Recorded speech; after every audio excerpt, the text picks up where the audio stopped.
Chapter 1525. Yi Qian didn't know whether to laugh or cry. Captain Xia, you must have planned this from the start. Ever since he was 14 years old, Yi Qian had been competing with him in a battle of wits and courage. He realized that it was too difficult to win against him. They pestered me too much last night. I tried to get up several times last night, but the T6 combatant blocked me. At that time, I really wanted to knock him out and lock him in the bathroom. Speaking of last night's incident, Major Xia was still gritting his teeth. His life was gloomy because he didn't have a good relationship with his comrades. Why did the T6 combatant block him? It was all because he didn't have a girlfriend. He said that he wanted his beloved comrade to accompany him through the long night. Captain Xia had a deep relationship with his comrade. Although he said those harsh words, there was a slight smile on his handsome face.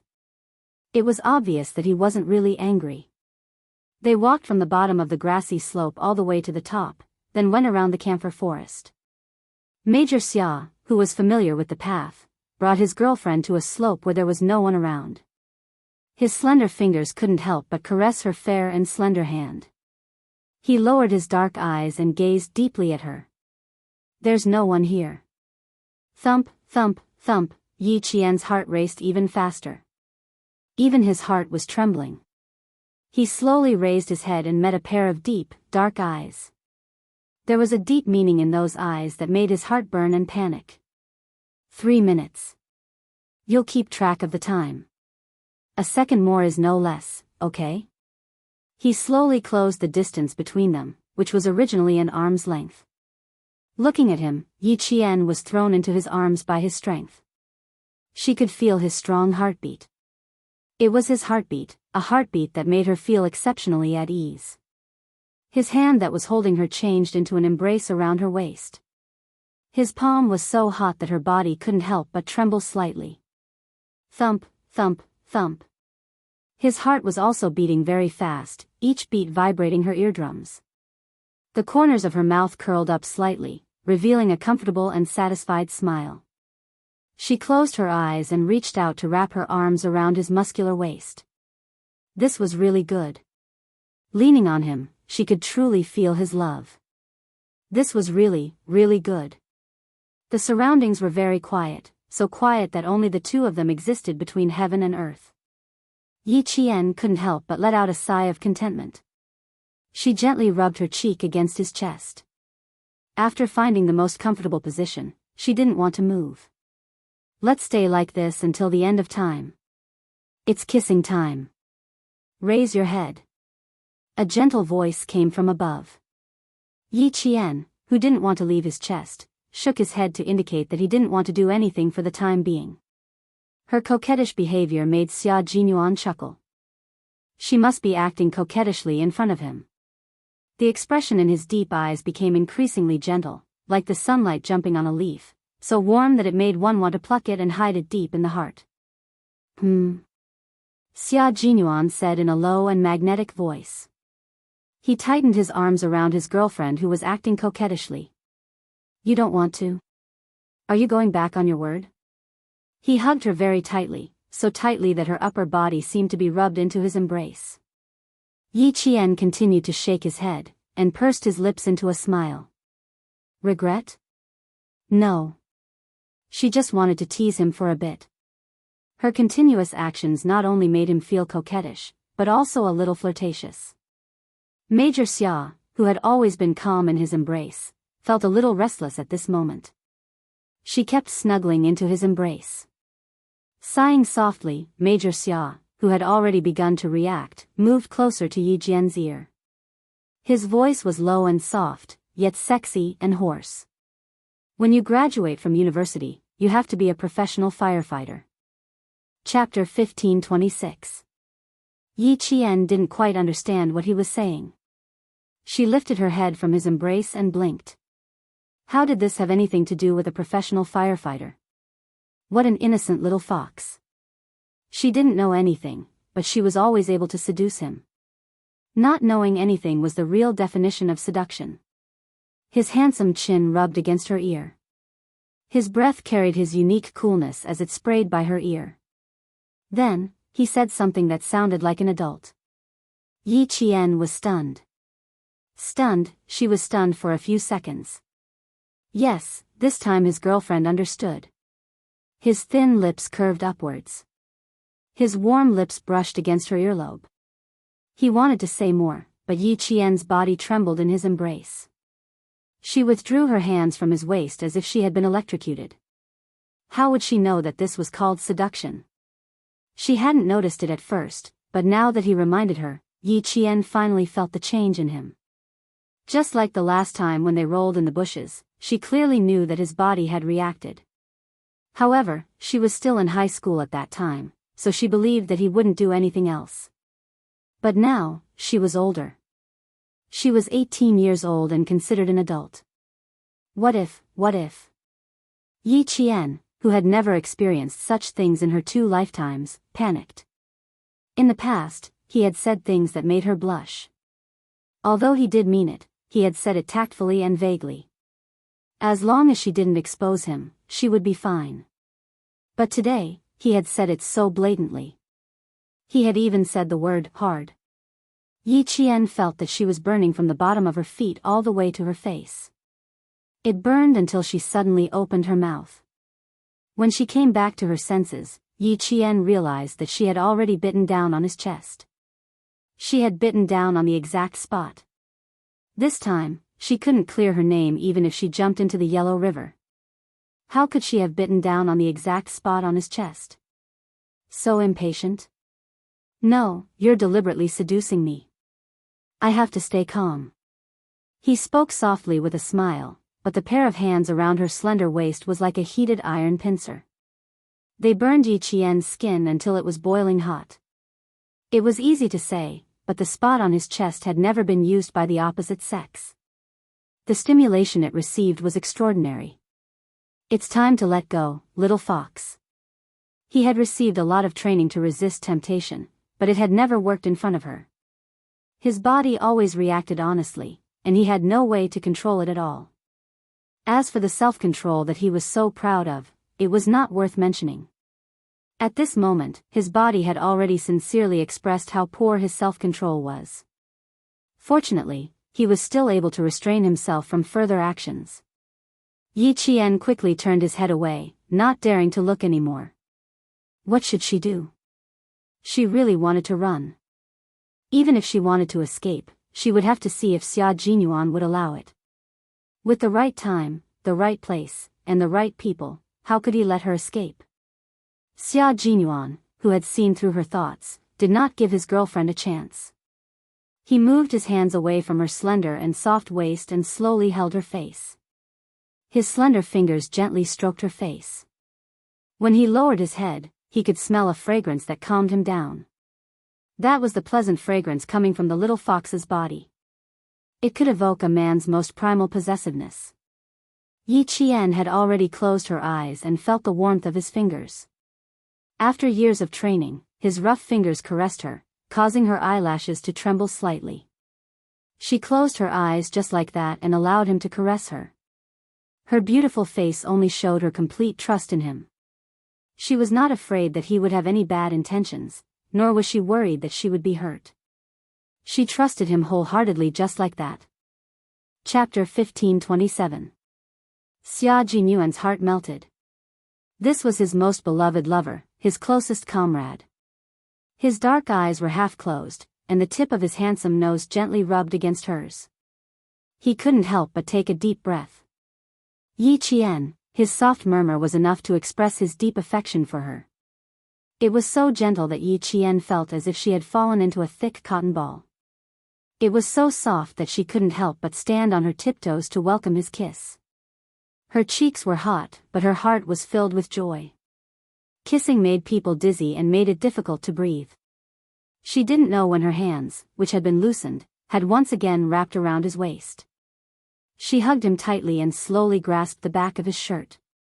Xia Jinyuan's kiss was very gentle, neither slow nor slow, and extremely patient. It was like when he was in battle, he used a silent and penetrating battle tactic to plunder the city. Xia Jinyuan. Yi Jian, who was trembling from the kiss, clutched his shirt tightly and leaned into his arms as if she was about to collapse.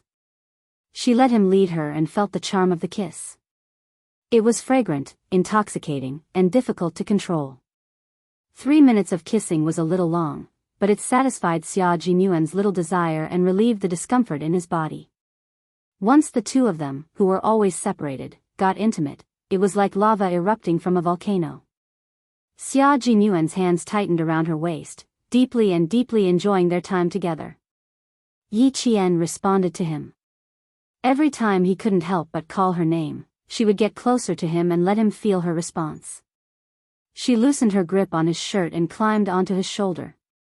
He kissed so deeply that Yi Qian imitated him and kissed him back.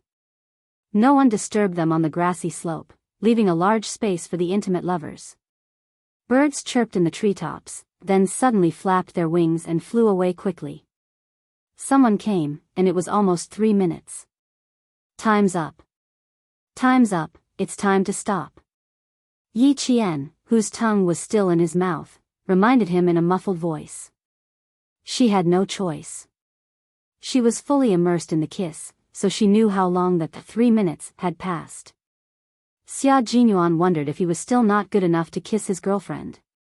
His girlfriend actually had the leisure to count the time. He had to admit that he was a little shocked. Xia Jinyuan, who was comforted, suppressed the restlessness that had invaded his eyes. His bright and dazzling black eyes stared at Yi Jian, who still had her eyes closed. Her red lips were so red that they looked like they were about to drip, full of temptation to take another bite of the forbidden fruit. Xia Jinyuan, who was a man of action, lowered his head again and gently pecked her red lips. He let his lips touch the warmth of her red lips to relieve his thirst. Next time, I'll ask for 6 minutes. Adhering to the spirit of seeking truth from facts as a soldier, the restlessness in his body had not yet calmed down. He asked in a hoarse voice, "Is it because you haven't done it for a long time and have regressed? Otherwise, how can you keep track of the time so accurately?" "I can't even extend it," he said with a low chuckle. His voice was hoarse and full of the restlessness of a normal man. If they really kissed, Yi Qian's heart would open up a lot. She didn't feel shy anymore. It was clear that this kind of thing was new to her the first time, and she would get used to it after a few more times. There was also a young couple coming over. They came out of the forest and saw someone in front of them. They were obviously stunned. Chapter 15:28. Yi Qian smiled at them, then turned to Xia Jinyuan and said, "We have to give up our seats. Come earlier next time to reserve a seat." The major, who had calmed down, calmly picked up his luggage, but naturally held his girlfriend's hand and walked down the grassy slope. Behind them, the little girl was stunned. "Wow, that guy is so handsome." "The girl is prettier," the little boy said quickly. Then, the little girl was unhappy, and the little boy had no choice but to lower his head and apologize, trying to make his girlfriend happy. Their love could be squandered, and they could argue over small things without any scruples. This kind of love was close to life, plain and sweet. And their love would not lack speed and passion. Perhaps the next time they met, they would be facing artillery fire, bullets whizzing past their ears. He would say, "Cover, advance," and she would say, "Clean up." Love on the battlefield, love in the flames of war, was soul-stirring and had no regrets. The sun began to set in the west. This time, Yi Qian did not let him watch her leave. She took the luggage and smiled at him. "Captain Xia, I want to watch you leave." Xia Jinyuan helped her change into the student uniform and buckled the collar that represented her identity as a student. "Okay, you can send me off." She did not refuse. It was either him sending her off, or she sending him off. His back was tall and stalwart in the sun, and he had the majesty of a soldier as he walked. She kept staring at him, unable to look away for a long time. Xia Jinyuan needed to go to the southernmost sea of China. He would meet up with the Devil King, Li Jinyan, and start preparing for the international competition next year. He left in a taxi and waved goodbye to the slender figure still standing at the school gate. "See you next time." "See you next time." Yi Qian waved back and also mouthed back. Next time, they would meet again. After entering the school, Yi Qian, who had successfully completed his mission, immersed himself in his studies.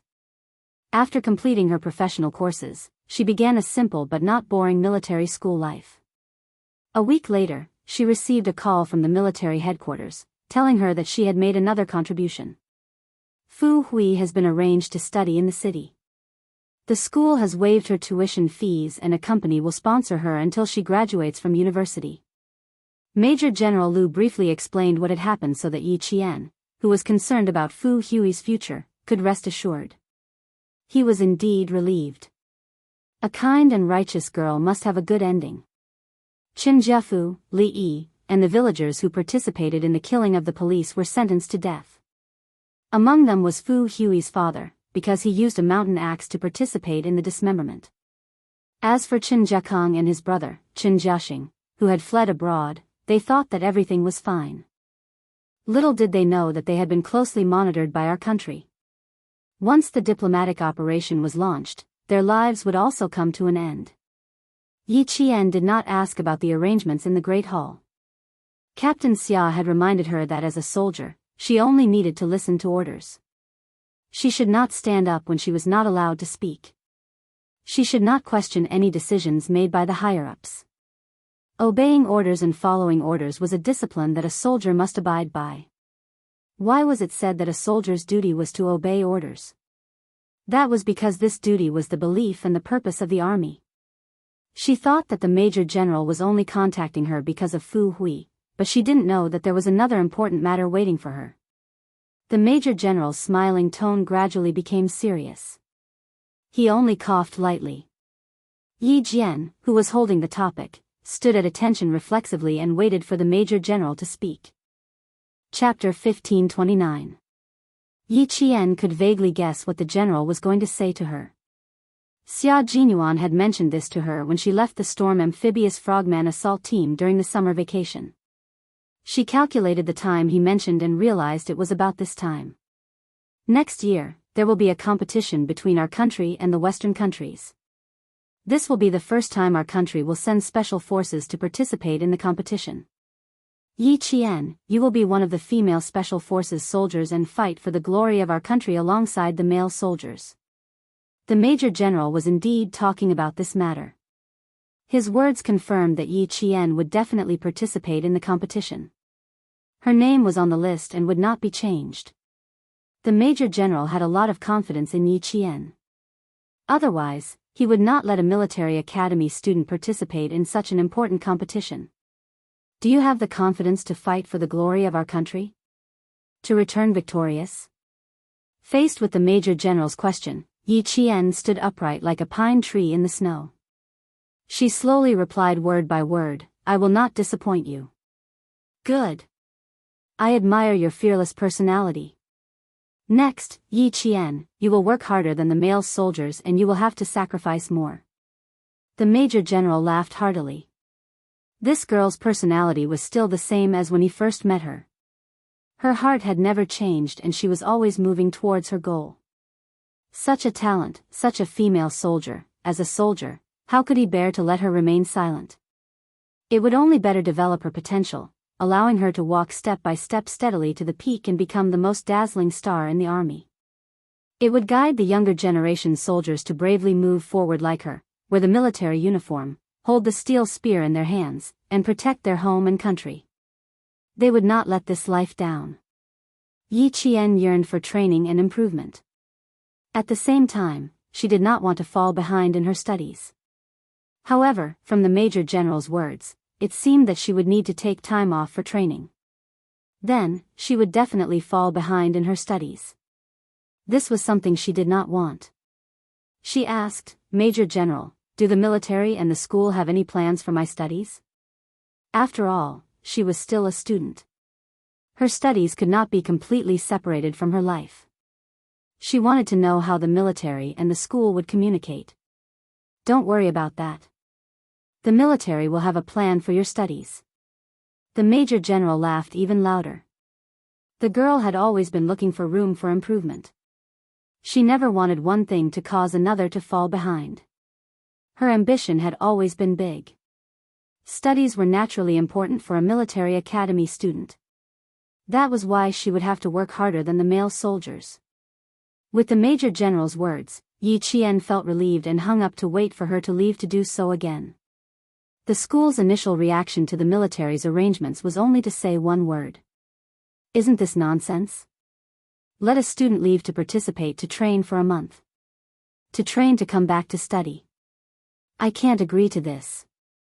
To be to the school. To make. The principal and the dean, who were sitting at the top, looked at each other. The principal bent his hands and placed them flat on the conference table. His fingers lightly tapped on the table. The teachers and instructors who were originally against the idea all quieted down. They sat up straight and turned their heads to look at the dean. This is an order from the military. The school can only obey and cooperate. The dean and I have studied Yi Qian's results for 2 nights. We also investigated her movements in the school during this period. 24 hours a day, the classroom, the training field, and the library took up 17 hours of her time. Chapter 1530. Furthermore, her arrangements are very scientific and reasonable. She made good use of her time and effectively increased her efficiency. Through analysis and observation, the dean and I have agreed that Yi Qian will leave the school on December 12th. He will be away for a total of 45 days. The teacher quickly calculated the time and realized that he would be back 3 days before the midterm exam. Dean, I would like to ask about the arrangements for her midterm comprehensive exam. By the time she returns 3 days before the exam, the comprehensive physical exam will have already ended and all the students will be in the final revision phase. It is very likely that she will not be able to keep up with the progress of the other students. I agree with what Instructor Du said. This is her first semester's comprehensive physical exam. If she makes a mistake, it will affect her future postgraduate, doctorate, and evaluation. Dean, I still want Yi Qian to be the outstanding student of the 99th batch. The military's arrangements make me feel uneasy. The teachers considered the results of the professional courses and the instructors considered the physical exam results. It was clear how much importance they placed on Yi Qian. The dean turned sideways and faced the instructors and teachers who were participating in the discussion. Everyone, it's like this. The military has considered all the issues that you have mentioned. Therefore, the professional courses that Yi Qian will be away for a month will need to be divided by the teachers and instructors. The focus of the final exam will also need to be emphasized by the instructors. The training Yi Qian will be away for this time is not normal training. It will affect the reputation of our military internationally. Everyone knows that our country has just held a grand celebration, but you must not know that our student Yi Qian will be secretly accompanying the celebration as a soldier to protect the safety of our country's leaders. This was not a secret. After graduation, all the contributions that Yi Qian had made during the school term would be printed on his personal graduation information. Furthermore, during the live broadcast of the celebration, Yi Qian was in the camera for 3 seconds. Those who were familiar with Yi Qian would have noticed. Because she had only been in the school for a month, although the teachers and instructors had a deep impression of her, they did not notice Yi Qian in the camera for 3 seconds. Everyone, you can go back and watch the celebration. Yi Qian is in the camera for 3 seconds. When she realized that the camera was pointing at her, she reacted quickly and avoided it. Otherwise, there would be at least 10 seconds of footage. The dean had to look around again to see his student. When they found out that their students had been sent to protect the country's leaders as soon as they entered the school, the clerical teachers and instructors were quite surprised. They had all watched the grand celebration, but they did not see Yi Qian. He had to take a look tonight. As teachers, instructors, how could they not know about such an important matter? Wasn't this a little too low-key? Taking in the expressions of everyone present, the dean smiled and continued, in other words, our student Yi Qian is valued by the leaders and the military. They need the school's cooperation to allow her to leave the school to complete this important training. As for why he left the school for training, I'm sorry, but this is confidential. Neither the principal nor I know. However, the military has already considered all of your concerns and has come up with a countermeasure. In other words, Yi Qian's departure from school for training will not affect her professional classes and physical training. Whatever the students learn in school, Yi Qian will learn the same thing even if she leaves school for training. It will not affect her studies. It was just that it would be very difficult for the individual. However, as a soldier, one could not be afraid of hardship and fatigue. No matter how difficult it was, one had to overcome it. Hardship was nothing. In the end, the only one who would benefit would always be oneself. Chapter 1531. The teachers and instructors all fell silent. After that, one of the instructors in charge of the students' physical fitness said with a sigh, "Military academy students have three major nightmares: housekeeping, formation, and physical fitness. Every freshman will be tortured for at least 2 months. And from the looks of it, Yi Qian is no different from an old soldier. Let's take folding blankets as an example. Even now, freshmen can't fold a square block of tofu to a standard. The corners don't even have a shape." On Yi Qian's first day at school, she was the only one in the class who met the standards for housekeeping. The housekeeping team was very surprised, so they took a tape measure. Good Lord, 65 centimeters in length and width, 15 centimeters in height, not an inch more and not an inch less. That's the exact number. The surface of the blanket was so flat that, in the words of her classmates, a drop of water would make the water slide down. The blankets freshly received by freshmen were so new that they still had the smell of storage. It was soft and smooth to the touch, and definitely comfortable to cover. But to fold a blanket like this into a standard block of tofu was difficult. Everyone sitting in the meeting room knew that every year when new students entered the school, the first problem they had to overcome was folding their blankets. Even those students whose family members were in the military or whose parents were soldiers had to go through this experience when they entered the school. There were also some who could fold it well after a few days, but Yi Qian, who folded it so neatly the moment she entered school, was still rare. Even if there were, they were mostly boys. A single housekeeping incident was enough to make people remember Yi Qian. Although Yi Qian is a freshman, her housekeeping and formation are exemplary. During training, if I'm not around, she can become an assistant instructor and guide students who don't meet the standards. Since the military has already made arrangements, I believe that she won't have any problems with the comprehensive physical fitness test. The instructor in charge of the physical fitness test was no longer worried. The teacher in charge of the specialized course said, "Student Yi Qian has always been very hardworking. As long as she has free time, even if it's only half an hour, she will study hard. I've observed her studies for half a month, and I've also seen her study schedule. During the summer, the school wakes up at 5:30, while she wakes up at 4:50, and spends half an hour studying different languages. During the winter, the school wakes up at 6 o'clock, while she wakes up at 5 o'clock, and spends an hour studying. Every day, I've never fallen behind." During the week, he appeared in the school library and the public computer room. His waking time and bedtime were the same as usual. There was no difference at all.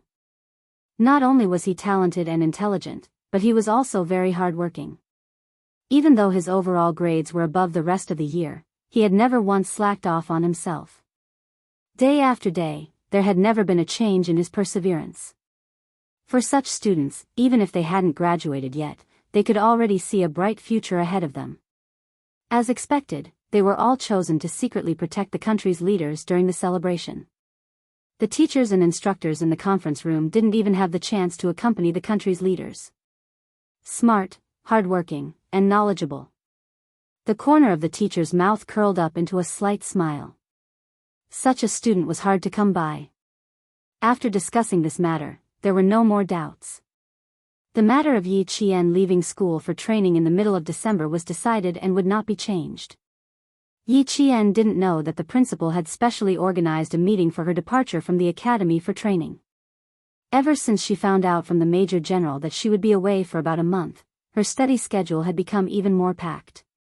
It was so tight that it was hard for the girls in the same dorm to see her. Chapter 1532. There were only 3 girls in the class, so the whole class would know if anyone made any noise. Yi Qian was one of the top students in the class, so if she made any unusual movements, the whole class would know even faster. Freshman training was more important than studying, so every student took the time to rest after a day of training. Some students with weaker physiques, who hadn't gotten used to the high-intensity training, would doze off during class. Under these circumstances, Yi Qian, as a girl, was still able to study every day, listen carefully in class, and never doze off. From September to October, she had already conquered the whole class. Now, she was even working a night shift. Last night, all the students in the class participated in a 5 kilometers run. After the run, they were all exhausted. They returned to school at 7 p.m. and dragged their legs into the dormitory. They didn't even have the energy to shower, so they directly laid on their beds to rest. But Yi Qian didn't. After showering, she said goodbye to He Jing and Su Wen, then went into the library to study. After the 5 kilometers run in the morning, she could still study until midnight. The next morning, He Jing held her forehead and said to the boys in the class, "She's so strong-willed, we can only look up to her. You and Su Wen have worked hard." The boy, Qian Yanjun, looked at her with heartache and said, "Living with her, the psychological pressure is huge. The scariest thing wasn't that someone was better than you, but that someone better than you worked harder than you." He Jing nodded heavily, grabbed the books on the desk, and said through gritted teeth, "I have to work hard, look at Yi Qian every day, and then motivate myself." As a military school student with great ambitions, how could she be inferior to her? "You girls are so fierce, how can we boys endure it?" Qian Yanjun also grabbed the books on the desk, his eyes wide open, digesting the professional knowledge he had learned. After reading for less than 5 minutes, Qian Yanjun couldn't help but close his eyes. So tired, so sleepy, he wanted to lie on the desk and sleep for a while. It was too difficult. Yesterday's 5 kilometers run hadn't allowed him to recover his stamina, and today's morning exercise, he just wanted to sit in the classroom and have a good sleep. A few minutes ago, Qian Yanjun was still talking about how he wanted to rise up. Now, his head was dizzy. He turned to look at He Jing. Good Lord, she had already fallen asleep on the table. There were 45 students in the class, and all of them had once been top students. However, entering a military academy where training was even more arduous than studying, the strain on their bodies was so great that it was very difficult for them to balance their studies with their training. He Jing and Qian Yanjun were the epitome of the entire class. The high-intensity and high-load training every day made it difficult for these straight-A students to focus on their studies. Furthermore, if you were not good at military affairs, internal affairs, or formation in the military academy, the negative impact would often be greater than the negative impact of not being able to study well. Therefore, even if the students knew that they were not able to balance their studies well, they were not worried. After all, as long as you didn't fail your subjects or take make-up exams, no one would find trouble with you. After a long time, the focus naturally shifted towards military affairs, internal affairs, formation, and physical fitness. However, Yi Qian didn't. In class, she listened attentively, took notes, and after training, she combined study and rest into one. She let study become rest, and rest become study. She never missed a single class. She always knew what her dream was, and had always worked hard to achieve it. The hard work she was going through now was all for the sake of becoming an outstanding special forces soldier like Xia Jinyuan. So what if she had to work a little harder now? Chapter 1533. Yi Qian was never confused or discouraged. She kept her original heart and kept moving forward steadily. She was a simple but extraordinary girl. After October, it was November. The city where the University of Science and Technology of China was located had become cold. The students were wearing slim-fit winter clothes with overcoats on the outside. They were the kind of people who walked on campus with their own style. Just looking at the back of a student would make one feel that they were incomparably handsome. The camphor leaves on the campus fell one by one. A thick layer of camphor leaves could cover the campus in one night. After walking out of the library, Yi Jian and Song Zhiqiu were discussing a major topic while walking. At this moment, Yi Jian felt a little lucky. When she had chosen her major, she had followed Xia Jinyuan's advice to give up the technical major and choose the commanding major instead. Command majors focused on military training, while technology majors focused on cultural knowledge. It seemed that technology majors were relatively easy, but that was not the case. Technology majors not only had the same physical training, but they also had a lot of academic work. In the second half of the second year, the laboratory, classroom, and training ground almost had the same amount of time. The University of Science and Technology of China was famous for its technology majors, and the school emphasized this aspect. Therefore, technology majors tended to work harder than command majors, which made it difficult for them to balance their academic work with their training. The University of Science and Technology of China was one of the best military schools. It had cultivated countless missile researchers, scientists, technology experts, and new commanding officers. It was indeed a wise move for Yi Qian to avoid technology majors. After all, her development direction was not to join the laboratory with a military rank, but to go to the front line and become a special force soldier. Yi Qian was an infantry joint training program, which meant that she had a double major in science, engineering, and military. In the first 2 years after entering the university, she would receive a unified education and basic military and political training.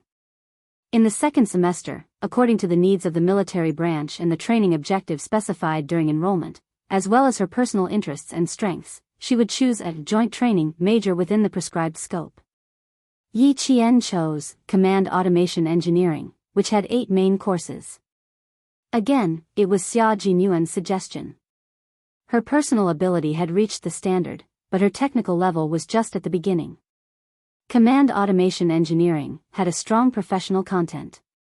Military operations research and information acquisition technology courses would be of great help to Yi Qian in the future. According to Yi Qian's personal ability, Xia Jinyuan carefully studied, analyzed, and discussed with Major General several times. Finally, he let Yi Qian choose Command Automation Engineering for joint training. Yi Qian chose it.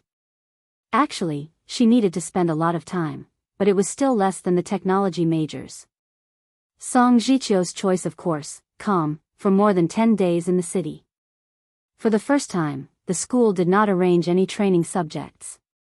Instead, they gave each class a certain number of places to leave the school so that the students could go out. After the roll call last night, the class monitor, Song Zhiqiu, announced the good news.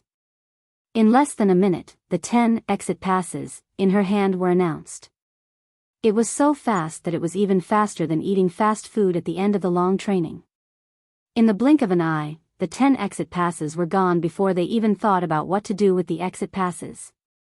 It could be seen that the exit passes were so popular that they were hard to come by. Sometimes, a class didn't even have one. Chapter 1534. Yi Qian and Song Zhiqiu were talking about how many things the students would bring back.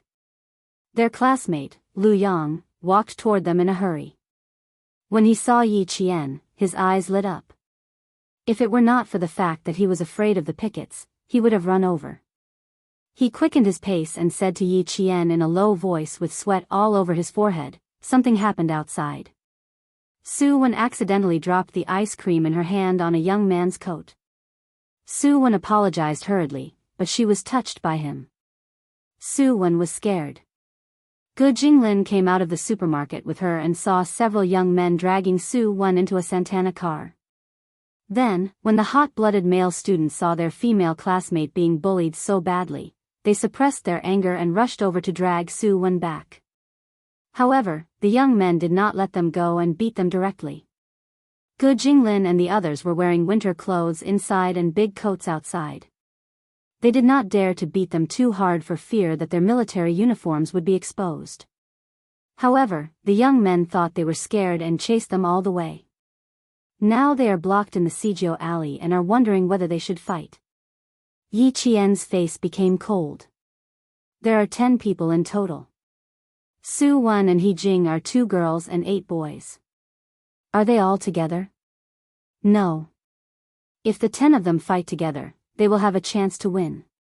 However, they are separated. So they are wondering whether they should fight or not.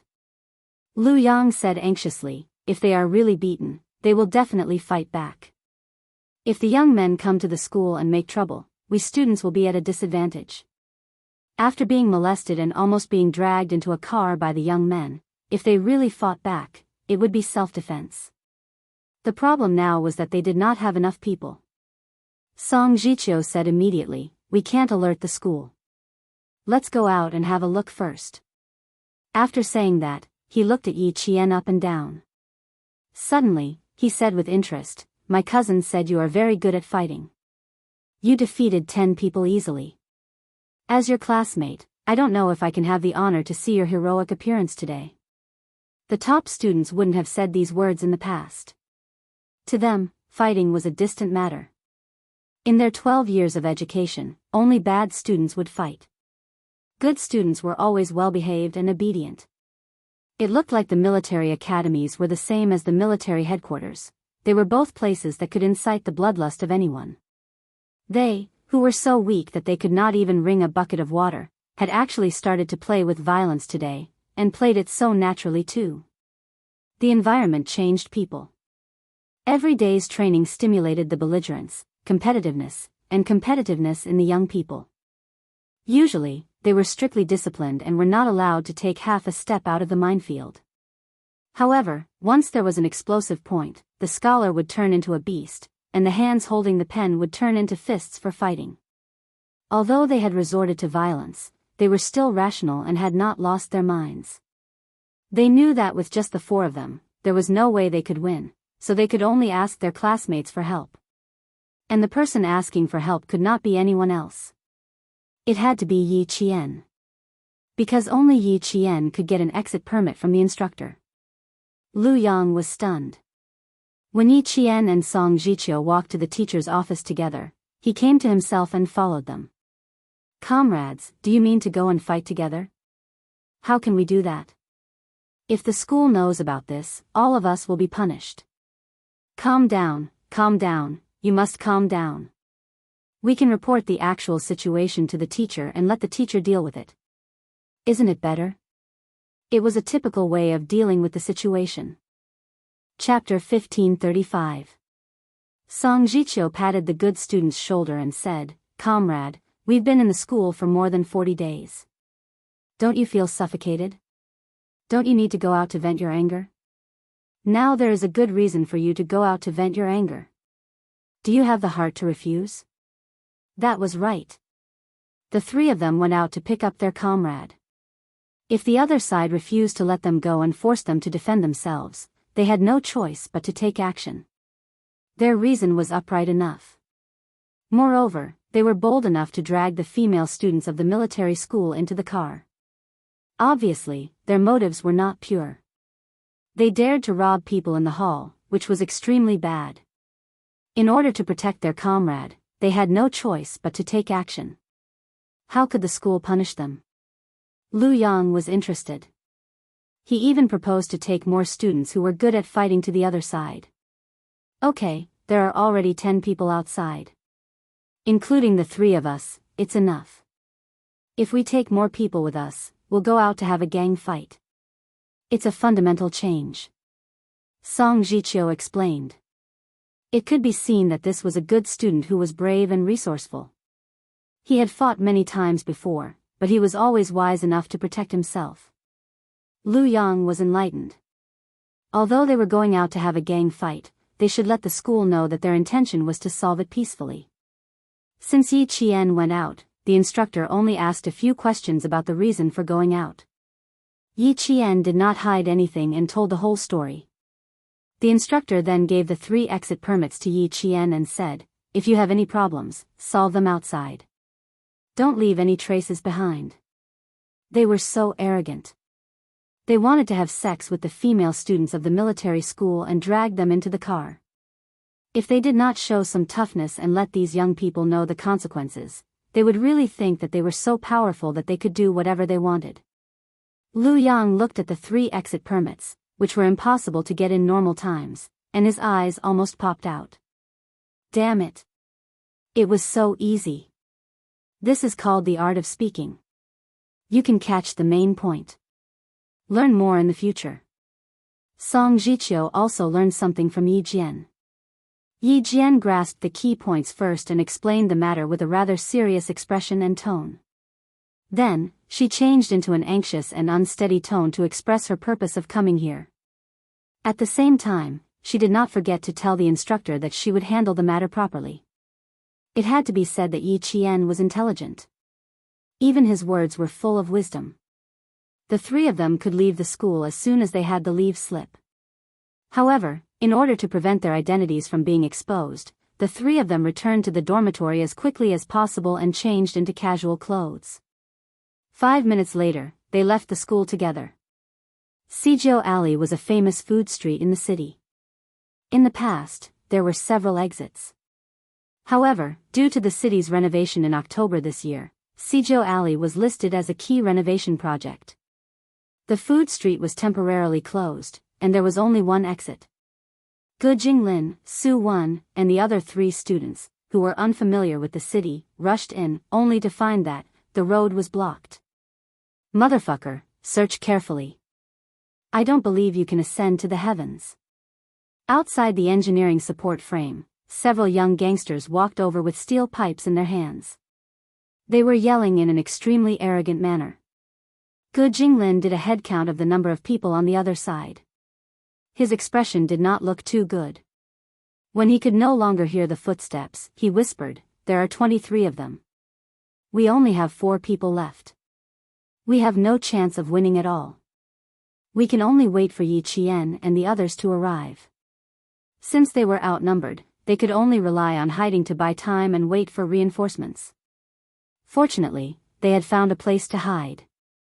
Otherwise, if they ran into them, they would definitely beat them without hesitation. Facing the steel pipes in their hands with bare hands, Gu Jinglin felt his teeth ache at the thought of it. Maybe he would be beaten until his bones were fractured. Chapter 1536. The 2 of them had no way of sneaking out, so they purposely ran into Sijiu Alley, thinking that they would be able to get rid of those gangsters quickly. Little did they know that Sijiu Alley had started to be renovated after they had not gone out for more than 40 days. Fortunately, there was a construction site here. Wu Bingxing directly snuck into the construction site office and called the school. Otherwise, they would not be able to make it back to school on time. The exit permit only lasted for 5 hours, and now more than 3 hours had passed. Su Wen looked at the time and felt a little anxious. What should we do? It's almost time to enter the school. Will we be late? Although Su Wen's father was in the military, she had always been carefully taken care of by her family. Although she was not arrogant, she was a well-protected and delicate girl. One must know that her father had forced her to enter the military school in order to get rid of her arrogance. Her family was well off, and she had received a good education from a young age. From kindergarten to high school, she had attended a famous school in Beijing. Although her classmates had bumped into each other and fought with each other, Su Wen had never been in a fight before, let alone encountered something like today. If the male students in her class had not appeared in time, Su Wen might have really been dragged into the car.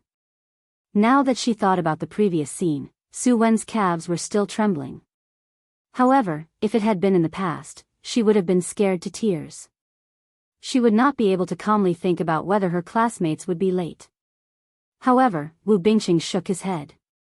No, the reason why I asked Lu Yang to call Yi Qian out is because I know that Yi Qian is a very punctual person.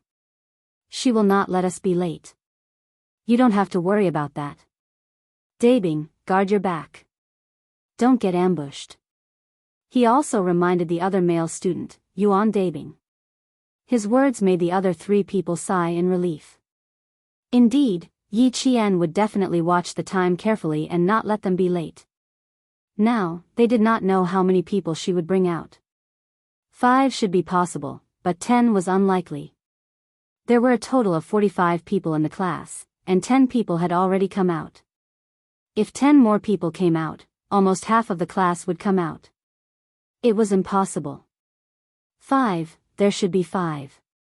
But before Yi Qian arrived, the 4 of them had to be careful and hide. They had been military academy students for a few months since the summer break, so they more or less knew a little about tactics. The four of them arranged for Gu Jinglin and Wu Bingxing to watch the front while Yuan Dabing watched the back. As for Su Wen, she was temporarily allowed to rest. Just now, when she was pulled back from the gangster's hands, her small face was pale. It was obvious that she was scared to death.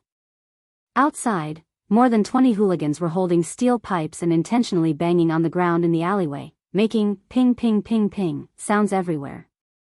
The arrogant words coming out of their mouths never stopped. They knew that the person was in Sijou Alley. Although they hadn't found him yet, they would definitely come here. They would block the entrance and exit. Let's see how long they could hide. How dare they embarrass me? I'll beat them to death. To them, fighting was a common occurrence. Today, they had lost face in front of their brothers. If they didn't get back at them, how were they going to survive? Fighting was their favorite method, but they were all cowards. They didn't dare to come out and fight alone. They loved to call a group of people, thinking that they were aggressive and very impressive. Actually, to put it bluntly, it was all for the sake of their face. Gu Jinglin and the others pulled Su Wen and ran, making the hooligans think that the other party was easy to bully. Being slapped in the face by someone easy to bully was even more embarrassing. If they didn't get back at them, they wouldn't be able to raise their heads. Chapter 1537. For the gangsters, their reputation was more important than their lives. Sijou Alley was not far from the school. It was a 6-stop bus ride. Yi Qian, Song Jiqiu, and Lu Yang got off the bus and headed straight for the place Wu Bingxing had told them about. The three of them trotted, for fear that their classmates would have been taken advantage of if they were late. There was a steel pipe support at the entrance. Several workers wearing construction helmets were squatting by the side, smoking and chatting. They did not care about the sound of ping ping pang pang coming from inside. It was normal for construction sites to make such sounds. The workers walked past them without stopping them, but raised their heads to look at them. Although Sijou Alley was being renovated, there were still some residents who had not moved out in time. The construction team could not wait that long. They were working while waiting for the residents to move out. It was normal for people to come in and out. However, there were a lot of new faces coming in and out today. Seeing Yi Qian and the other two enter the alley, the construction workers continued to rest and chat. After entering the alley, Yi Jian saw 6 young men with steel pipes in their hands.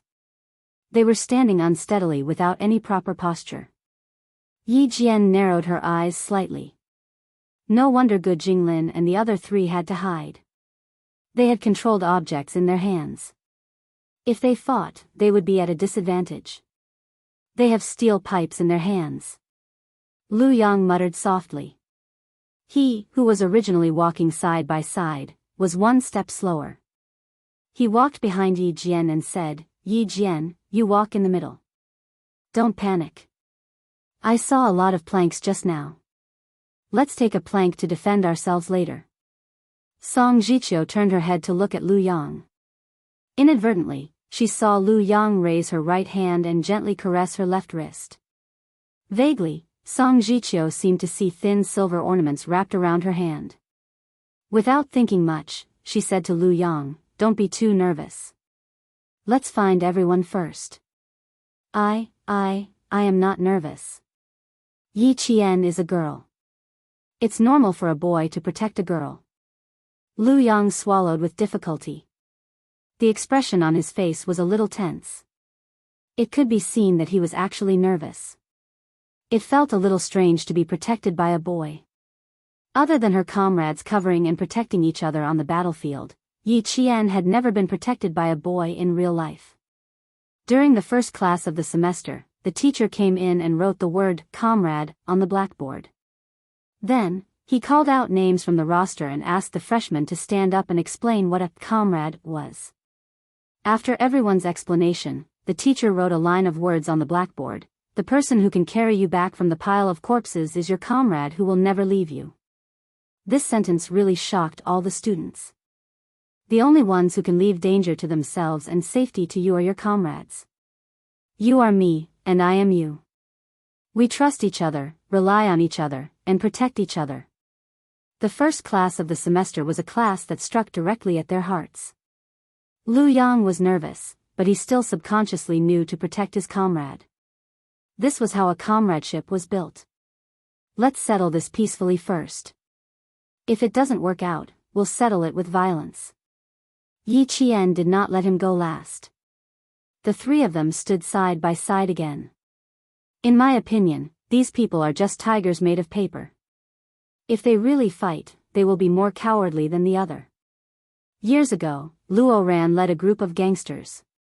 Brother Huang, who was the leader, also came fiercely. In the end, one or two of them knelt down in fear and begged for mercy. It could be seen that gang fights were generally done by cowards. Why would a daring person need to ask for help? He could directly kill everyone single-handedly. Chapter 1538. Lu Yang was a little nervous at first, but after hearing what Song Jiqiu said, he felt a little funny. Looking at those people who were wearing all kinds of tight pants and wrapped their bamboo-like legs, he couldn't help laughing out loud. They are as thin as hemp sticks. I think I can beat two of them by myself. Anyway, he was a man with some abdominal muscles. Don't be so confident. Don't let Yi Qian protect you. Song Jiqiu laughed in a low voice and teased Lu Yang. She said half-jokingly, later, we just need to protect ourselves. Don't drag Yi Qian down. His cousin had said that she could beat 10 people by herself. He didn't doubt it. Looking at her indifferent expression and her slightly raised eyes, there was a hint of disdain in them. She didn't take these young people seriously at all. It could be seen that she was very confident. Yi Qian asked him with a smile, how many can you beat? 3. 3 is enough. 5 is not enough. Song Jiqiu put her arm around Lu Yang's shoulder, raised her eyebrows, and said with a smile, we should have a chance of winning. Yi Qian's smile deepened. You can deal with 3, Lu Yang can deal with 1, and Gu Jinglin and the others can join the fight. The chance of winning is still quite big. Before the fight started, they had divided the tasks. This was called a battle with a plan. The 6 young people guarding the door were talking with steel pipes in their hands. When they saw someone coming in, they couldn't help but raise their heads to look over. With a little bit of fierceness in their eyes, they stared straight at Yi Qian, who was walking in the middle. Excuse me. Thank you. Yi Qian stood in front of them with a faint smile and bowed first. The young man in the middle stared at Yi Qian a little obscenely. He spat out the betel nut residue in his mouth and walked up to him with a smile. Beauty, where are you going? Do you need us to give you a ride? Looking at him, I really want to beat him up. Lu Yang and Song Jiqiu stepped forward at the same time and stared at the young man who spoke. Song Jiqiu said in the local dialect, please make way. Thank you. She bowed again. Someone shouted from inside, fuck, did you guys manage to defend it? Did anyone come out? No, our brothers are guarding it. The young man who had blocked Yi Qian and the other 2 came back.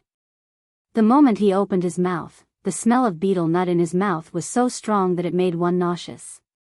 Brother Hui, there's another great beauty outside. Do you want to come out and take a look? Laughter came from inside. Looks like Brother Huey's luck with women is not bad today. Brother Hui, do you want to go outside and take a look? Leave the inside to the brothers. As long as they haven't escaped, we'll definitely find them for you. Fuck, don't talk nonsense with me. Find those who dare to not give me face first. He definitely didn't run out. Keep a close eye on him. Look for him in the unlocked house. Damn it, if I find him, I'll beat him up. Beat them to death. There were not many residents going in and out. The young man who was talking inside became more and more arrogant, as if he was the biggest boss in the whole world. He was the young man who Su Wen had accidentally dropped the ice cream on his coat. He was tall and strong with a crew cut. There were 5 or 6 earrings in one ear and a string of flamboyant silver jewelry around his neck. He was chewing betel nut in his mouth and walked energetically as if there were lice on his body. The other 20 or so young men were basically dressed in the same way. There were silver jewelry around their necks. Some wore black jackets, and some wore denim shirts. Their pants were either loose jeans or tights. There was a silver chain hanging from the side of their belts. Their clothes, appearance, and speech were completely different from those of Yi Qian and the others. Chapter 1539. When the young man who was blocking Yi Qian outside heard the voices inside, he laughed heartily and said, "Huizi, don't regret it if you don't come out. The beauty will be snatched away by me later." Even his laughter was annoying. Lu Yang and Song Jiqiu's faces darkened. "We're going in to find our friends. Please make way for us." Yi Qian didn't look angry at all. He had a faint smile on his beautiful face, like a lotus blooming with dew in summer. When he smiled, the petals made people want to pick them up and smell their fragrance. The young men's eyes were fixed on her. She was a real beauty. With a covetous look, they stared at her and said frivolously, "Beauty, don't be so heartless. You're not in a hurry to find your friends. Come and chat with us first." "I'm sorry. I'm really going to find my friends," Yi Qian said again. There was no change in his expression and words, but his eyes were cold. The young men didn't know what was good for them and moved closer to Yi Qian. "Why don't we go with you to find your friends? After you find your friends, you can play with us. I'm sure you won't refuse this arrangement. Beauty, Brother Qing likes you, so he wants to play with you. Don't be so ungrateful." "Exactly. You should know what's good for you. It's your honor that Brother Qing likes you. If you refuse, Brother Qing will let you go, but we won't let you go. When we use force, don't be afraid that we won't be polite." Lu Yang was furious. "Hey, don't go too far. Boy, how can you talk like that?" Two young men in black tights jumped out immediately. In order to show off, they patted their hands with the steel pipes in their hands. "If you don't want to be beaten, you'd better get out of here." Song Jiqiu pulled Lu Yang back. "Don't be impulsive. Follow Yi Qian." Until now, Yi Qian was very calm. It seemed that he had other plans. Moreover, she felt that Yi Qian seemed to be gentle on purpose. He should be like her, who would be polite first and then use force.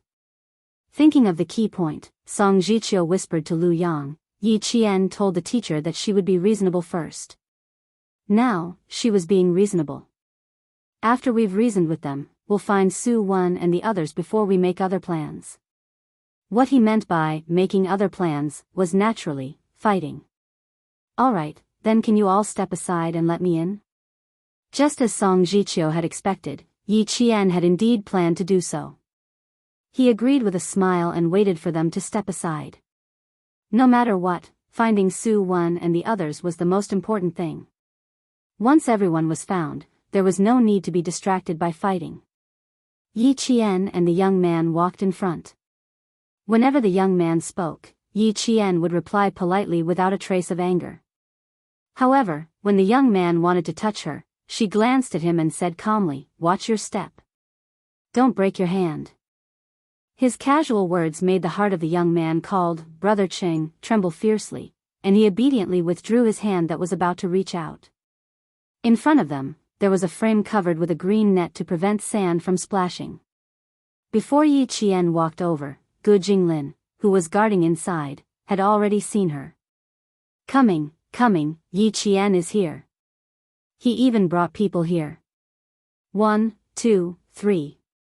He counted quickly and said happily, "Awesome, there are 9 people here. Almost half of the students in our class are here." Chapter 1540. He didn't take a good look at who they were. After counting the number of people, he turned around and talked to the students behind him. When Yi Qian and the others came closer, he realized that he didn't know anyone other than Yi Qian, Song Jiqiu, and Lu Yang. Moreover, they were dressed like the gangsters who were chasing after them. No way. Gu Jinglin's heart sank. The 4 of them hadn't gotten away yet, and they had dragged Yi Qian and the others down with them. It's over. Yi Qian and the others still have 6 people behind them. We haven't gotten away yet, and now we've dragged her down with us. Gu Jinglin stared outside and quietly said to the students behind him, "Brothers, when we get out later, I'll leave my back to you. No matter how hard they fight, we can't be separated." They were all smart and knew what to do with just a little reminder. Wu Bingqing said, "We'll stand back to back in a circle. If one of them throws a steel pipe at us first, just reach out and grab it. You must be fast, accurate, and ruthless. Grab it and use it as a self-defense weapon. Fighting against 23 steel pipes with my bare hands, it's a bit hard to grab this one." Yuan Dabing bent over and said carefully, "My back is also in your hands later. Don't let them hit the back of my head." Yi Qian got closer and closer to them. Finally, he stood in front of the support and said to the young man, "My friend is resting here. Do you want to go in and take a look?" "Damn it, they're with them." The young man finally realized that he had been fooled. His cheeky smile turned into anger. "They've got guts. How dare they trick my brother Cheng?" After that, he shouted toward the alley, "Huizi, call the brothers over. The people you found are all hiding here. They've got guts. They even called for help to deal with us." Then, the sound of hurried footsteps could be heard in the alley. More than 10 gangsters rushed toward the support. Gu Jinglin was the first to come out of the support. He said to Yi Qian, "We've caused a bit of trouble." "I'm sorry, Yi Qian. It's nothing." Yi Qian shook his head with a smile and asked Su Wen, who came out later, "Su Wen, are you okay?" Su Wen stood beside Yi Qian and said, "She's fine, she's fine. She had a big scare earlier, but she's fine now. She's fine." She moved closer to Yi Qian and said uneasily, "Gu Jinglin and the others said that if we can't win, we should run out and call for help. Do you think anyone will come in to help us?" "I won't." Yi Qian couldn't help but laugh. They all have steel pipes in their hands. Normal people wouldn't dare to provoke them. They would only stay far away to avoid getting involved and injuring themselves. This was human nature. Su Wen's face was a little pale. The group of people who were looking for them were walking towards them with steel pipes in their hands. Su Wen was so scared that his shoulders shrunk. But he didn't hide.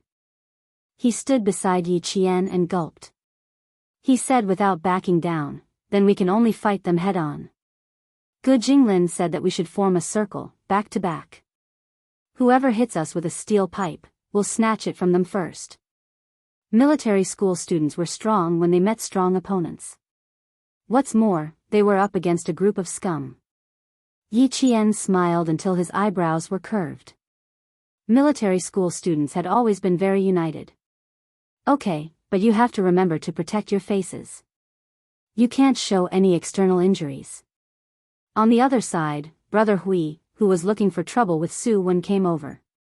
When he saw Gu Jinglin and the 7 of them, he said without hesitation, "Beat them up. Beat them up hard. Beat them until they're kneeling and begging for mercy." This, kneeling and begging for mercy. Chapter 1541. When it came to fighting, the goal was always to end it quickly. Whoever beat the other to the ground first would have a clear winner. But there was also the concept of fighting. Fighting was a civil matter, and it was a case of private prosecution. If you hit me with your fists, I hit you with my fists, and it was basically over. Fighting was more serious and was considered an illegal act. Depending on the severity of the case, there would be certain punishments and fines. For example, fighting with controlled items was not called fighting, but breaking the law. Yi Qian and the others were acting in self-defense. If they did not fight back when they were attacked, they would be really stupid. They would just be waiting to be beaten to a pulp. The other party often fought and had a certain amount of experience. They planned to take turns fighting Yi Qian and the others. The young man who had stopped Yi Qian earlier said with a fake smile, "Take turns. The brothers outside can't squeeze in. Be careful not to hurt your own people."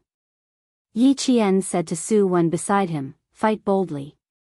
We are acting in self-defense. Don't be restrained.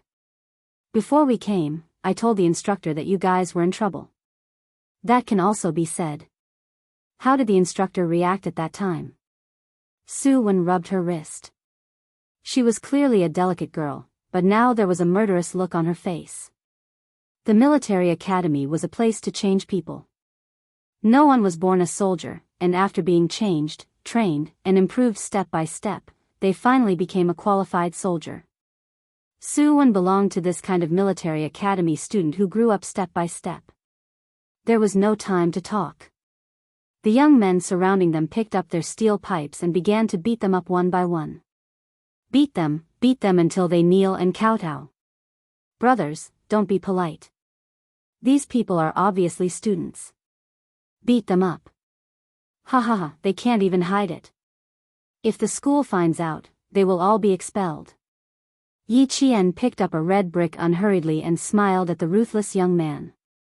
There's a difference between fighting and fighting. I think you guys don't want to go to the police station. As for us, we don't want to either. Controlled items are a little dangerous. If someone uses too much force and their head explodes, it will be a life for a life. Let me give you a suggestion. Although you're here to look for face and show off your might, why don't you fight with your bare hands? To be honest, if I'm the only woman who sees you like this, I'd like to give you 2 words: cowards. 23 of them surrounded the 7 of us, yet they were still afraid that they wouldn't be able to win. They even brought their controlled items. Since you're here to show off, why don't you show off even more? I also like those with a bit of personality. 8 at a time.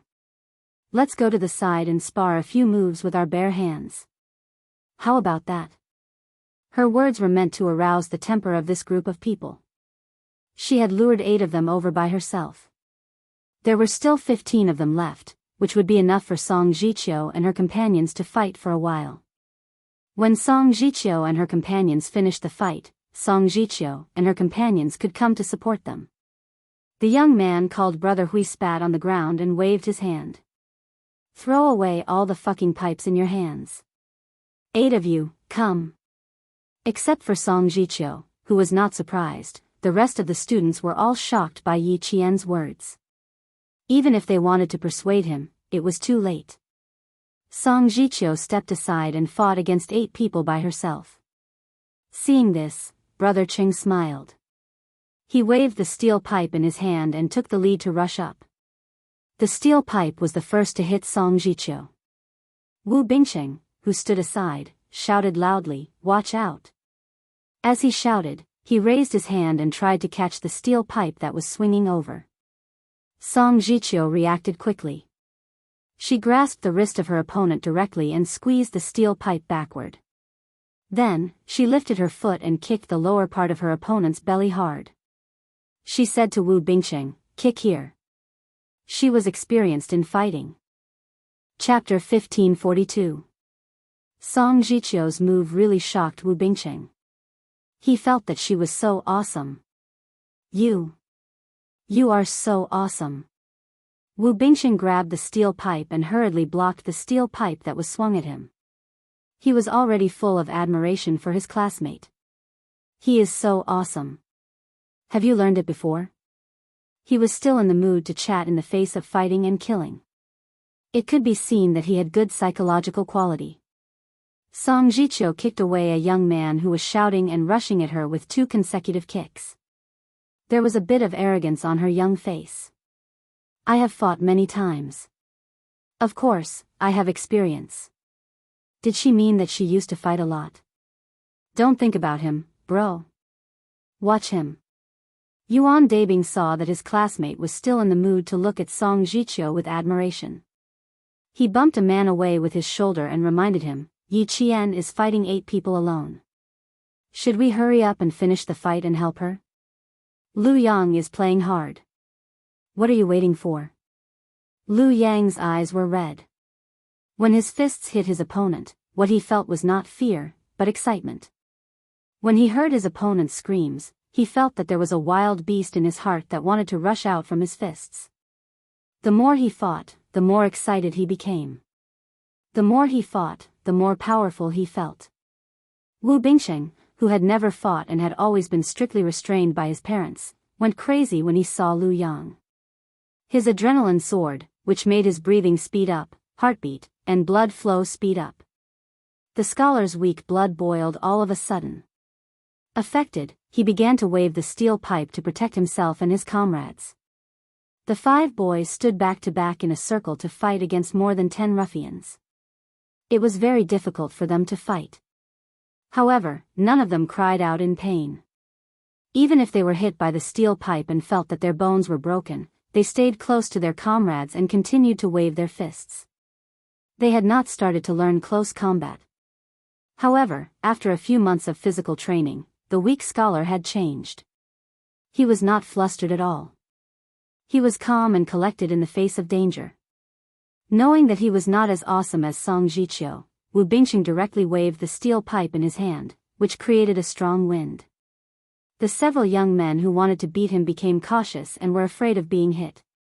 Among the 5 people, Song Jiqiu's fighting skills were the most skillful.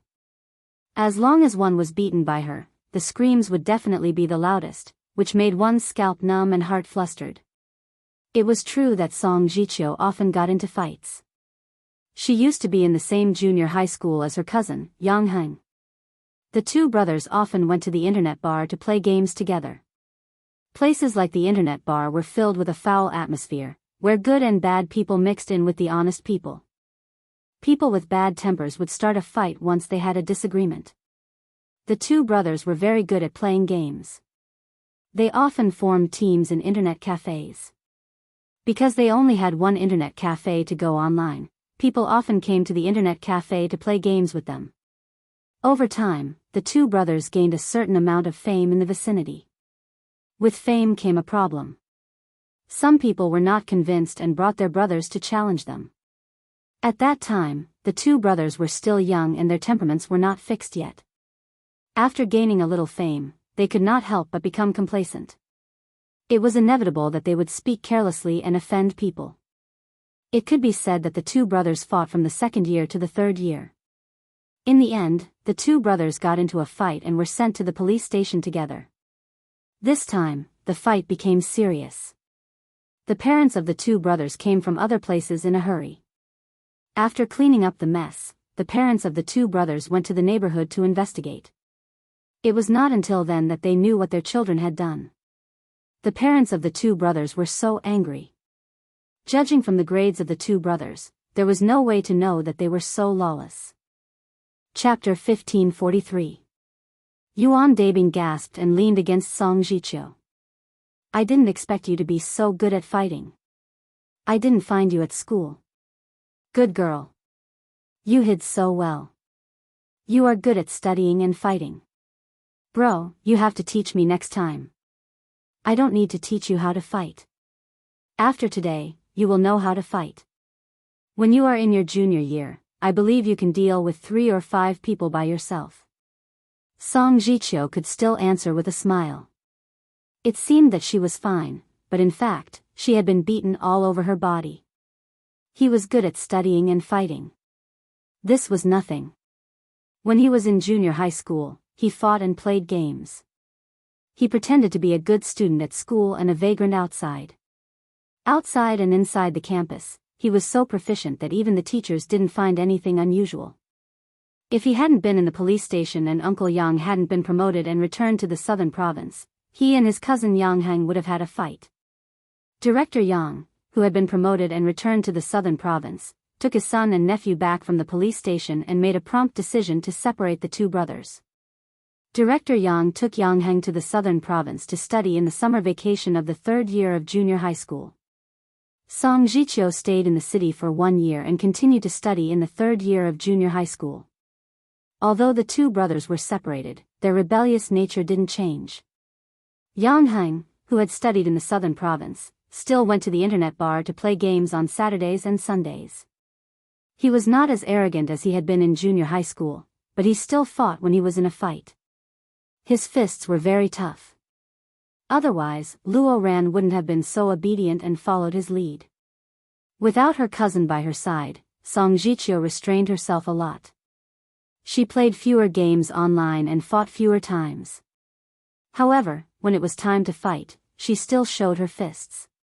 Her father, who was a university professor, was so worried that he would hear the news that his child was in the hospital one day. After thinking it over, he discussed it with his wife and decided to send Song Jiqiu to learn taekwondo. As a result, Song Jiqiu's fighting skills improved a few levels. Once he was good at fighting, the young people who besieged him almost all targeted him. Fortunately, Gu Jinglin was also a person who could control the situation. Gu Jinglin was a northerner. He was tall and strong. Standing among the students, he was like an iron tower. Judging from his height, he was very imposing. Usually, he would eat one more bowl than the average guy. His hands were very strong. He grabbed a guy's wrist and punched the guy's armpit. That scream. Ah! Not only did you bully the girls in our class, you're also so arrogant. I'll beat you to death.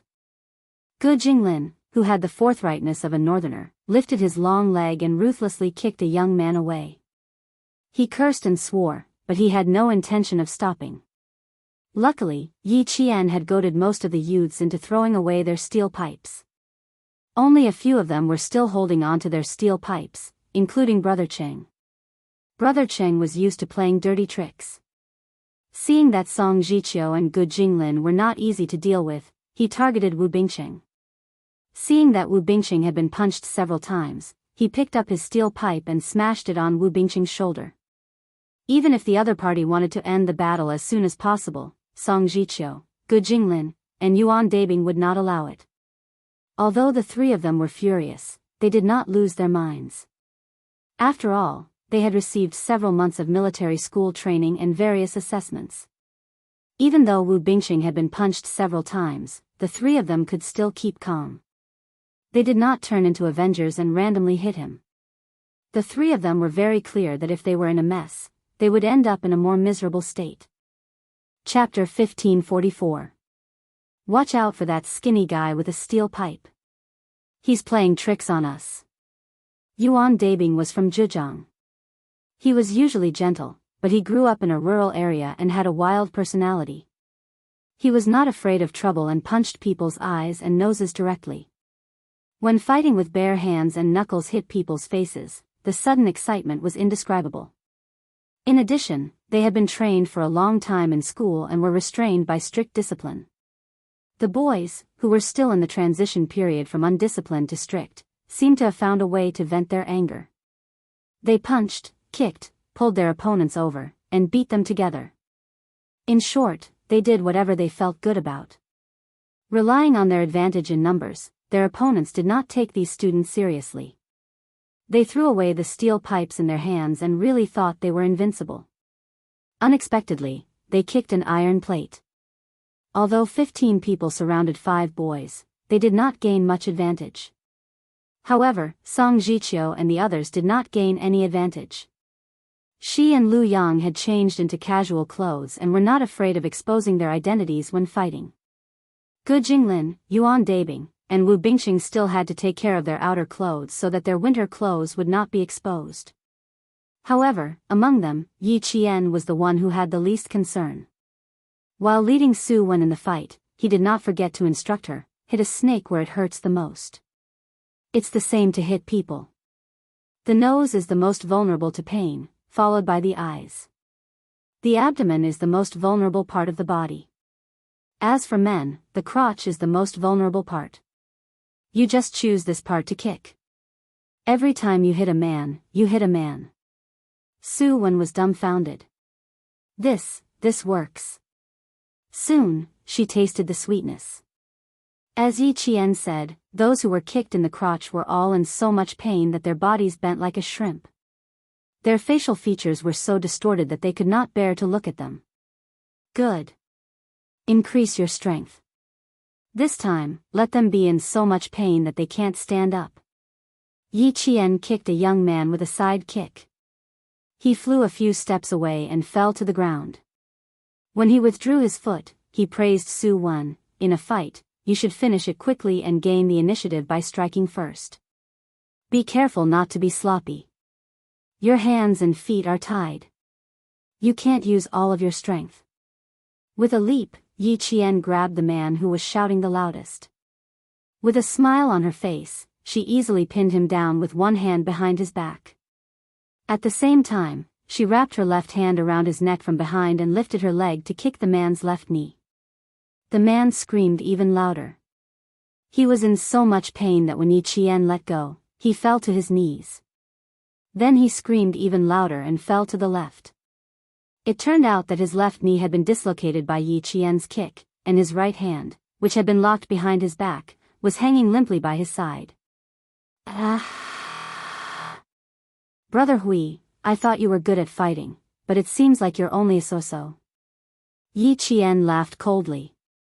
His eyes were like blooming frost, emitting a dazzling and frightening chill. Snatching someone on the street?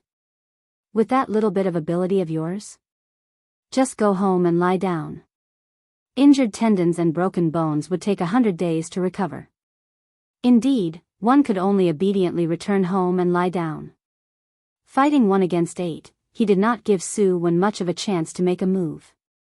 Yi Qian only used less than 5 minutes to finish off all 8 of them. All of them were lying on the ground in a disorderly manner. Their bodies were twisted, and their mouths were constantly letting out painful cries. Yi Qian stepped over their bodies and cast an indifferent glance down at them, as if he was looking down at ants. Chapter 1545. Su Wen's eyes were twinkling with stars. She was so cool. So cool. Especially when Yi Jian lifted her leg for a side kick, her legs were stretched perfectly straight. With a sweep of her leg, she stood steadily on one leg and sent her opponent flying with one kick. Cool, cool, cool. So cool. Also, when she fought in close combat, she grabbed her opponent's shoulder and threw him over her shoulder. Her movements were so free and easy that they were explosive. Awesome, awesome. Su Wen followed Yi Qian's footsteps closely. The admiration in her eyes was so deep that she almost lost herself. Seeing Yi Qian push all 8 people down, she did not worry about how to explain it to the school later. She only had eyes for Yi Qian and did not have time to care about other things. Go to the front and rest for a while. If you see anyone playing tricks behind, come out and beat him up. Yi Qian did not rest after the fight. She was done here, but Song Jiqiu and the others were not done yet. After giving Su Wen some instructions, Yi Qian jumped over several young men who had fallen to the ground and joined the group of male students. Awesome, how can she be so awesome? It's the first time I see a girl fighting so cool. Su Wen was so fascinated that all her eyes were focused on Yi Qian. When she ran to the side and stood there, she only stared at Yi Qian. Yi Qian had been besieged too many times in her previous life. At that time, she did not have the ability to defend herself and had to rely on her 2 legs to avoid being besieged. In this life, she had not escaped yet. The faint sneer in her eyes gradually disappeared. Yi Qian raised her hand and touched the silver wire on her wrist. Without saying a word, she walked behind a young man who wanted to pick up a steel pipe and hit him. As the light in her eyes gradually faded, only darkness remained in her dark pupils. Yi Qian bent down to pick up a steel pipe and directly locked the young man's neck from behind. The neck was the weakest part of the human body. Once it was attacked, it was usually the most fatal attack. Just like ferocious beasts, they liked to bite the neck of their prey when they attacked because they could kill in one move. However, Yi Qian would not kill anyone. Her purpose was only to teach them a lesson. The young man, whose neck was strangled by the steel pipe, was so scared that he shivered. He reflexively grabbed the steel pipe that was already strangling his neck, causing him to have difficulty breathing. He struggled with all his might. Yi Qian did not do anything to him, but her actions were too dangerous. Her opponent felt that his life was in danger. She pulled him back step by step until they reached Brother Cheng, who was laughing arrogantly as he fought. Then, he threw him out, and he hit Brother Cheng's back. The place where she was fighting with the other 8 people happened to be around a corner. Brother Cheng, who was fighting excitedly, did not expect that the 8 of them could not win against a girl. Therefore, he did not even look in that direction.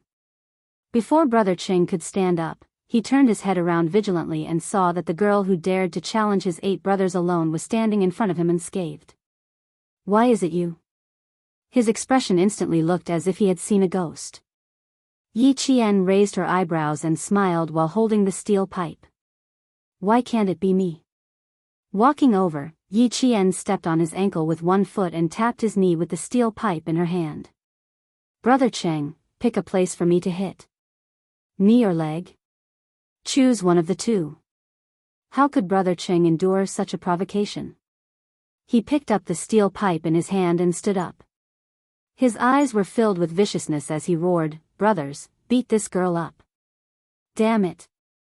She dares to threaten me. She must be tired of living." Although he was shouting, he did not dare to charge forward alone. Chapter 1546. He had enough momentum, but he didn't have the guts. Yi Qian laughed out loud. "The hand holding the steel pipe is so stiff that it's difficult for you to straighten it. Brother Cheng, you're so scared, but you're still trying to be brave. I'm threatening you. What can you do to me? Fight me one-on-one if you dare. I'll wait for you." One-on-one? Brother Cheng didn't dare. His thoughts were exposed. He was so embarrassed that he flew into a rage. "Who do you think you are? You're not worthy of my fight." It was really annoying to hear him say, "Your father," again and again. Hearing their brother's voice, 3 of the 15 people who were attacking Song Jiqiu ran over immediately. They wanted to help, but they didn't even have a chance to get close to Yi Qian. The 3 people were knocked down by Yi Qian in less than 3 minutes. Brother Cheng, who was standing aside with a sneer, didn't dare to stand aside and watch. He shouted and raised the steel pipe to hit Yi Qian. "Brother Cheng, this is a one-on-one fight." Yi Qian dodged easily, but his words were aggressive. "Brother Cheng, since you're so powerful, why don't we have a fight? Why don't we sign a life and death contract? It's up to God whether you live or die. What do you think?" Brother Cheng, who was embarrassed, spat out the betel nut residue that he had been chewing and hit Yi Qian with the steel pipe again. Damn it. He didn't believe that he couldn't beat a girl. He could beat others with the advantage of numbers, but it was difficult to beat Yi Qian, who used to be in the special forces. 11 people had been knocked down in front of him. It was not a big deal to knock down a few more now. Yi Qian didn't rush to beat him. Song Jiqiu and the others were besieged by 12 local ruffians. It was not too late to kill a few of them first. The fight went on for nearly 10 minutes. The local ruffians, who had been laughing arrogantly while fighting, soon stopped laughing. Lu Yang, who was the weakest and had been beaten up the most, stared at Yi Jian with his eyes wide open. Even his mouth was agape in shock. He stared at Yi Jian in disbelief. He watched as she kicked several people to the ground in succession. They were all convulsing on the ground and could not even stand up. What the fuck? Gu Jinglin watched as Yi Qian single-handedly snatched a steel pipe from a gangster's hand and used the steel pipe to lock the gangster's hands behind his back. He even twisted the gangster's hands like a square plate. Tisk. Gu Jinglin sucked in a breath of cold air. Even he felt pain for that gangster. Twisting the steering wheel like that would probably break his arm. Without waiting for him to come back to his senses, Yi Jian grabbed the sleeve of another gangster whose jacket was not buttoned up. She circled around him from behind as if she was dancing and took off his jacket easily. What followed next was Gu Jinglin and Wu Bingqing prostrating themselves on the ground. So cool. It was like watching a fight on TV. She used her clothes to strangle the other person's neck from behind. At the same time, she could also raise her slender and straight leg and kick the other gangster who was holding a steel pipe to the ground. Oh my God. Oh my God. This. I feel like my eyes aren't enough. It was too exciting to watch, too satisfying. No, my blood was boiling after watching it. Song Jiqiu supported her shoulder with one hand and shrugged her right shoulder that had been beaten. Looking at Yi Qian's valiant and heroic movements, he was so shocked that he couldn't speak. His cousin had said that Yi Qian was very good at fighting and ordinary people were no match for her. Seeing it with his own eyes today, he was more shocked than when he had heard about it. He also felt that it was more incredible. How could a girl fight like this? She was so good at fighting. Watching her fight, he felt that he had learned Taekwondo in the past few years in vain. Chapter 1547. At the same time, she understood why her cousin looked like that at that time. She didn't understand it at that time and even joked about whether he liked her or not. Her cousin smiled and answered after a long time, "Of course I like her. How can I not like her? How can I not like a girl like her?" However, the like I'm talking about is different from the like in your mind at this moment. Until he saw Yi Qian, he still felt that his cousin had not told him the truth. His cousin must not have known how gentle his eyes were when he mentioned Yi Qian's name. There was only gentleness in his eyes. Before he saw her, it was hard to imagine how beautiful a girl who was good at fighting and studying could be. At most, her skin was fair and delicate. After all, his cousin had said that her skin was as fair as a peeled egg. A fair complexion could cover 100 ugliness. When he saw her on the day of the military training, he really felt that it was normal to like Yi Qian. She was beautiful, tall, and elegant. Whoever liked her would definitely have good taste. His cousin had good taste. Now he finally understood why his cousin had said that he liked Yi Qian, but it was not the love between a man and a woman. He also finally understood his cousin's expression at that time. Admiration, appreciation, admiration, but there was no love. Yi Qian, for a girl like her, you would gradually lose sight of her beauty. You would only see her excellence, which was more shocking than her beauty. To Song Jiqiu's surprise, she had become Yi Jian's classmate and a student of the same cohort in her lifetime. Song Jiqiu suddenly felt that she was very lucky. Does it mean that we have nothing to do? Yuan Dabing swallowed his saliva and asked quietly, I feel that Yi Qian can deal with them alone. We don't need to do anything. Song Jiqiu shook her head and denied, it's not a feeling. We don't need to do anything at all. She can deal with all of them alone.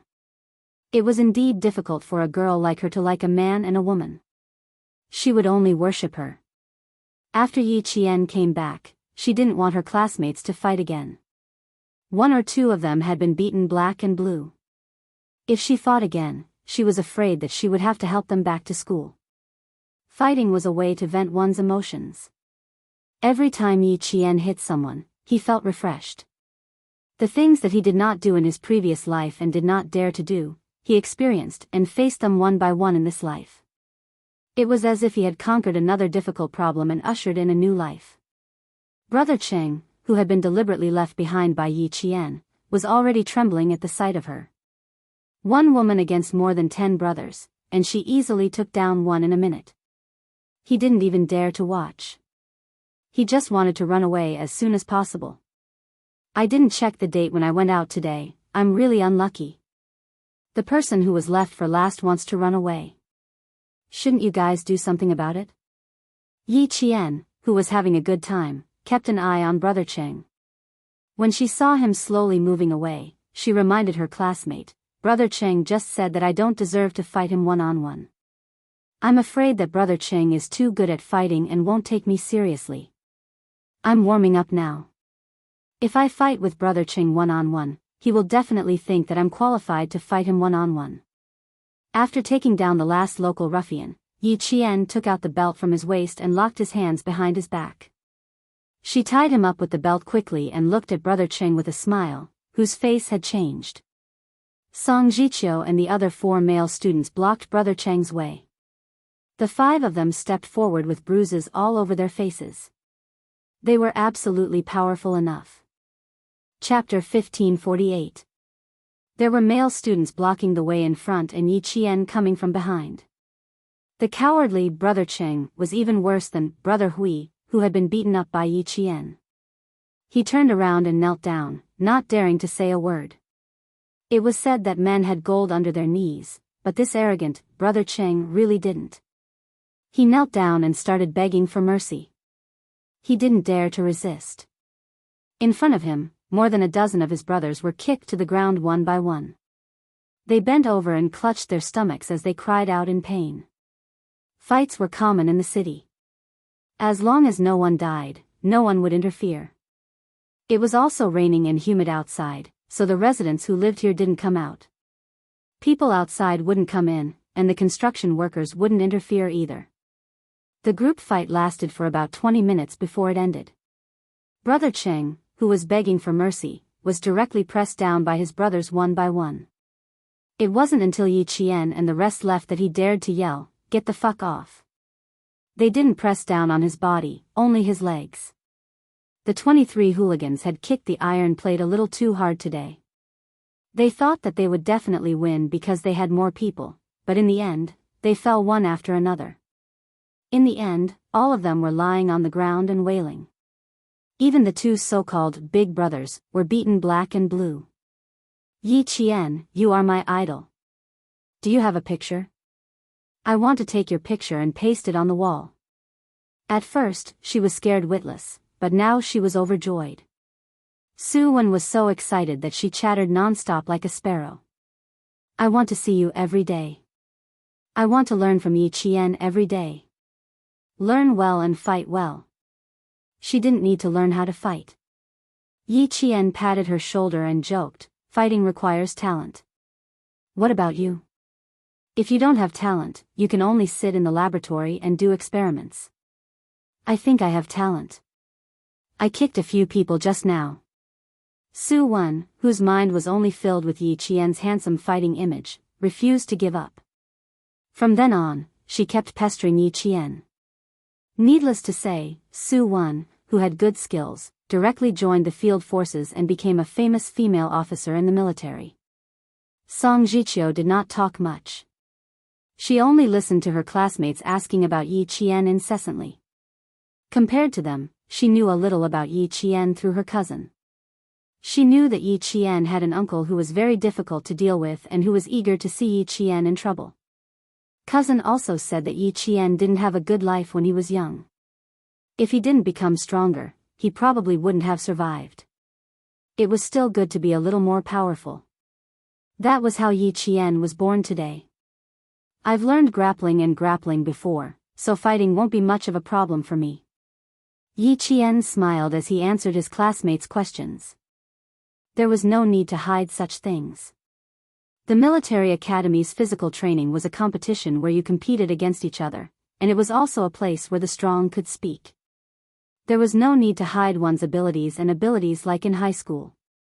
In a place like the military academy, there was no way to hide one's abilities. After a few training sessions, everyone would know what you were capable of.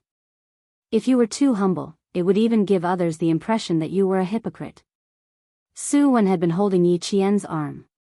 Her eyes didn't move at all. Even if the male students were talking beside her, she only had eyes for Yi Qian. Hearing this, she immediately said, "Teach me, teach me. A great teacher produces a great student. Believe in me, Yi Qian. I will definitely be a good student." If she had Yi Qian's skills, she wouldn't have gotten her classmates into trouble today. Chapter 1549. For the first time, Su Wen understood how sincere her father was when he said those words to her before she went to the military academy. Her father had said that after entering the army, you were no longer an individual, but a whole group. If you did not do well, the whole class would be punished. Joining a group, not only did one have to work hard to improve himself, but he also had to remember to help his comrades improve. A group was not you or him. A group was you, me, and him. Every word and action represented the honor and disgrace of the whole group. In a group, one had to learn from each other, understand how to care for each other, supervise each other, and learn from each other's strengths to make up for each other's weaknesses. Su Wen felt that she had dragged the group down this time. Because of her, 6 classmates had stood up for her and fought for her. All of them had been beaten black and blue. Thinking about this, Su Wen's eyes turned red. She suddenly became depressed. How can we go back to school like this? The guards directly stopped us. Then, what should we do? After the fight, she knew that she was scared. Song Jiqiu glanced at Yi Qian. To be honest, this matter could only be left to her. They could not deal with it. Don't worry. As long as we arrive at the school gate on time, the brigade leader will take us in, Yi Qian said softly, which made the six of them feel cheerful. It was as if the clouds and fog had cleared to see the dawn. Su Wen was stunned. Leader. The brigade leader will take us in? Yes. Didn't I tell you before? You were bullied and blocked outside. I hope the instructor can let me, Song Jiqiu, and Lu Yang go out to solve the problem. Moreover, I told the instructor that we would not bring the trouble to school. Yi Qian explained calmly to prevent his classmates from worrying. Now we will solve the problem outside, so there will be no problem. Really? But they. Su Wen felt that the news was a bit unreal. They had fought. After the fight, the brigade leader would come out to take them into school. It sounded incredible. Don't worry. Since Yi Qian asked us to fight freely, he must have a way to make sure that nothing will happen to us. I believe that Yi Qian can solve the problem. Yuan Dabing laughed heartily. His tone was full of trust for Yi Qian. If Yi Qian says it's fine, then it must be fine. Lu Yang, who was covering his face, nodded heavily, indicating that he also believed in Yi Qian. His face was punched a few times, and the corner of his mouth was bleeding. His mouth was in so much pain that he couldn't even speak clearly. Gu Jinglin, who was the happiest of them all, laughed out loud. We've earned a lot today. You don't know how much fun I had just now. I punched the guy in the face. Ouch, I saw his spit flying. But. As he spoke, he frowned and swung his hand. I was in so much pain that I thought my knuckles were broken. Old Gu was very mighty today. I was the closest to him, and his elbow almost hit me a few times. Lao Gu, you have committed a grave mistake. Song Jiqiu joined in the conversation. In a short while, the atmosphere became more harmonious. There was no tension at all. Su Wen was a girl, and her mind was more delicate than that of boys. Although she also believed in Yi Qian, she could not be completely at ease until she actually went to school. Because she was the one involved, and she had implicated her classmates. Yi Qian could tell that she was still worried. When they got on the bus, he said softly to her, "Don't blame yourself. We are a group. We should learn to take care of each other and rely on each other. We should not stay away from you immediately after you make a mistake, for fear of being implicated." Chapter 1550. The bus rocked back and forth. Yi Qian's slightly cold voice gradually calmed Su Wen down. It's normal to be worried about us now. But Su Wen, you're our comrade. If you get bullied outside, we will definitely help you. Because you're our comrade, we can't just stand by and watch. We're comrades in arms. Not only do we have to help each other in learning and training, we also have to help each other in life. Don't the instructors, brigade leaders, and teachers always say that we're a team? No one can give up on the other team. In my eyes, fighting together is the same as testing the team's results together. No one is allowed to say that they're dragging each other down. Yi Qian didn't want Su Wen to feel too burdened. As he spoke, he intentionally changed the topic. He no longer revolved around fighting, but instead brought up their daily training. Since you know who's dragging us down, why don't you help him out more often? We clearly know that he's not as good as others in certain aspects, but everyone is indifferent. This isn't teamwork, this is exclusion. Since that's the case, we have to accept that when one of us makes a mistake, everyone will be punished. Yi Qian spoke very quickly and gently, but every word carried a deeper meaning. He spoke directly to Su Wen's heart, making her listen carefully and attentively, afraid to miss even half a word from Yi Qian. Life, training, hygiene, learning, we have to learn to take care of each other in all aspects. During training, everyone has to remember to give a hand to whoever runs slower a hand. Failing a regulation exam, failing physical training, being late for an emergency gathering, etc.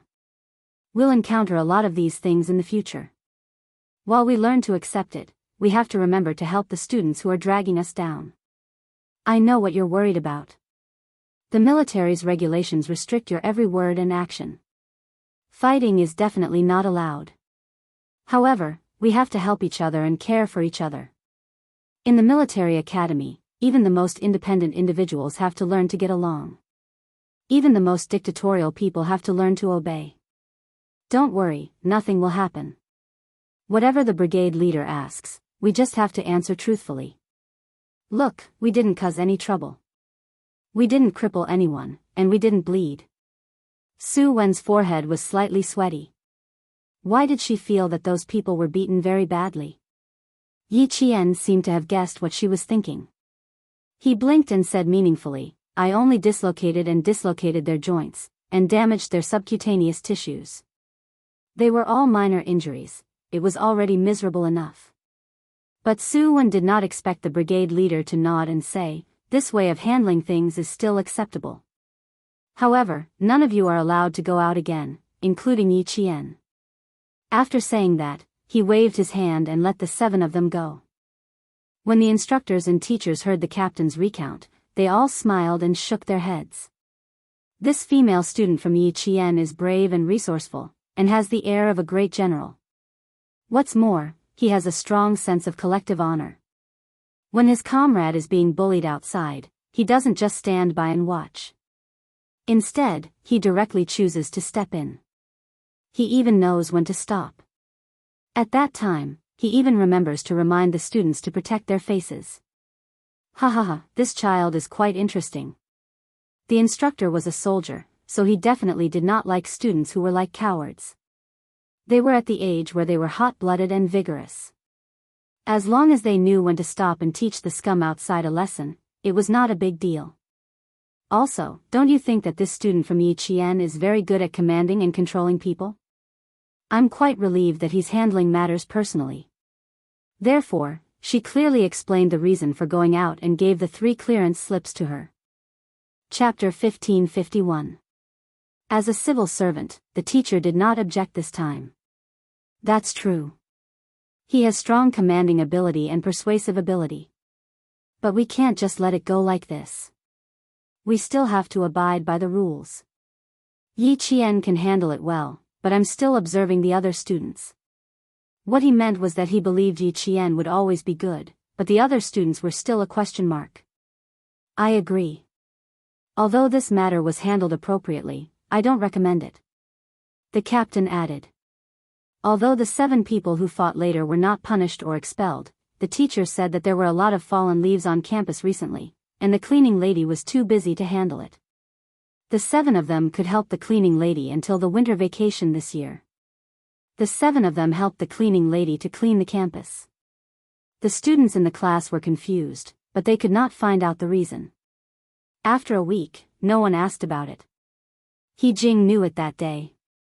She said indignantly, if I were there, I would definitely disable some of them. Thinking that she did not help and that He Jing took the initiative to clean the campus, no one could persuade her to stop. In her words, we'll share blessings and misfortunes together. Simple and pure comradeship was built day after day, year after year. Every day, they crawled, touched, and rolled around together. They ate, drank, and slept together. Even if they were separated later, they still thought of each other and worried about each other. After this incident, Song Jiqiu, Su Wen, and the other 5 people were absolutely obedient to Yi Qian. As long as Yi Qian said something, they would listen and believe that what he said must be correct. They were not the only ones who believed in Yi Qian. After a long time, the other students in the class were also influenced. They no longer resented someone for being punished because of him or her. They also no longer warned anyone not to make the same mistake again. During training, if someone ran slowly, someone would immediately stop and pull him or her to run together.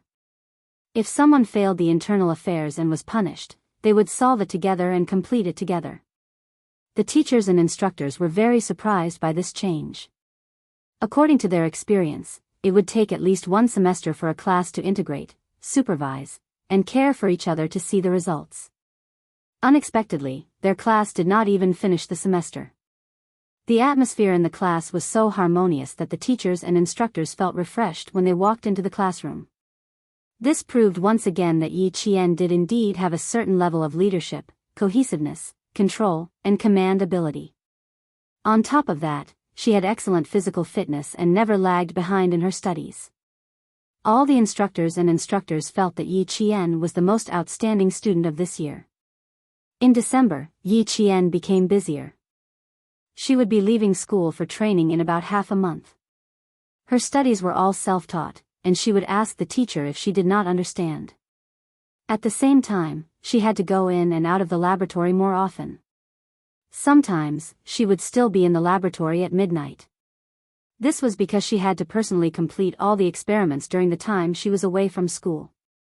She had to write a report and submit it to the higher-ups. Other than a few kilometers of cross-country and group events, she didn't participate in any other individual training. When they entered the military training, the fourth-year senior said, "As long as you perform well, you can watch your classmates train." Yi Qian belonged to this category. However, she really didn't have the time to watch her classmates train. She had to put all her time into her studies. She needed to compress the 45 days' worth of learning until she left school on December 12. Chapter 1552. Her classmates did not know that she had left school for training. On December 12, at 12:05, the students were still having lunch. Yi Qian wore casual clothes and was sent to the airport by the school's car. This time, no one came to pick her up, so she had to go there herself. In the afternoon class, Yi Qian's seat was suddenly empty. Everyone in the class was surprised. He Jing even suspected that Yi Qian was too tired and fell sick. The teacher only said, "Yi Qian went out on a mission." Everyone in the class suddenly understood. No one thought that it was strange for a freshman Yi Qian to go out on a mission. Last Saturday, they had a comprehensive training session with the fourth year's class. Yi Qian had defeated the best senior in every subject and had become the fourth year's senior's nightmare. It seemed normal for her to go out on a mission. At this time, Yi Qian was walking in the crowded airport. She checked in and flew directly to the southernmost city in China. Then, she took a military helicopter to an island to complete the competition.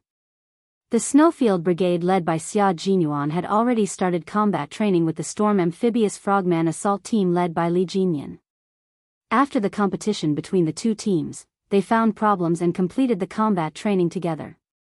Yi Qian, who did not participate in the early stages, only had 10 days of combat training this time. Then, there would be a 5-day competition, and finally, there would be a month of combat training. Not only did she have to train, but she also had to review her homework. Besides Xia Jinyuan, there was also Li Jinyan who tutored her. Both of them were soldiers with excellent results and were qualified to be teachers. Yi Qian carried only a small piece of luggage into the departure lounge and waited for her flight to Hainan at 2:40 p.m. sharp. It was still early. Yi Qian took out her textbooks from her luggage and began to review what she had learned this morning. She sat alone in a corner and set her phone to vibrate. She was completely focused on studying. She only looked up when she heard a familiar voice less than 3 meters away from her. She and Yiying were really fated. The world was so big, and there were countless airports in the country. She couldn't believe that she met her here. This fate was really deep. Yiying did not see Yi Qian. She was holding a small white phone and talking to someone. "Young Master Qin, you really don't have to pick me up. My parents and I are only going to the capital for a transfer flight and will be staying there for 3 hours. There's no need to trouble you to pick me up. It's true. I'm not lying to you. I'm really only staying for 3 hours. Yes, I'm flying to France at 8 p.m. Yes, it's confirmed. I'll be studying in France from now on." There was obvious impatience on her face, but her voice was very gentle. She didn't know what young Master Qin said on the other end, but Yi Ying's brows furrowed. After a while, she said, "It's my body that's not strong enough to join the army. How can I blame you? Medical skills are advanced overseas. When the time comes, let's see if there's a cure overseas." I don't blame young Master Qin. How can I blame young Master Qin? I can only blame my body for not living up to expectations. Yi Qian couldn't help but raise his eyebrows. She couldn't join the army, so she continued to use her poor health and heart disease as an excuse to regain her face. Yes. This was Yi Jifan's family's usual tactic. Yi Ying looked extraordinarily angry on the phone. She was so angry that her hands were clenched into fists. Unfortunately, the other party was someone she couldn't afford to offend. She could only endure it. After talking for about 5 minutes, Yi Ying hung up the phone. The smile on her face immediately disappeared. She turned to Yi Jifan and said, "An illegitimate child dares to pretend to be a young master in front of me. Dad, don't bother with this kind of person. Useless thing." He even said that he knew the Beijing government group. To think that I believed him before. Chapter 1553. After hanging up the phone, Yi Ying's tone changed. She was no longer as gentle and sweet as before. Instead, she was cold and gloomy. How dare he call me every day after wasting so much of our family's time? Yi Ying seemed to have thought of something and took a deep breath. That's not right, Dad. How did he know that our family of 3 would be transferring to France today? I didn't even mention this to him. Ever since Yi Ying found out that Qin Yi was an illegitimate child, her attitude had changed completely. She was glad that she had made a trip to the capital. Otherwise, she would have been kept in the dark. Sun Dongqing's eyes flashed. If I didn't tell him and you didn't tell him, then it must have been your mother. Yi Jifan glanced at his wife coldly and said to Yi Ying, "That's why I reminded you not to tell your mother about your affairs. Your mother doesn't use her brain. She does things based on her personal preferences. If she had treated Yi Qian better in the past and not instigated her daughter to bully Yi Qian, things would not have turned out this way." When Yi Ying heard that it was her own mother who had done this, she could only suppress the anger in her heart. After all, this was her own mother. She could not lose her temper, but she still had to say something. She looked at Sun Dongqing with her almond eyes that resembled Yi Jifan's. She suppressed her anger and said, "Mom, do you still want me to get involved with Qin Yi? He is an illegitimate child. He only knows how to play. Are you trying to get me killed? I'm already miserable enough. If I get entangled with Qin Yi, I won't have a peaceful life.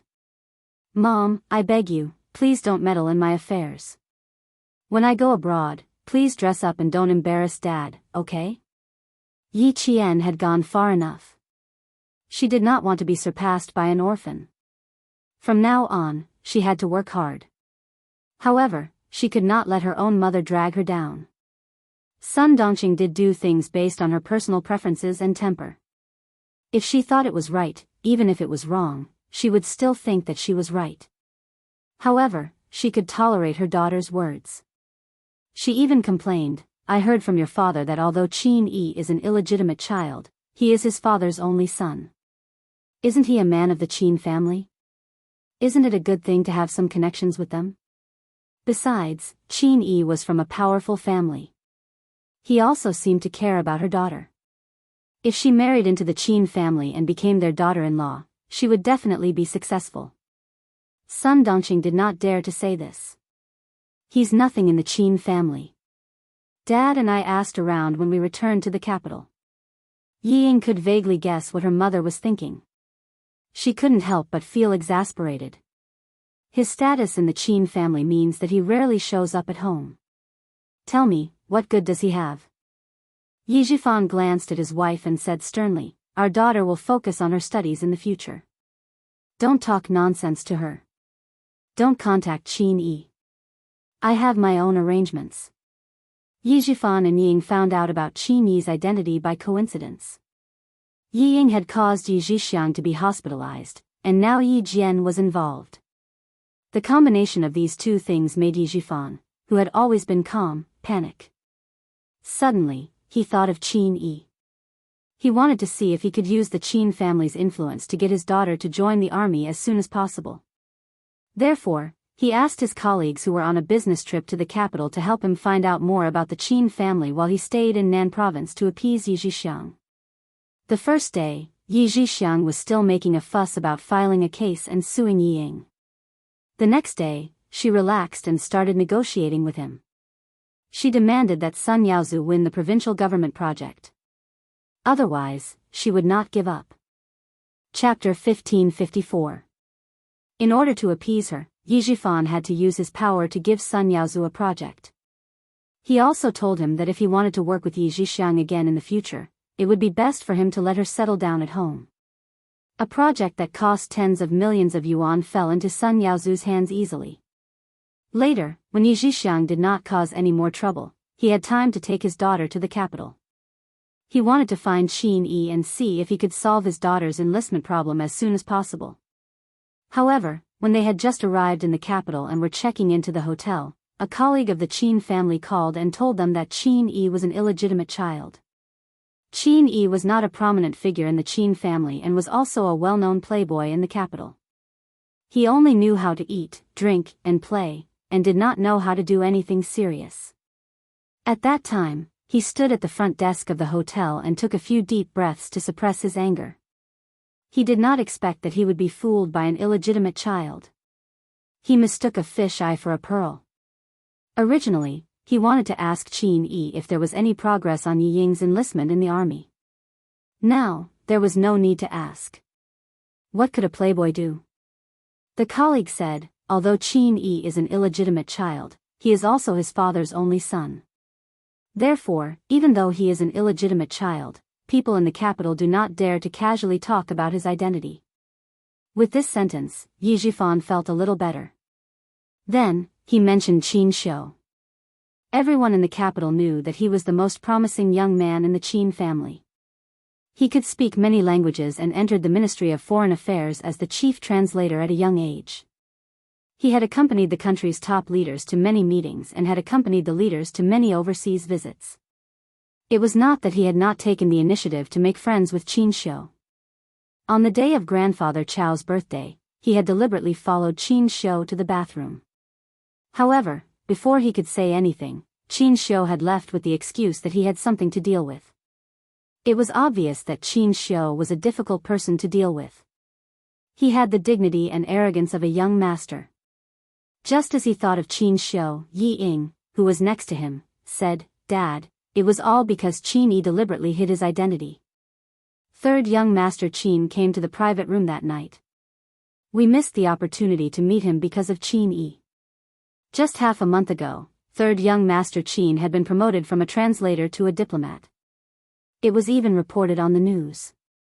2 days ago, he had even accompanied the country's top leader on a visit abroad. Yi Zhifan didn't mention that he had gone out of his way to make friends with Qin Shou that day, but Qin Shou didn't give him any face. Hearing this, he said calmly, "That's enough. What's done is done. There's no point in saying more." After that, Yi Zhifan's face darkened even more. When he found out about Qin Yi's identity, he was not in the mood to stay. Moreover, Yi Zhixiang was no longer making a fuss.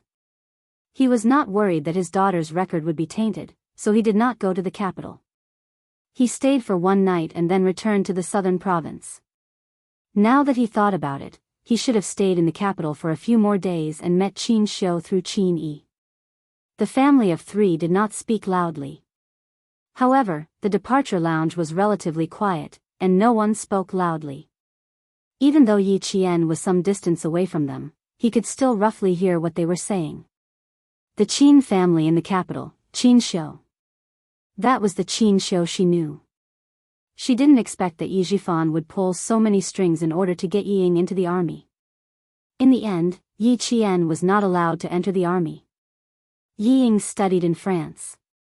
Just like in her previous life, she still went to France. Chapter 1555. However, the difference was that in her previous life, Yi Ying went to France to study and became the first girl in town to study abroad. In order to curry favor with Yi Zhifan, the town officials even put up banners in town. After that, Yi Ying became a real celebrity in Fujian town, a golden phoenix that flew out of the mountains. In this life, she had Yi Jifan to protect her. Although she was in a difficult situation, she still went abroad. Sun Dongqing muttered something under her breath, which made Yi Ying's expression change drastically. She felt so wrong that she was about to cry. That's enough. Your mother is like that. Just don't be like her. Yi Jifan didn't want his daughter to be unhappy on the eve of studying abroad. It was rare for him to speak up for his wife. He glared at Sun Dongqing, who knew that she was in the wrong. He pressed his lips together and reminded Yi Ying again, if you want to take down Yi Qian and trample her into the mud again, going abroad is your last chance to turn things around. Yi Jifan lowered his voice even more, as if he was about to talk about something important. His expression was so cold that it revealed a hint of viciousness. Also, remember, Yi Ying, being tortured alive is a fate worse than death. If you die, it's better to end everything once and for all. Don't keep saying that you want to get rid of her and make her disappear from your sight. You're no match for her now. Even Dad is no match for her. Yi Qian had too many people protecting her. He originally wanted Sun Yaozu to get rid of her during the National Day holiday, but in the blink of an eye, he saw her standing upright beside the country's leader and watching the celebration together with him. His thoughts of going all the way and killing her were instantly extinguished. For someone to appear beside the country's leader meant that she was valued, even more so than him, the Provincial Construction Bureau chief. Remember what Dad said. If you don't have enough power, don't try to provoke Yi Qian. Once you lose your cool, you'll only bring disaster upon yourself. In the end, you won't get anything, and Yi Qian will still be the Yi Qian you'll look up to for the rest of your life. Yi Ying, do you want to look up to an orphan girl who used to be inferior to you in every way? No, she definitely did not wish for such a day to come. Yi Ying shook her head. Her watery almond-shaped eyes were filled with coldness. I won't let her stand on my shoulder forever. I'll make her lie at my feet obediently and never get up for the rest of her life. Yi Qian, who had been paying attention all this time, smiled. He smiled so much that his bright eyes curved into crescent moons. His eyes rippled like black pearls that had fallen into the blue waves, washing away all that was left was pure beauty. It turned out that Yi Ying wanted to kill her at this time. All right, Yi Ying, I'll wait for that day to come. Let's see who will be kneeling at whose feet in this lifetime. No wonder she was teased by Yi Jifan in her past life. It turned out, it was all because of Yi Jifan. He was the one who taught Yi Ying how to torture her when she was alive. Just as he said, death was the end of all troubles. Only being alive was true torture. If it was in the past, Yi Qian would definitely lose her cool when she heard the conversation between father and daughter. But now, Yi Qian deeply understood what she wanted and what was important. Yi Jifan, Yi Ying, Sun Dongqing, old Madam Yi, Yi Zhixiang, Sun Yaozu, just you wait. Yi Qian closed her eyes slightly and suppressed the hatred in her heart. Things had changed in this lifetime. One day, she would destroy Yi Jifan's reputation. One day, she would do it. Chapter 1556. The evidence she had collected in her previous life could not be used in this life because Yi Jifan had just become the chief of the Provincial Construction Bureau. She was waiting for him to secure his position and use his power for personal gain. She remembered what Xia Jinyuan had said. Before she found out who was behind Yi Jifan, she could not act rashly. She also remembered what Grandpa Zhen had said before he died. Before she had enough power, she should not think about Yi Jifan's family. She should not let her hatred blind her eyes and make her unable to see the right path to take. You must be careful when you are abroad. You can't be as casual as you are in China. You don't have to worry about domestic matters. You should focus on your studies. As for Qin Yi, don't worry. I will not let your mother do anything rash. Yi Jifan was indeed a responsible father. No matter what his daughter did, he would always choose to forgive her and do his best to strive for better things for her. At the same time, he did not forget to remind Yi Ying in case she lost her sense of propriety due to jealousy. Dad, I will leave Auntie and Qin Yi to you. Don't worry. I will not embarrass you again. Yi Ying cried softly. She regretted it. She really regretted it. Now that she had a chance to stand up, she would not miss it. Yi Jifan did not say anything. He gently patted Yi Ying's hand. She would not embarrass him. Yi Jifan rubbed his face. To be honest, he was not as confident as he used to be. Yi Qian stood at the top. He could not compare to him. She had accompanied the country's leaders to the celebration. Even if it was just an appearance, it was enough to show that she had reached a height far beyond his imagination. How could it be easy to bring down Yi Qian? As for Yi Zhixiang, there would not be any problems. If she wanted to cause trouble, she would have to see if Sun Yaozu agreed. Now, it was Sun Yaozu who was in charge of the house, not the old woman who couldn't move on the bed. Sun Yaozu, who had tasted the sweetness of success, was afraid of losing their partnership in the future. He patted his chest and promised that he would look after Yi Zhixiang. Sun Yaozu was an ambitious man. As long as he could bring benefits to Sun Yaozu, nothing would happen to Yi Zhixiang. As for Qin Yi, Yi Jifan thought for a while and said, "Don't worry about Qin Yi. When you arrive in France, don't let him contact you. Also, Qin Xiu works in the French embassy.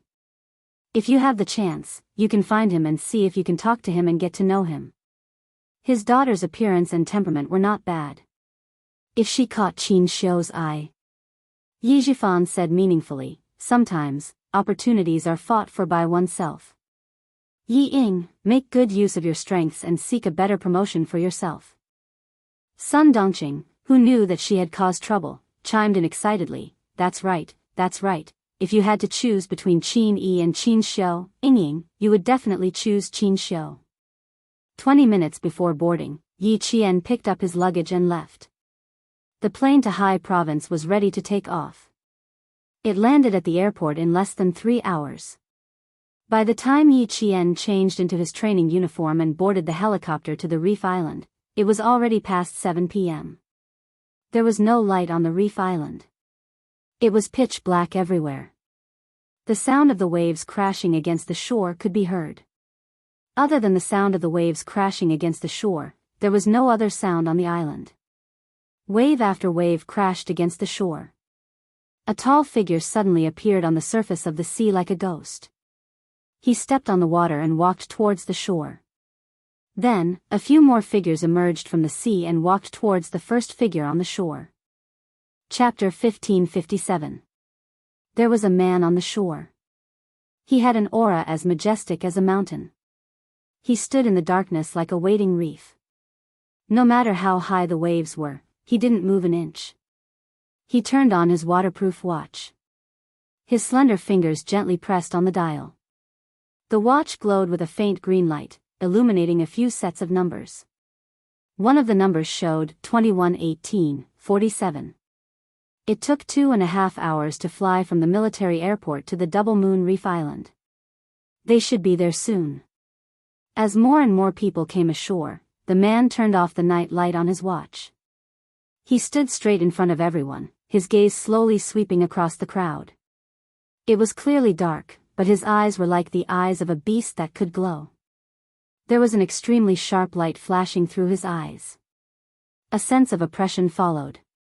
Everyone who was already exhausted maintained their straight posture, motionless as he inspected them with his gaze. He didn't say anything. Everyone stood like that, motionless, as if they would stand together until dawn. The clear moon in the sky was dotted with stars. On the surface of the sea, the waves rose and fell without end. The monotonous sound of the rising and falling tides was like the applause of tens of thousands of people, applauding this group of soldiers guarding the borders of the motherland. After about 20 minutes, when the ink-like seawater slapped higher and the sound of the waves grew louder, the sound of propellers blended into the monotonous sound of the sea. The man standing in front said, "Turn back." His voice was like the blooming of the first snow, with the most primitive coldness. It was so cold that it seemed to have rubbed the snow into his heart. Every word was extremely cold. Everyone turned around and faced the sea. Their eyes looked up at the sky in unison. The man standing beside them pressed a button on the side of the dial.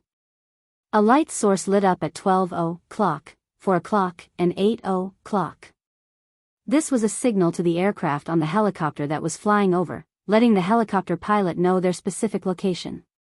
Confirm location. Prepare to launch. The helicopter pilot with earmuffs received the ground signal and reported the distance between the ground and the sea, as well as the aircraft signal, to the 2 crew members behind him. Distance 600 meters, 400 meters, 300 meters. As the helicopter pilot accurately reported the distance, everyone standing on the coast saw a military helicopter gradually enlarging from the size of a petrel until it stopped above them. The strong wind from the propellers blew, blowing up the seawater and sand. It blew on all the resolute faces facing the sea. In less than a minute, their wet combat uniforms were covered in fine sand. Their faces, eyebrows, and eyelashes looked like they were wearing sand masks. It was impossible to tell who was who. Sand got into their eyes, causing them to feel sore and painful.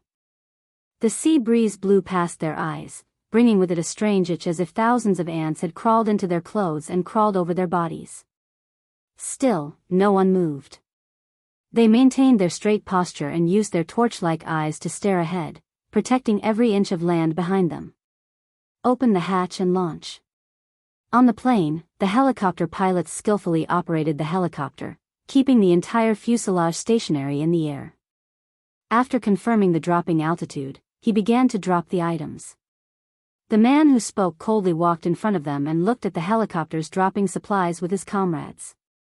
It seemed that this time, thanks to Yi Jian, the supplies were delivered 3 days earlier than planned. Chapter 1558. After the materials were delivered, a rope was thrown out of the helicopter. Everyone held their breaths for a moment. Someone was coming down. Who would come to their deserted island in the middle of the night instead of sleeping? Was she here to inspect their work? Was she here to lecture them? A figure appeared at the entrance of the cabin and waved at them. That person looked so familiar. They hadn't figured out who was waving at them. Then, he saw the man grab the rope and descend swiftly and handsomely. The man had already fallen into the sea. The figures standing on the shore gasped one by one. The descending figure was slender and it was obvious that it was a woman. A woman? A female soldier? A female leader? A girlfriend?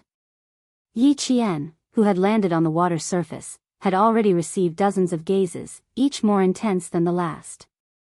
When she was on top, everyone's gazes were on her. When she reached the bottom, everyone's gazes shifted to the bottom. Long time no see, comrades of the Snowfield Brigade, comrades of the Storm Amphibious Assault Team. She turned on the multifunctional waterproof military watch, and the light on it flashed 3 times to indicate that everything was fine. The helicopter crew who received the signal gave her an "OK" hand signal. After the cabin door closed, the helicopter left with the sea breeze and sand in its wake. After sending the helicopter off, Yi Qian didn't even have time to look down when she heard the splashing sound of dumplings. She looked up. Ha! Dozens of people rushed towards her. Yi Jian, who came with supplies, became the target of the male soldiers. Han Zheng of Z7 had already recognized the female soldier. Since he was standing at the front of the line, his speed when he dived into the sea was as fast as a dragon coming out of the sea. He was like a dragon coming out of the sea. Oh my God, I finally saw a female creature. But someone didn't like it. Little guy, my girlfriend is coming over. Why are you so excited? Go to the side. Go to the side. Xia Jinyuan had always been good at fighting. She bent down like a cheetah and hugged Han Zheng's legs. With a splash, Han Zheng, who was running the fastest, fell into the sea and drank a few mouthfuls of salty seawater mixed with sand. Who's playing dirty? He got up at lightning speed. He had no choice but to move quickly. He was afraid that his comrades behind him would rush up and step over him to reach Yi Qian without looking at the water. This group of brats, each and every one of them had met. Pervert. Forget. Righteousness. Bah. Are we still brothers? Amidst the happy splashing sound of the water, a cool voice answered Han Zheng's question. It's me. What do you want? Han Zheng shrunk his neck and silently changed from running in a straight line to running horizontally. Damn, I was so happy to see Yi Qian that I forgot that her real boyfriend, Xia Jinyuan, was also on the team. What else could he do? He could only obediently pick up the items. The man standing on the shore did not move. His handsome face, which was as cold as snow, contained a trace of gentleness that was hard to see. He quietly watched the two teams of comrades struggling in the sea. Then, his gaze turned to the distant sky. The weather was good tonight. The moon was bright and the stars were twinkling. Yi Qian really knew how to pick a day to come over. However, he didn't expect that Xia Jinyuan would not be reserved when he saw Yi Qian. He even rushed into the water with his comrades. This was interesting. Other than the Devil King Li Jinyan, who only walked 5 steps on the shore, everyone else jumped into the sea and warmly welcomed Yi Qian's arrival. Chapter 1559. Yi Qian watched as dozens of people ran towards her. Their imposing manner made her take a few steps back. Water splashed everywhere, creating a mist. Yi Qian couldn't help but squint her eyes. She quickly picked up an item by her feet and ran towards the other side at the same speed. She had seen the enthusiasm of the male soldiers. She was really afraid that they would lift her up, throw her into the air, and then catch her. Even though she saw the familiar figure, she didn't change her mind. She dragged the item and continued running to the side. Xia Jinyuan wanted to be more reserved, but when he thought about how his little fox was going to be on the water demon's side, he felt a little jealous. Previously, he was a little excited when he thought about becoming Little Fox's opponent, but now, he wasn't as excited. What was so good about being her opponent? Fighting side by side was what was good. He, who was running at the front, saw Yi Qian suddenly run to the side and a deep smile appeared on his handsome face. You guys are too enthusiastic. Can't you see that you've scared everyone away? Go to the side and pick up the items.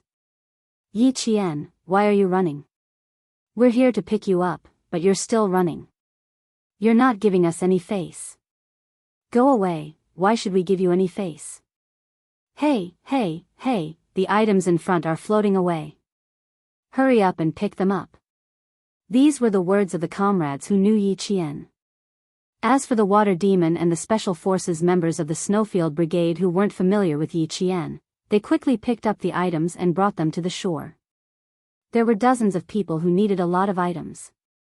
A total of 14 buoyancy boxes were dropped from the helicopter. There were a few waterproof buoyancy boxes that contained medical supplies, but they were carried dozens of meters away by the waves.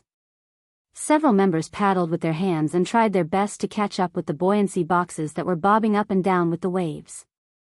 Because of Yi Qian's arrival, the atmosphere at the scene was very lively. Everyone was in a good mood and there was a rhythm to their steps. Li Jinyan, who had been observing from the shore, looked at the two figures running to the side. His thin lips seemed to curve as he strode towards the two of them. Since the Snowfield Brigade's king was welcoming his comrades from the Storm Commandos so enthusiastically, he had to go over and remind him. Don't be too enthusiastic, or you'll be sad later. Little Fox, your appearance has ignited the fire in their hearts. They're so passionate that even the real boyfriend's heart can't take it anymore. Xia Jinyuan, who managed to get his girlfriend, started to gain sympathy. This man always revealed a side of himself in front of Yi Qian. After being apart for almost 2 months, Yi Qian noticed that his teeth seemed to be whiter than before. That pair of burning eyes stared at her without blinking, and the fire in them seemed to want to set her on fire. Yi Qian didn't blush as easily as before when she met his burning eyes. Moreover, she was still standing in the cold sea, so she wouldn't blush from his gaze. Yi Qian placed the buoyancy box in his hands. He blinked and said with a smile, Captain Xia, if I remember correctly, we're in a hostile relationship right now. Don't you think it's a little inappropriate for you to come over to my side like this? If Major Xia could defeat them with just a few words, then he wouldn't be Major Xia. Hearing this, he raised his eyebrows slightly and said with a teasing tone, So, I have to make the best use of the time before you join the team. Who knows, I might even be able to infiltrate the team and steal information. Chapter 1560. Under the moonlight and starry sky, Xia Jinyuan's handsome face was obviously tired, but when he saw Yi Qian, it seemed as if all the tiredness of the past few days had disappeared. There was a kind of spiritual sustenance called love supporting him. All the fatigue in his body and mind was swept away, leaving only the joy of reuniting with her. He was an introverted man. He was calm even in the face of a life-and-death battle. Only in front of Yi Qian did he reveal a side that no one knew about. Sometimes he was rogue, sometimes he was noble, sometimes he was cold and arrogant, and sometimes he was like a naughty child asking for candy. Yi Qian looked at Major Xia, who had a slightly evil smile on his face, and replied unhurriedly, "That's true. It seems that I should seize the time to get in touch with you. Who knows, maybe I can even infiltrate the enemy's internal department to steal information." After saying that, he even raised his hand to touch his face and said excitedly, "I've never been a femme fatale before. I can give it a try. TSK, TSK, TSK. Little fox, your skin seems to be getting thicker and thicker, just like mine." Xia Jinyuan laughed heartily as he stared at her dimples that were brighter than the moon. Suddenly, he gave her a sneak kiss, a gentle kiss landing on her forehead. It was a light kiss. Before Yi Qian could react, he had already left, leaving behind only a trace of moist seawater. "Welcome back to the team, Yi Qian." A second ago, Major Xia was like a cat that had stolen a fish. Now, his expression was cold. Dressed in a combat uniform, he had transformed into an unyielding Special Forces soldier in a second. Yi Qian. Why did it feel like he had deliberately changed in a second? However, Major Xia had always been a scheming person. Until now, she still hadn't figured him out. It wasn't until he reminded her that Demon King Li is behind that Yi Qian understood why he had changed so quickly. Then, she heard him chuckle softly. "You're quite good at ruining the atmosphere. Otherwise, I would have stolen another kiss." "Then I have to thank Demon King Li." Yi Qian pursed her lips and smiled. She always felt relaxed when she was with him, as if nothing was difficult and he could solve anything. It gave her a sense of pleasure from inside out. There was no reason for her to miss out on a man who could give her happiness and security. On the shore, Li Jinyan frowned slightly. He wasn't sure if Xia Jinyuan was kissing Yi Qian. It happened so fast that before he could see it clearly, Xia Jinyuan had already straightened up. The two of them were already walking towards the shore. Xia Jinyuan had been walking side by side with her the whole time, keeping a certain distance from her. There was nothing strange about his behavior. She must have been overthinking things just now. For the past 2 days, he was in charge of the sea training. As expected of the Demon King, the intensity of the training challenged everyone's limits every day. This morning, we swam 5 nautical miles in full gear. In the afternoon, we swam in light gear. After that, we completed the underwater shooting before returning to the camp to rest. Training with him is indeed rewarding. The training for the next 10 days will only be more intense. You still have to study at the same time. Little fox, drink more energy supplements. Don't tire yourself out if you're not careful. He wasn't exaggerating. Yi Qian hadn't undergone any intense training for 2.5 months. Her body's functions weren't fully functioning yet, so it wasn't impossible for an accident to happen. Yi Jian recalled the time when she trained with him during the summer vacation. The corners of her mouth curled up. "It's indeed very difficult, but I'm looking forward to it." She turned her head and smiled at Major Xia. "Captain Xia, I'll be looking forward to your guidance next." Chapter 1561. Don't worry, I'll definitely give you some good advice.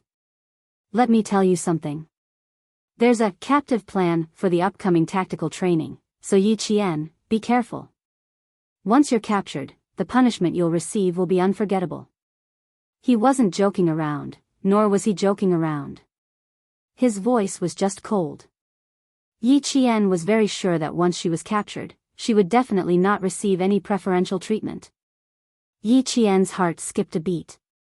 It seemed like this confrontation training would definitely be tougher and more difficult than the previous training. Otherwise, Xia Jinyuan wouldn't have used such a tone to remind her. She wasn't afraid of difficulties, she was only worried that she wouldn't be able to catch up with her comrade's progress. Yi Qian took a deep breath. She could already feel the immense pressure even before she started training. Li Jinyan took the luggage from her hands and turned around to look at Xia Jinyuan, who was still following him, and said, "How long do you plan on keeping in touch with my comrades? Don't you plan on going back to reorganize the team?" His training style was completely different from Xia Jinyuan's. One was more cold and hard, while the other was more relaxed. But it was undeniable that Xia Jinyuan's training style was indeed the training style that the Snowfield Brigade needed. So, at the time, he wanted to join the Army's Special Forces and even submitted his letter of intent. In the end, he was invited by his superior to have a heart-to-heart talk and was advised to stay in the Navy and become a member of the Navy's Special Forces. Because his personality and training style were completely different from Xia Jinyuan's, it just so happened that the Snowfield Brigade needed Xia Jinyuan's training style. It was one thing for him to get along with his comrades on the team, but why was he always eyeing the members of the Storm Commandos? Li Jinyan, the Devil King, didn't hesitate to chase him away. Major Xia, who had always been thick-skinned, wouldn't be chased away so easily. He said calmly, "Yi Qian and I haven't seen each other in a long time. This time, when we meet again, I want to chat a little more so that we don't become strangers." He was very sincere and calm. It was impossible to tell that he was just spending more time with his girlfriend. Xia Jinyuan only had a side to him that was unknown to Yi Qian. In front of others, he had always been unfathomable. No one could guess what he was thinking. In any case, from his expression, Li Jinyan could not tell whether he was telling the truth or not. But he also knew a little about him, so a strange feeling surged in his heart. His gaze lightly swept across him and Yi Jian's body without leaving a trace, and the scene of a kiss flashed in his mind again. Could it be that he wasn't mistaken? As a woman, she had to be more sensitive. Yi Qian immediately sensed Li Jinyan's probing gaze, so he calmly continued, "We will be meeting and communicating for more than 40 days. Captain Xia, you don't have to rush." "In a hurry," he emphasized. Xia Jinyuan raised his wrist to look at the time. The faint light on his watch flickered. After seeing the time clearly, he said seriously, "It's still early now. It's not even 10 o'clock yet. I'll give you 2 hours of tutoring. Tonight, we'll be returning to the camp early. Usually, we gather at 11 o'clock." This excuse was very strong. Devil King Li nodded. "Okay, make the best use of your time. I need to organize the information tonight. I'll leave it to you, Q King." After saying that, he looked at Yi Qian. His gaze was cold and sharp. "Yi Qian, no one here has a name or surname, only a code name. His code name is Q King, my code name is Devil, and your code name is Jin Feng. From this moment onwards, you've joined the Storm Commandos and become a member of our team. I hope you can remember this." Chapter 1562. "Yes, sir," Yi Qian answered, accepting the devil's criticism. Xia Jinyuan did not stand up for him. From now on, Yi Qian was a member of the Storm Commandos. As for him, as a boyfriend, the time for him to welcome his girlfriend was over. Putting his personal feelings aside, for the next 45 days, they were just comrades who completed the training together, not lovers. The supplies were placed neatly to the side. Xia Jinyuan placed the last buoyancy box and walked to the front of the two teams with Li Jinyan, while Yi Qian stood beside them. Li Jinyan introduced Yi Qian, new member of the Storm Commandos, codename Jin Feng. The introduction could not be any simpler. After that, he gestured for Yi Qian to step forward and introduce himself. Yi Qian's self-introduction was equally simple. "I am Jin Feng. In the upcoming training, I will not disappoint my comrades in the Storm Commandos." Over.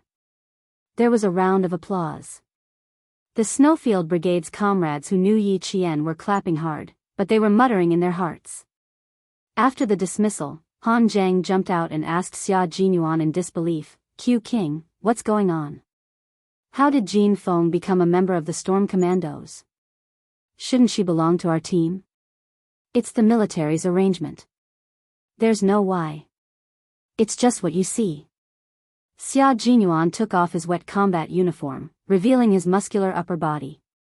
When his hand reached for his belt buckle, he turned around and said, "I'm going to change. Can you leave me alone for a while?" Although the conditions on the reef island were limited, it was still possible for a person to change his clothes. Since the conditions allowed, Xia Jinyuan always changed his clothes alone. Han Zhang, who was silenced by the words, "military's arrangement," looked at his friend's upper body and whistled frivolously. "You have a good figure. All right, your problem with being a playboy can't be cured. We have to make way for you." There was no fresh water on the island, but that did not prevent the two teams from obtaining fresh water. It had been raining heavily for the past few days, so the two teams had stored a lot of fresh water in the buoyancy boxes that they had used to drop supplies in, and then used it to wipe their bodies. There were still 5 days left to complete the combat training at sea, so they had to use the stored water sparingly. Bathing had become a luxury, so they could only wet a towel and wipe their bodies. Xia Jinyuan changed his clothes. When the Snowfield Brigade members saw Han Zhang coming over, they were waiting for him to explain why Yi Qian had become a member of the Storm Commandos and why he didn't join the Snowfield Brigade. It was obvious that Yi Qian only knew the members of the Snowfield Brigade. Also, Q King had gotten permission from the military and the general to tell Yi Qian what kind of special forces the Snowfield Brigade was. How did she become a comrade of water demons? "It's the military's arrangement," Han Zhang walked over and said seriously. Then, he looked at his comrades with a serious expression. The Snowfield Brigade members who were listening to the sound of the waves all looked at Han Zhang, waiting for him to say something. But after waiting for a while, Han Zhang did not say anything. "That's it?" J5 asked, "That's all you have to say? Are you sure you didn't miss anything?" Han Zhang nodded seriously. "Understood." J5 nodded seriously. He then took off his combat uniform as he walked. K7 also turned around and walked away. His actions were the same as J5's. What did he understand? Why don't I understand anything? I've already said that it's the military's arrangement. What else do you not understand? T6 told his comrade with a serious expression. He patted his comrade's shoulder and repeated, "Military's arrangement." The reason was that it was the military's arrangement. Chapter 1563.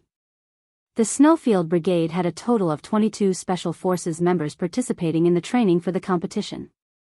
These 22 Special Forces members were the best of the best. It could be said that if they were placed in any basic unit or field unit, they would definitely be the king of soldiers in that unit. Among them, including Xia Jinyuan, Yi Qian only knew 8 of the Special Forces members. There were also a few members who had accompanied the higher-ups to Pakistan for a secret meeting and were in charge of security. They had secretly seen Yi Qian before. But Yi Qian had never seen them before.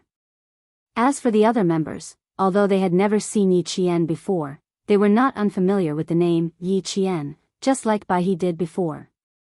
This was because people in the team often mentioned her name.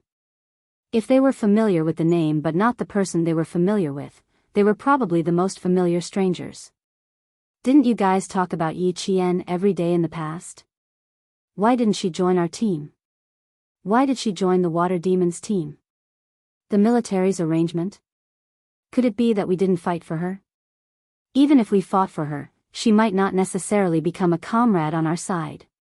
This matter mainly depends on how the military arranges it. In the end, it still depends on how the military arranges her." Did you guys see what she looked like clearly just now?" A member who was putting on a pullover turned the topic to her appearance with interest. He said what several of his teammates were thinking. Yeah, did any of you see her clearly?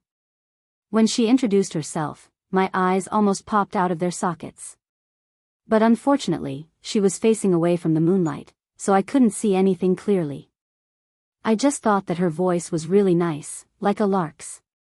After a day of training, the topics of conversation were much more relaxed during rest time. Yi Qian's arrival was first because of her identity, and second because of her gender. This group of male soldiers who had been facing the sea for the past few weeks had secretly started talking about her. And the topics of discussion were mainly about two things. First, how did she end up in the Water Demons team? She was clearly familiar with their comrades in the team. Second, how did she look? Was she pretty? As for how capable she was, that was put aside. If she could train with the male soldiers and join the Water Demons team led by the Devil King, she definitely wouldn't be too bad. If she was too bad, would the military arrange it? If she was too bad, would the Devil King want her? Therefore, there was no need to discuss this issue. It was better to discuss the topic that they were most interested in order to relax. Not only did high-intensity training require physical relaxation, but it also required mental relaxation. As the saying goes, men and women work together to make it less tiring. There was a reason why there were always a few female soldiers in a troop.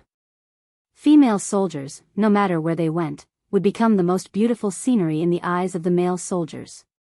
Pigeon and White Crane had seen Yi Qian before. When they heard this, they said in unison, "We'll know when we see her tomorrow, as long as she doesn't have any camouflage paint on her face. It seems like you're all very interested in her looks. Why don't I tell the Demon King tomorrow and have him bring Yi Qian to walk around in front of you?" A faint voice with a hint of cold laughter rang out. The team members who were originally resting together quickly pulled their sleeping bags over their heads and fell asleep in a second. Xia Jinyuan took a few steps forward and walked over to the teammate who had asked, "What does Yi Qian look like?" He bent down and smiled calmly. "If you really want to see him, why don't I take you there now? It just so happens that I'm going to look for her." He sounded very sincere. It sounded like he really intended to take his teammate there. If they really believed him, they would definitely end up in a terrible state. Chapter 1564. It was not until Xia Jinyuan had left for at least 3 minutes that his teammate, who even hid his head in the sleeping bag, let out a sigh of relief. It was too frightening to be caught red-handed. His back was drenched in cold sweat from the shock. Q King, the youngest captain of the Snowfield Brigade, was also the most capable king among all the previous captains. Although he was usually able to fight with his comrades, when he sat there, other than the elegance that came from his bones, he also had the ferocity of a sleeping beast. No one knew what kind of expression this captain, who even had a noble smile, would have in the next second. No one knew what he was going to do other than change his expression.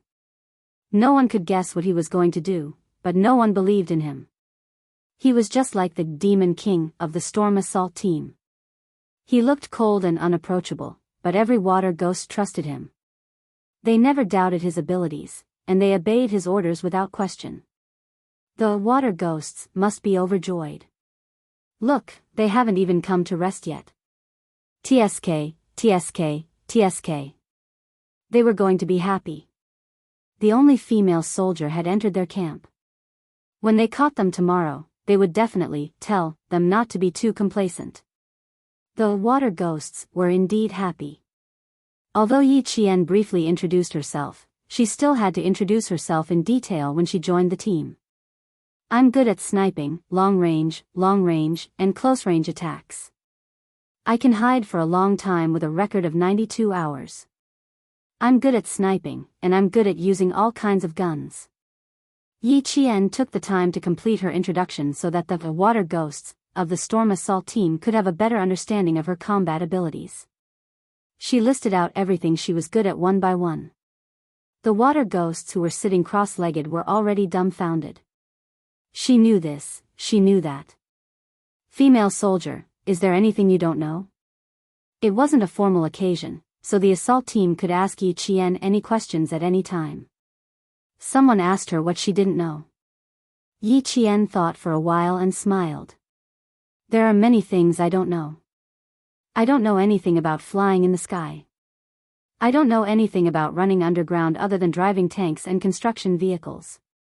She had never felt that she was very powerful. Every time she went on a mission, every time she learned something new, she would give it her all with 120% determination. The members of the storm assault team were already laughing and joking. You're already good enough. If you want more, Jean Fong, us male soldiers will be trained to death by the Devil King. Every soldier had their own field. No matter how good a soldier was, it was impossible to be good at everything. If that's the case, I believe the Devil King will be happy. He will increase the difficulty level of training to 20 points. Yi Jian stood in front of the water ghosts and spoke without any hesitation.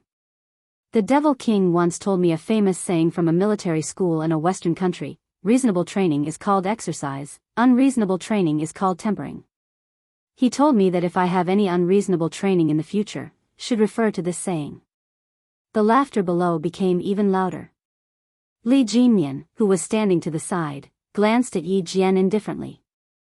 Then, his sharp and cold gaze slowly swept over his comrades who were completely relaxed.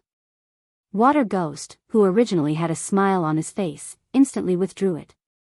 When his gaze swept over their heads, it was like a knife scraping against their scalps, bringing about a tangible sharpness. Chapter 1565. Receiving the Devil King's gaze, the same thought flashed through the minds of all the water ghosts. This is bad. We relaxed too much. Something big is going to happen. Yi Qian, who was closest to the Devil King, also felt the change in him. Like the water ghosts below, he felt that something big was going to happen. He and Captain Xia were really the same type of people. They had no idea what they would do in the next second, but their instincts told them that it would not be anything good. Everyone was silent for 30 seconds. Li Jinmian's thin lips moved slightly, and the water ghosts narrowed their eyes. Then, they heard his voice and the sea breeze. There was no fluctuation in his voice at all. Tell us what you don't know. Everyone has 3 minutes. Begin. Something big had really happened. Based on their understanding of the Devil King, as long as they didn't know, he would make them know. Brothers, keep your guard up. Don't make any noobs from the army or the air force. A good discussion turned into a review meeting. When Xia Jinyuan came over, he saw the Devil King standing in front with a cold expression. The water ghosts were lined up neatly and were all saying, "What do I not know?" The water ghost with the code name Big Shrimp was clearly very cool at night, but sweat was forming on his forehead. His fingers were rapidly tapping on a laptop. He was clearly memorizing every word that the water ghosts said. Li Jinmian looked up and exchanged glances with Xia Jinyuan. He turned to Yi Qian and said calmly, "Go and tutor with Q King. Return to the team at 12 o'clock sharp. I will put the training materials next to your sleeping bag tomorrow." Yes. Yi Qian saluted and turned to walk towards Xia Jinyuan. At 10 o'clock at night, the starry sky seemed even purer. The starry sky, which was far away from the hustle and bustle of the mortal world, was so clear that it seemed to be still. Even the nebula was faintly visible. The members of the Snowfield Brigade had already fallen into a deep sleep. After an hour of self-reflection, the water ghosts of the Storm Commandos crawled into their sleeping bags at 11 o'clock sharp. Standing in the vast darkness of the night, the sentries with steel guns in their hands stood straight like white poplar trees. One of them stood at the front while the other stood at the back to guard and alert. Li Jinmian glanced at the two figures sitting on the ground, facing the sea breeze. He took a few steps toward them and suddenly stopped, because Xia Jinyuan sensed someone approaching and turned to look at him. Nodding at him, Li Jinmian turned around and walked to his sleeping bag. The background of the two was very harmonious. Even though they were separated by a certain distance, they faintly exuded a closeness that no one else could join them. However, at present, it seemed that there was no relationship between the two of them. Some seagulls flew away in fright, letting out a series of startled cries. They flapped their wings and rushed into the sea. Their small figures circled in the sky a few times before returning to the island. Li Jinmian also did not go to sleep immediately. Instead, He flipped through the combat training progress of the two teams. After looking at the data of the training, Li Jinyan, who was usually expressionless, raised his head and pinched the space between his eyebrows. A trace of coldness flashed across his cold and exquisite handsome face. It had to be said that the Storm Amphibious Frogmen Commandos, which had been established for more than 10 years, had a huge gap in strength between them and the Snowfield Special Forces, which had been established for more than 10 years. In terms of actual combat experience, the members of the Snowfield Special Forces were much better than the Storm Commandos. They still had to strengthen their training. As the country's military strength increased, the country's requirements for the abilities of the special forces also increased. Every special force had to be developed in an all-round way, not just in one area of combat, but in all aspects. Chapter 1566. The first mission of the Storm Commandos was direct military operations. They had to quickly seize, destroy, and occupy military targets. The second mission was special reconnaissance missions, the third was unconventional operations, the fourth was overseas missions, and the fifth was anti-terrorist operations. In general, it looked similar to the missions of the Snowfield Brigade, but in reality, the main focus of the army was land warfare, reconnaissance, surprise attacks, and harassment. The army would be involved in snow, plains, forests, mountains, deserts, forests, and lakes. This already included the specialty of the water ghosts. However, the water ghosts were definitely not as good as the members of the Snowfield Brigade when it came to land warfare, forests, mountains, and snow. On the sea, the water ghosts focused on sneaking and landing on the beach. Diving was also the most important. The focus was on special operations on islands and ships. After the sea battle, they would have to follow the Snowfield Special Forces to fight on land. The two teams would learn from each other and complement each other. This was also the purpose of the training for the two teams. Li Jinyan didn't look up from the various materials for a long time. From time to time, he would pick up a pen to write and draw on a few training subjects that the Storm Commandos had failed or lacked. He would also write a summary and save it on the encrypted computer. These were all precious materials that were hard to come by during training. He could dissect the Snowfield Brigade from all aspects of the training and gain valuable experience from it. Not only was the information precious, but it was also confidential. Time ticked away. The young Special Forces soldiers listened to the sound of the waves and fell asleep. In the entire camp, other than Xia Jinyuan, who was still helping Yi Qian with his homework, Li Jinyan and the two sentries were the only ones who hadn't slept yet. At midnight, Xia Jinyuan closed his book on time and said to Yi Qian, "You have to combine it with experiments. You can't just rely on memorizing the theory. Previously, you were rushing the process and didn't pay attention to the theory building." He was talking about the theory of the single-chip microcomputer. Although she was a commander and didn't have much to do with technology, her second-year training was still related to technology. Her teacher's progress was very fast, so she had no choice but to speed up. He had seen Xia Jinyuan win countless trophies during his time at the National University of Science and Technology. Among them, he had led an experimental team to solve a difficult problem at a missile base and was awarded a third-class merit. Now that he was asked to explain the most basic content, it was a piece of cake for him. Moreover, his explanations were very detailed, and he could get to the point. Yi Qian was able to absorb it very quickly, and there was no sign that he could not understand. After putting away all the textbooks, Yi Qian looked at him with a smile and joked, "Is it a little hard for you to teach me? It's been so many years since you graduated, but I didn't expect you to still remember the knowledge in the textbooks. Looks like when you're old and retired, you might even be able to return to the military academy as a professor to teach and groom the next generation." Xia Jinyuan was not afraid of being teased. Hearing this, he raised his eyebrows elegantly and smiled in an especially noble manner. "How could I feel wronged? I'm just afraid that I'll forget, so I'm using you to practice. But you're right. I do plan to return to the military academy as a professor when I'm old and live a comfortable life in the military." Wearing this military uniform, he couldn't bear to take it off for the rest of his life. When the day came for him to retire, He had joked with his old man that he planned to return to the military academy to teach. However, his old man had dismissed him by saying, "Don't mislead the students." Chapter 1567. He seemed to be in high spirits as he gazed at Yi Jian tenderly. The smile on his thin lips deepened. "I'm old, and you're old too. Why don't we go back to the military academy to teach and mislead the students together? Q King is in his prime now. There's no need to think so far ahead. It's getting late. Thank you for tutoring me tonight, Q King. Good night." Yi Qian yawned. He stood up and said goodbye to the young major who was still interested in continuing the conversation. After saying that, he left swiftly. Xia Jinyuan was speechless. What should he do? His little fox was getting harder and harder to deal with. The more she was like this, the more his heart itched.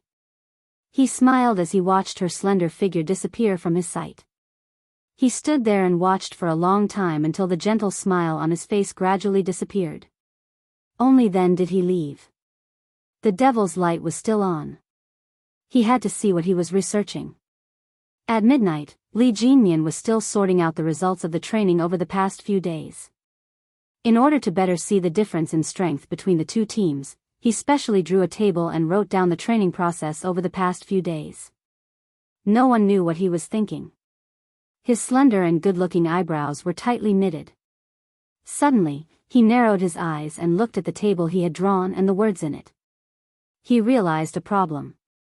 The training that Xia Jinyuan led last week was not so much a training program as it was a training course.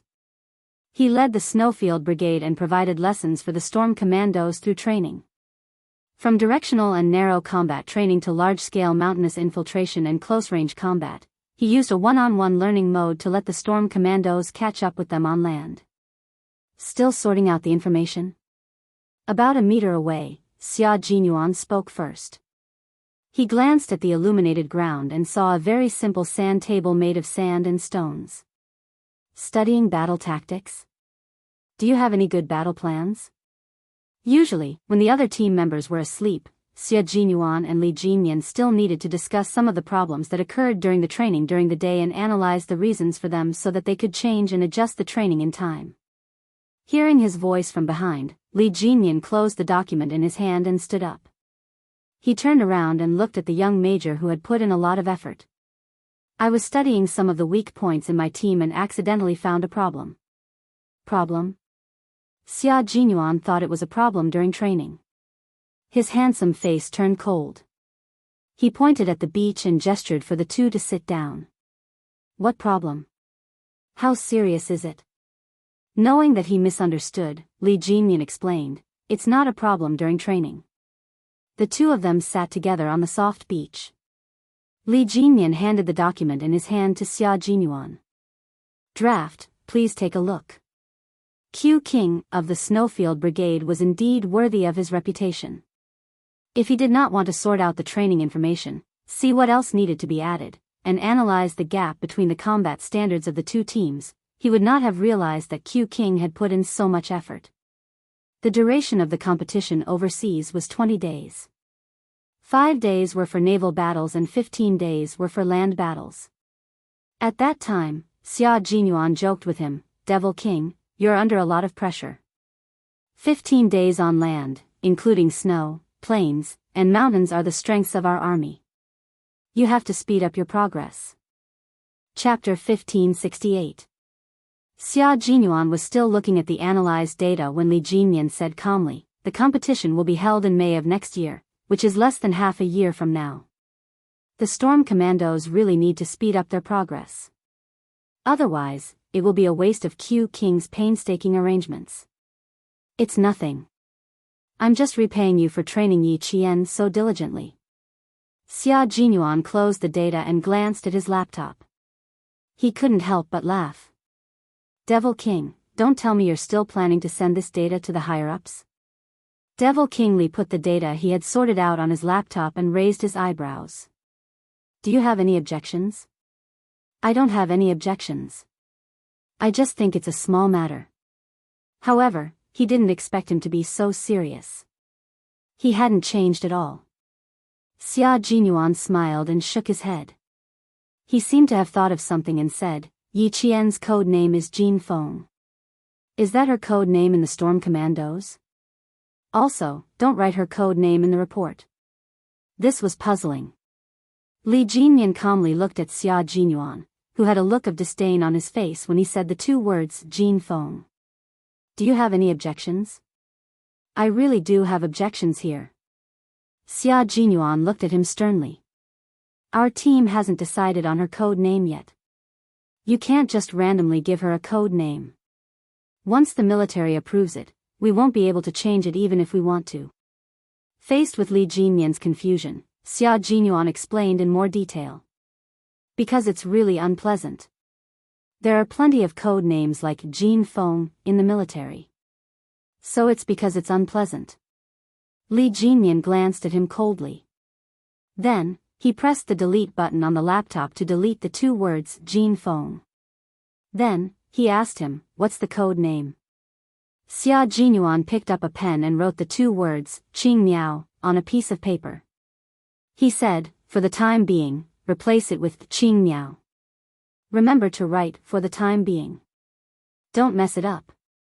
She would become the Phoenix King, and in the future, Phoenix King would be her lifetime codename. Qing Miao sounded better than Jin Feng. There is a saying in Chu Ci. 9 sighs, the 3 birds fly from the south to the north. I would like to send a message to the 3 birds, but I can't get it. This was a mythical bird from ancient Chinese mythology. It had a beautiful luster and a light body. Moreover, it was the predecessor of the phoenix. The little fox hadn't used the phoenix's nirvana skill yet, so she could only use Qing Miao for now. Qing Miao indeed sounded better than Jin Feng. Li Jinyan had no objection. He quickly typed the 2 words, Qing Miao, into the computer without asking for the reason. Xia Jinyuan straightened his back, stood up, and said to him, rest early. Li Jinyan nodded. After Xia Jinyuan left, he didn't get up to rest. He organized the information in his hands one by one and sent it to the Navy headquarters. Only then did he call it a day. Li Jinyan placed his palm lightly on the computer screen. After a while, his cold eyes narrowed slightly. There was a hint of darkness in his eyes that were as deep as the sea. To repay you for training Yi Qian. His words seemed to have a deeper meaning. It was almost 1 a.m. Li Jinyan only thought about it for a while before he got up and went back to his sleeping bag to rest. No matter what the deeper meaning was, Q King had indeed helped them a lot this time. He had completed dozens of advanced individual training courses for the Special Forces. With him leading the training of the Storm Commandos, the combat standards of the entire team would definitely increase by a level. Under the leadership of Q King, the Snowfield Brigade had made a visible leap. Chapter 1569. A sniper was not only a sniper, but also a long-range and close-range assaulter. An electronic explosive technician also had to focus on breakthroughs. Even the technical soldier codenamed Z7 could become a firepower specialist. That K7 should be a medic, but his professionalism and combat skills were on par with each other. As a major in charge of the deployment, Xia Jinyuan really did try to develop the potential of every member. In his words, man is a machine. Only by operating it can one know how powerful it is. That was indeed the case. Only by operating it could everyone's potential be stimulated. The moon had already risen above the sea, and the stars were slowly fading away. Morning star flashed, signaling the arrival of a new day. Yi Qian used the fastest and most stable speed to catch up with the training progress of the 2 teams. As the only female soldier of the 2 teams, she did not receive any special attention from the beginning. She had to train according to how the team members trained. Other than sleeping a little further away, Yi Qian was no different from the male soldiers. She ate and lived the same as the male soldiers. No one took special care of her just because she was a female soldier. During training, no one raised the heavy rock in their hands higher to lessen her burden. There was never any special treatment because everyone knew that the hardship they were going through now was all for the sake of successfully completing the mission and coming back alive. After 10 days of training, the meat on Yi Qian's face that she had painstakingly put on in school was visibly thinner, making her facial features look even more exquisite and well-defined. Qing Miao, de Xia, the two of you get to the highest point closest to the beach in 10 minutes. Here. Li Jinyan spread out the combat map and started to closely plan the battle plan. After midnight, the match between the two teams began. They had only been sent to this unfamiliar island half an hour ago. The place was covered in rocks and lush with trees. Based on the military map, it was not much different from the terrain and mountains. However, this was a wrong map. The east and west directions were reversed, and the coordinates were all wrong. Looking at this wrong military map, Li Jinyan started to come up with a battle plan based on his experience. The entire island was already covered in surveillance cameras.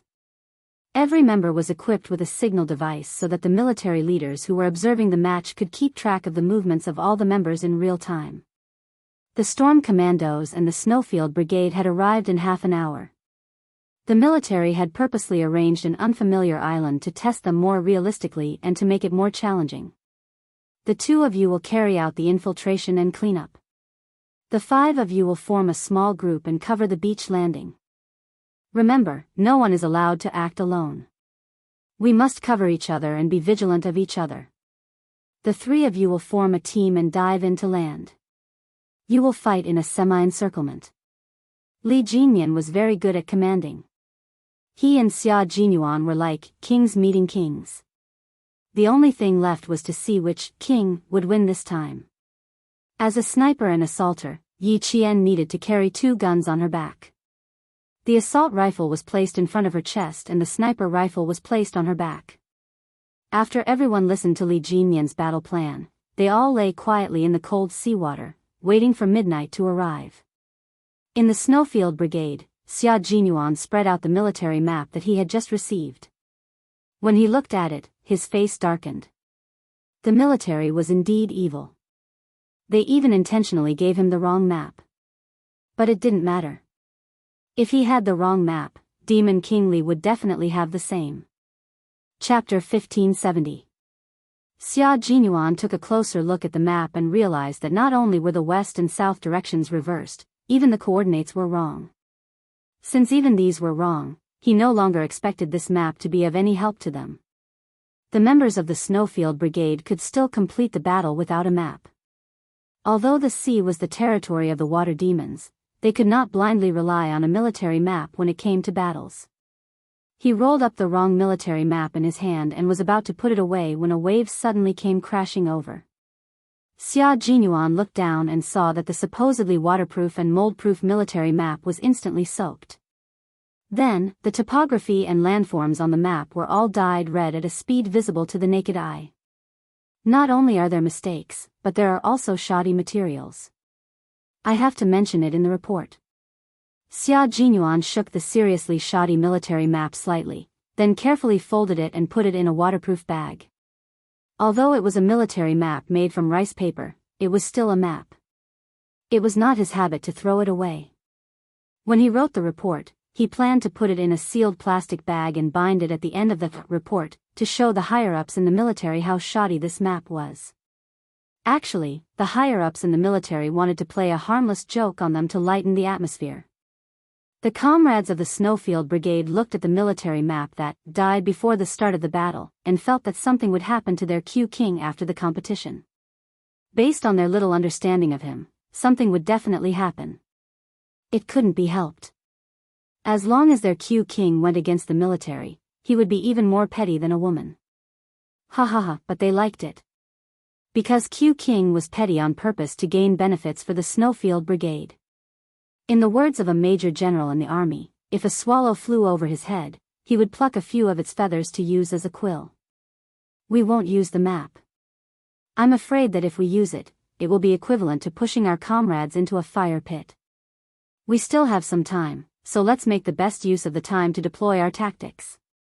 Xia Jinyuan arranged for 4 comrades in army combat uniforms to be sentries and quickly began to make arrangements. Their Qing Miao is familiar with our fighting style, so once we find her, we must capture her alive and never give her a chance to escape. The first thing Xia Jinyuan mentioned was Yi Qian. He also told everyone how they should treat Yi Qian. The members of the Snowfield Brigade nodded. This was a must. Having a Qing Miao, who was familiar with their fighting style, in the water demons' camp was like having a bright and cold saber hanging over their necks. If the saber fell, there would definitely be blood. Capture her alive. Let's see if we can pry anything out of her mouth. You guys have seen Demon King Li's training. Of all his arrangements, he will definitely only choose the most fatal ones. As long as we know one, it will be like tearing off a piece of flesh from his body. When it came to fighting, Xia Jinyuan's entire aura changed. He was no longer that noble and elegant gentleman. It wouldn't be an exaggeration to say that he was a blood-soaked Azura. That pair of deep and dark eyes were filled with a biting chill. As he spoke, Bao Rui's voice contained a sharpness that made people's hearts involuntarily revere. Q King is discussing capturing Qing Miao alive. It seems like they plan to kill as many as they can. In a temporary command center on a certain island, a group of high-ranking generals with bright gold stars on their epaulets were watching Xia Jinyuan's arrangement on the big screen. Major General Yang of the army laughed and said, Qing Miao is familiar with the fighting style of the Snowfield Brigade. Q King will not leave such a big threat alive until the end. However, Qing Miao is quite capable. Her anti-reconnaissance and reconnaissance skills have always been at the top level. She will not show herself easily and let Q King and the others capture her. Chapter 1571. The Navy commander looked at the Storm Commandos with a serious expression. His gaze was locked on them. Although it was only a competition between two teams, it reflected the combat standards of each team on the battlefield. There were 5 major events in this competition, which meant that there was one major event per day. Although this competition was not about winning or losing, it was about discovering one's own problems and gaining experience to improve one's combat standards. However, they could not lose easily. He had already read the analysis data sent by the Demon King. It clearly stated that the Storm Commandos were at a disadvantage against the Snowfield Brigade. Highlands, forests, plains, and deserts were their weaknesses. Among the water ghosts in the Storm Commandos, only Li Jinyan had completed training on the highlands. The rest of the water ghosts had not even touched the highlands. The Navy commander's mood was unusually heavy. Major General Lu's mood was equally heavy. Qing Miao was not easy to deal with. It would be difficult to capture her alive. The Snowfield Brigade likes to attack at night and sneak attacks. We have to guard against these 2 points. However, Q King knows that I'm familiar with their combat style. Based on my understanding of him, he will definitely adjust his tactics. Demon King, seizing the beach is the strength of the Storm Commandos. Let's not care about the later battles. Let's take down today's battle first. The one who spoke was Yi Qian. At this moment, she was a member of the Storm Commandos. She was not a comrade who fought alongside Xia Jinyuan and the others. Since it was a competition, there would naturally be a winner and a loser. She had read the information Li Jinyan gave her. She knew where the Storm Commandos' weaknesses were. What they needed to do now was to play to their strengths and avoid their weaknesses. I'm in the same team as Prawn.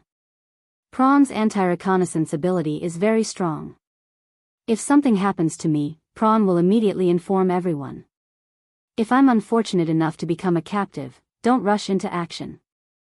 The Snowfield Brigade will use me as bait to lure you in. So, if I'm captured, I'll find a way to escape myself. Li Jinyan looked at Qing Miao, who had guns on her chest and back. His thin lips curled slightly. He said calmly, "You don't look like someone who will be captured." "Thank you, Demon King, for your kind words. I definitely won't let myself become a captive, but Q King will put me first and capture me first. After all, there's still a captive plan involved. He warned me from the beginning." Yi Qian knew Xia Jinyuan very well. Both sides had yet to exchange fire and were already analyzing each other. All the water ghosts in the Storm Commandos listened very seriously. After they were done with their deployment, they checked their equipment.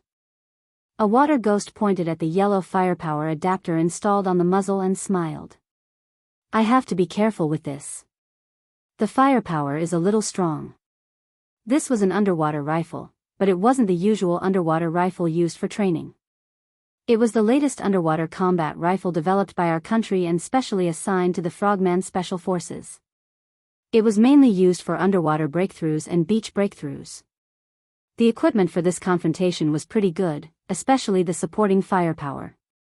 There were assault rifles, sniper rifles, submachine guns, and pistols. The communication equipment was also complete, but the most complete equipment was still the metal equipment. In short, everyone was filled with confidence when they saw the equipment.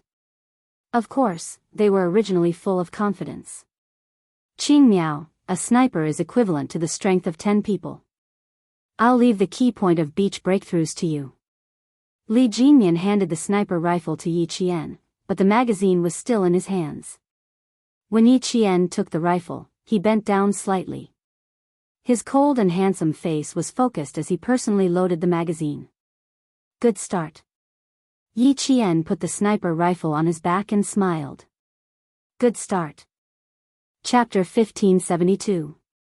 At midnight, an order from the military came through the wireless earpiece.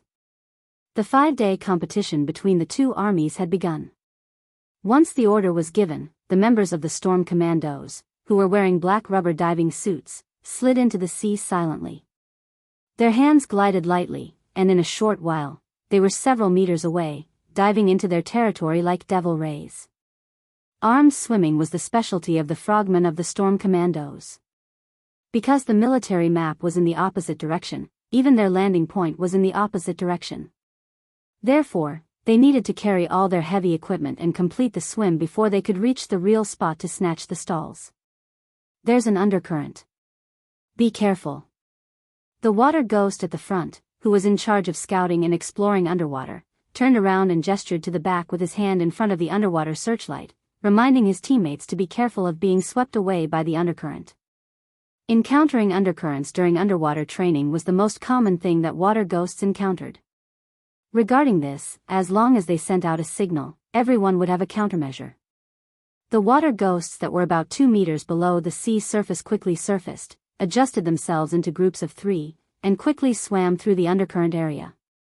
Although the rubber diving suits had anti-cold properties, they were surrounded by seawater.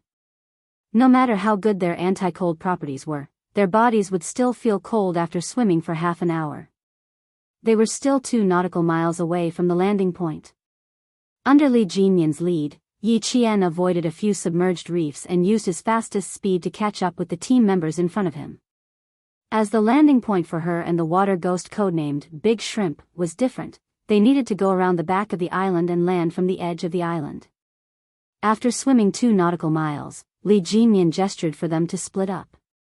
He reached out his right hand, which was clenched into a fist, and lightly bumped Yi Qian's clenched fist. He made an "okay" gesture and waved at Big Shrimp. Yi Qian saw his tall and slender figure disappear from her sight in the blink of an eye like a swordfish attacking. Let's go. Big Shrimp gestured forward, indicating for Yi Qian to follow his swimming path and head to the landing point. The waves on the sea were very big. Yi Qian and Big Shrimp swam through the ink-like waves like flood dragons and arrived at their landing point at the designated time. The two of them took off their simple breathing masks and pressed their backs against the cold rock layer. They raised their heads and looked up. The underwater lights had already been turned off, so they could only rely on their eyes to estimate how far away they were from the landing point. No lower than 6 meters. Granite layer. Severe weathering cannot be ruled out. Climbing time, 1 hour. Daxia lowered his head. His chest was still heaving as he whispered to Yi Qian, there might be snipers hiding up there. It's a little mysterious. If they could think of a landing point, the Snowfield Brigade would definitely be able to think of it too. Yi Qian, who was adjusting his breathing, heard this and a sly smile flashed across his dark eyes. If there's something wrong with the military maps we've obtained, then the Snowfield Brigade will definitely have the same map as us. We'll be the first to occupy an advantageous location, which will also make them feel confused. In a battle, there would always be some falsehoods to deceive others. Both sides had already witnessed each other's valiant strength. No one would act blindly without thinking, and no one would think that they had the upper hand. If Big Prawn said it was mysterious, the Shuayu team would think so too. The waves slapped against the rock, and the salty seawater fell into their mouths. It was so bitter and salty that their facial features contorted. Yi Qian grabbed onto the corroded black rock with both hands and used the strength of his arms to climb to the top of the island and occupy a high defensive position. On the other side, the storm commandos swam ashore and simultaneously completed the first step of infiltration. Chapter 1573. In the Snowfield Brigade, Xia Jinyuan led his team members directly through the dense forest on the island. There were too many vines, and in order to not expose their movements, they couldn't use their hands to cut a path through the vines. Instead, they had to choose the right place to walk. Use the vines as ropes and descend directly. The reconnaissance team and commando team at the front quickly advanced. Since they had a good grasp of the terrain, they needed to quickly and accurately provide a route for their comrades behind them. When the 4 team members behind them heard this, 2 of them half-squatted behind them while the other 2 covered the sides so that their comrades could complete their descent quickly. Quick, quick, quick, quick. Descend to a height of about 3.5 meters. The Snowfield Brigade's comrades who were the first to descend quickly found cover and moved forward quickly on the rocky island. Although the military gave them a reverse landing point, none of the participating team members raised any objections.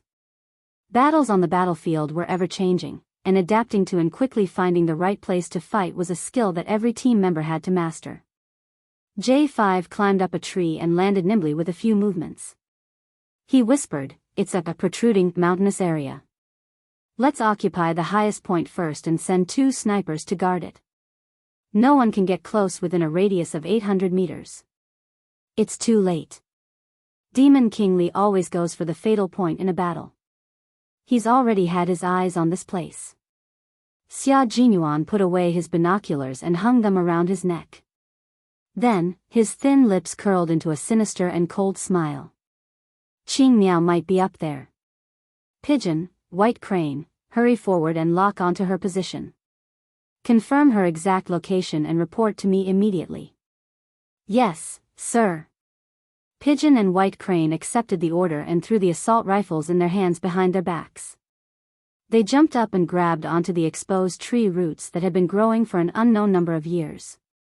The 2 extremely agile Special Forces soldiers disappeared in the blink of an eye. Xia Jinyuan curved his thin lips and looked at the highest point with his dark eyes. "Little fox, you have to be careful. If you get captured in a single match, I'm afraid that your dream of joining the Snowfield Brigade will have to be delayed." Xia Jinyuan, who was wearing 5-finger combat gloves, secretly clenched his fists. His heart was a little tense. There were no open areas on the island, only strange rocks and trees that were easy to hide in. Although it was easy to hide in, it was also very dangerous. When a scout from the Snowfield Brigade jumped down from a rock, his feet landed on a smooth rock covered in moss. His left foot was suddenly sprained. Fix it with a bandage first to prevent a second injury. Spray it with anti-inflammatory and analgesic spray. Let's finish tonight first. K7 became a medic. He took out bandages and sprays from the first aid kit, took off his comrades' combat boots and socks, and started to bandage the wounds. After the bandaging, the injured comrade moved his ankle. "It's done. All right, let's go, brother." J5's voice came from the earpiece. It was very low, and the sound of the waves could be heard. He was close to the beach. It was already 3:20 in the morning. 3 hours and 20 minutes later, neither side seemed to have made any progress, but the battle had already begun. Big Shark, 6:00. The sentry position is hidden. After setting up his gun, Yi Qian used the scope to observe the surroundings. After nearly an hour of observation, he saw a few leaves swaying slightly. The wind was strong on the sea, so it was normal for the leaves to sway. What was abnormal was that the leaves were all tightly packed together. Chapter 1574. Yi Qian, who had discovered the situation, reminded the storm commandos in a low voice. She began to adjust her sights, prepare for cover, and complete the sniping. She needed to maintain the consistency of her short-range and long-range shooting, so she would need to adjust her sights occasionally. The water ghosts of the storm commandos had successfully reached the beach and began to advance into the island. After being reminded, the great merman who had discovered the sentry post avoided the enemy's line of sight and went around the side to outflank them. At 3:30 in the morning, a comrade of the Snowfield Brigade was ambushed by 2 members of the Storm Commandos and was unfortunately killed. With a good start, the Marine commander let out a long sigh of relief. With a good start, he was finally able to catch his breath. The sound of empty bullets began to ring in the air above the island. Knowing that one of their comrades had died, the Snowland team quickly took care of a water ghost that was lurking in the dark. Very good, within 5 minutes, both sides were tied. The Major General of the Army also let out a sigh of relief. It was not bad to be able to win a round in 5 minutes. Li Jinyan's cold voice reached everyone's ears. They've entered the attack range. 2 teams in a team, move forward alternately. During the night battle, they could focus on ambushes and sneak attacks. Using such tactics would yield good results. Although they had sufficient firepower in this match, modern equipment did not even have infrared sensors other than communication devices. They only had night vision goggles to make it easier for them to walk without falling. Therefore, they relied on their eyes and ears to receive dangerous information from the outside world, and they could quickly turn danger into safety. Xia Jinyuan sat directly on a rock, looking very domineering. He was waiting for the scout to come back with a reply, and then he would confirm the specific mission of the Storm Commandos. The military map was wrong, and the missions of both sides were unclear. In a match without a clear goal, Xia Jinyuan waited patiently with a gun in his arms. His beast-like eyes were shining with excitement. Fighting a match where both sides did not know what the final outcome would be was indeed more challenging than having a clear mission, a clear location, and a clear target to attack. That was because the entire process required one to fight while fumbling around. Whoever figured out their mission first and the other party's mission would be able to deploy in advance and seize the opportunity. Team A is 700 meters away from Team B's target. In the command room, the technician operated the computer and double-clicked on the war zone to enlarge it. On the big screen, an abandoned 3-story building appeared. The Storm Commandos needed to occupy this building in order to win the competition. The Navy commander looked at the Major General sitting beside him and sighed in admiration. The nation's sharp blade really lives up to its name. They found the base so quickly. Once they found the base, they could start defending and attacking.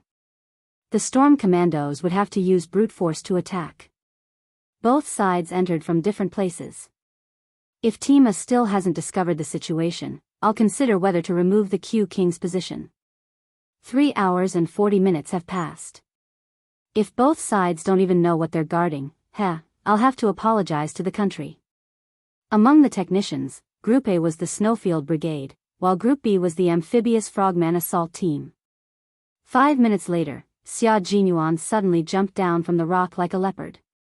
Then he rushed into the night and entered the forest with intertwined branches. Chapter 1575. The members of the Snowfield Brigade had arrived in front of a dilapidated building that looked no different from a haunted house. It was unknown how long it had been built. The outer walls were covered with vines and vegetation. The walls were peeling and some of them had even collapsed. Z7, who was close to the wall, used his finger to dig at it. A large piece of the wall was easily plucked out by him and instantly turned into pieces. Q King, this is the position we need to cover, right? Yes, that's about it. Okay, I need to know the internal structure of the entire building in 5 minutes. Xia Jinyuan looked up at the abandoned building. It was really well hidden. It was actually built at the lowest point of the entire island. It was 3 stories high. If one didn't pay attention, they wouldn't even know it was there at night. He looked down at the time and said, "The countdown starts now. Come back in 5 minutes." He didn't even need to divide the work. Some stayed behind to keep watch, some to ambush, and some to scout. Soon, they started moving. Occasionally, the members' voices could be heard through the earpiece, reporting the situation on their side. Xia Jinyuan said calmly, "We found a shelter. It's 3 stories high and dangerous. The 6 of you will guard outside while the rest of us will guard inside. Whoever is sacrificed, stay aside and think about your life. Also, think about what I'll do to you." The threat was self-evident. Although there were good benefits to following their captain, it was also stressful. That night, there were no stars in the sky.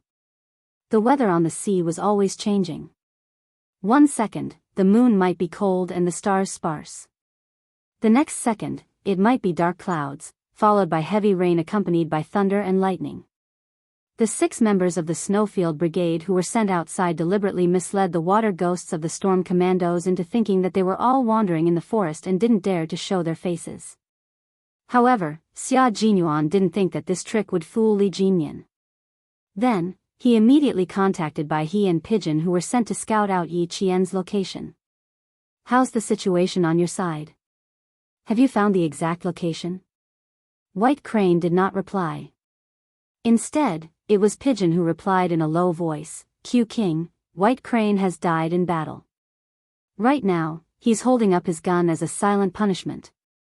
Sigh, Qing Miao's long-range sniping is a little too far. What kind of sniper rifle is she using? I reckon it's over 800 meters away. It's quite fast. Let him squat for 2 hours." Xia Jinyuan's voice was heard almost as soon as the pigeon's voice fell. His tone was calm and he did not seem surprised at all, as if he had heard something very normal. Pigeon glanced at her pitiful comrade who had been sniped, and her expression became even more solemn. "Q King, Qing Miao has also stalled me. I'm afraid that the Demon King already knows about your stalling tactic. I didn't think that I would be able to hide it from him for long. For me, every minute counts." Xia Jinyuan raised his eyebrows. He was happy for Yi Qian's performance, but also a little disappointed. He also wanted to fight side by side with her. He then ordered Pigeon, "Stay calm before retreating. Be careful that she doesn't have any blind spots. Also, tell White Crane not to be surprised that he was sniped by Qing Miao. Her sniping skills have surpassed mine, so it's normal for her to snipe White Crane. As for you, be careful. Qing Miao is very patient. She can hide in the desert for a day and a night. As long as the sand doesn't cover her body and she doesn't get buried alive, she won't move. She also won't let go of her next target. So, do as you see fit. If you're really killed by her, White Crane will have a companion." Chapter 1576. Pigeon was speechless. He was stunned. Her sniping skills were even better than Q King, who was also a sniper. Why didn't he and White Crane ask Q King more about her situation? Xia Jinyuan did not have the time to care about his comrade's complicated thoughts. After cutting off the communication, he glanced in the direction of Yi Qian. There was a hint of gentleness in his cold, handsome face. His unyielding tenderness bloomed only for Yi Qian. He would not be surprised if even Pigeon was killed by the sniper. To him, this was a very normal thing because he understood Qing Miao Yi Qian's capabilities. Snipers needed to constantly practice and master new skills. In order to support her superior's unit, she needed to be able to fight in any environment and cooperate with any unit that needed her cooperation. Yi Qian was very talented and had trained with Demon King Li before. It could be said that the two of them had developed a basic level of tacit understanding. Now that her identity had changed to that of a water ghost, she did not need any buffer time and could directly engage in combat. Previously, when she came over from school, he was worried that she would not be able to keep up with the pace of the two teams' training. After only half a day, he knew that his worries were unnecessary. The military required a sniper's physical and mental strength to be extremely high. She needed to be able to use her unique skills in any environment. Once she entered an island on the sea and received sniping instructions, she would be able to quickly enter her best state. Yi Qian had an extremely high level of rapid scanning ability. She could quickly check if there were any signs of enemy activity in the area. If it was daytime, she would be able to know if there were any signs of enemy activity in the sniper's hiding spot in less than 30 seconds. But at night, she would definitely observe carefully as she walked. Once she was well hidden, she would carefully observe her surroundings through her scope. Her super strong memory allowed her to remember every single blade of grass and tree that she saw. The next time she observed something, she would know that there was something wrong. Once she noticed that something was wrong, Yi Qian would not hesitate to take action. Now, whether Pigeon could escape from the sniper's muzzle would depend on her own abilities. In the Storm Commandos, Prawn had already reported Yi Qian's situation to Li Jinyan. His tone was full of admiration. Very impressive. Even in the complicated mountainous terrain, she was able to complete an accurate long-range snipe of 800 meters, directly taking out a member of the Snowfield Brigade who tried to approach our territory. There's no need to occupy it. After Li Jinyan heard this, he gave a new order to Yi Qian and Daxia. Q King is trying to mislead the public. Only a few members are active on the island. Seizing the beach is not our focus. If that was the main point, there should have been a firefight when they entered the island, but there was no firefight. There were only sporadic sounds. Yi Qian, who had not taken his eyes off the scope, joined in the conversation. It matches Q King's fighting style. Over. There should be another target. Where was it? After saying that, Yi Qian checked the entire area she was in charge of again. She first scanned the area from left to right, then from right to left, so that her vision could cover the entire area quickly to avoid missing any spots. After finding no problems, she did another full scan. She focused on dividing the area she had completed her previous snipe by the system. Starting from her line of defense, she divided the entire area into 3 sections, left, center, and right. Each section was scanned to a depth of about 55 yards. Chapter 1577. Regardless of whether Yi Qian had seen the Snowfield Brigade Special Forces before or not, they were like a towering snowy mountain that was difficult to climb, and so was their strength. To be honest, having a match with them was even more exciting than becoming their comrade in arms and fighting alongside them. Yi Qian gripped the butt of her sniper rifle. Hidden in the dark, her beautiful face was cold and calm.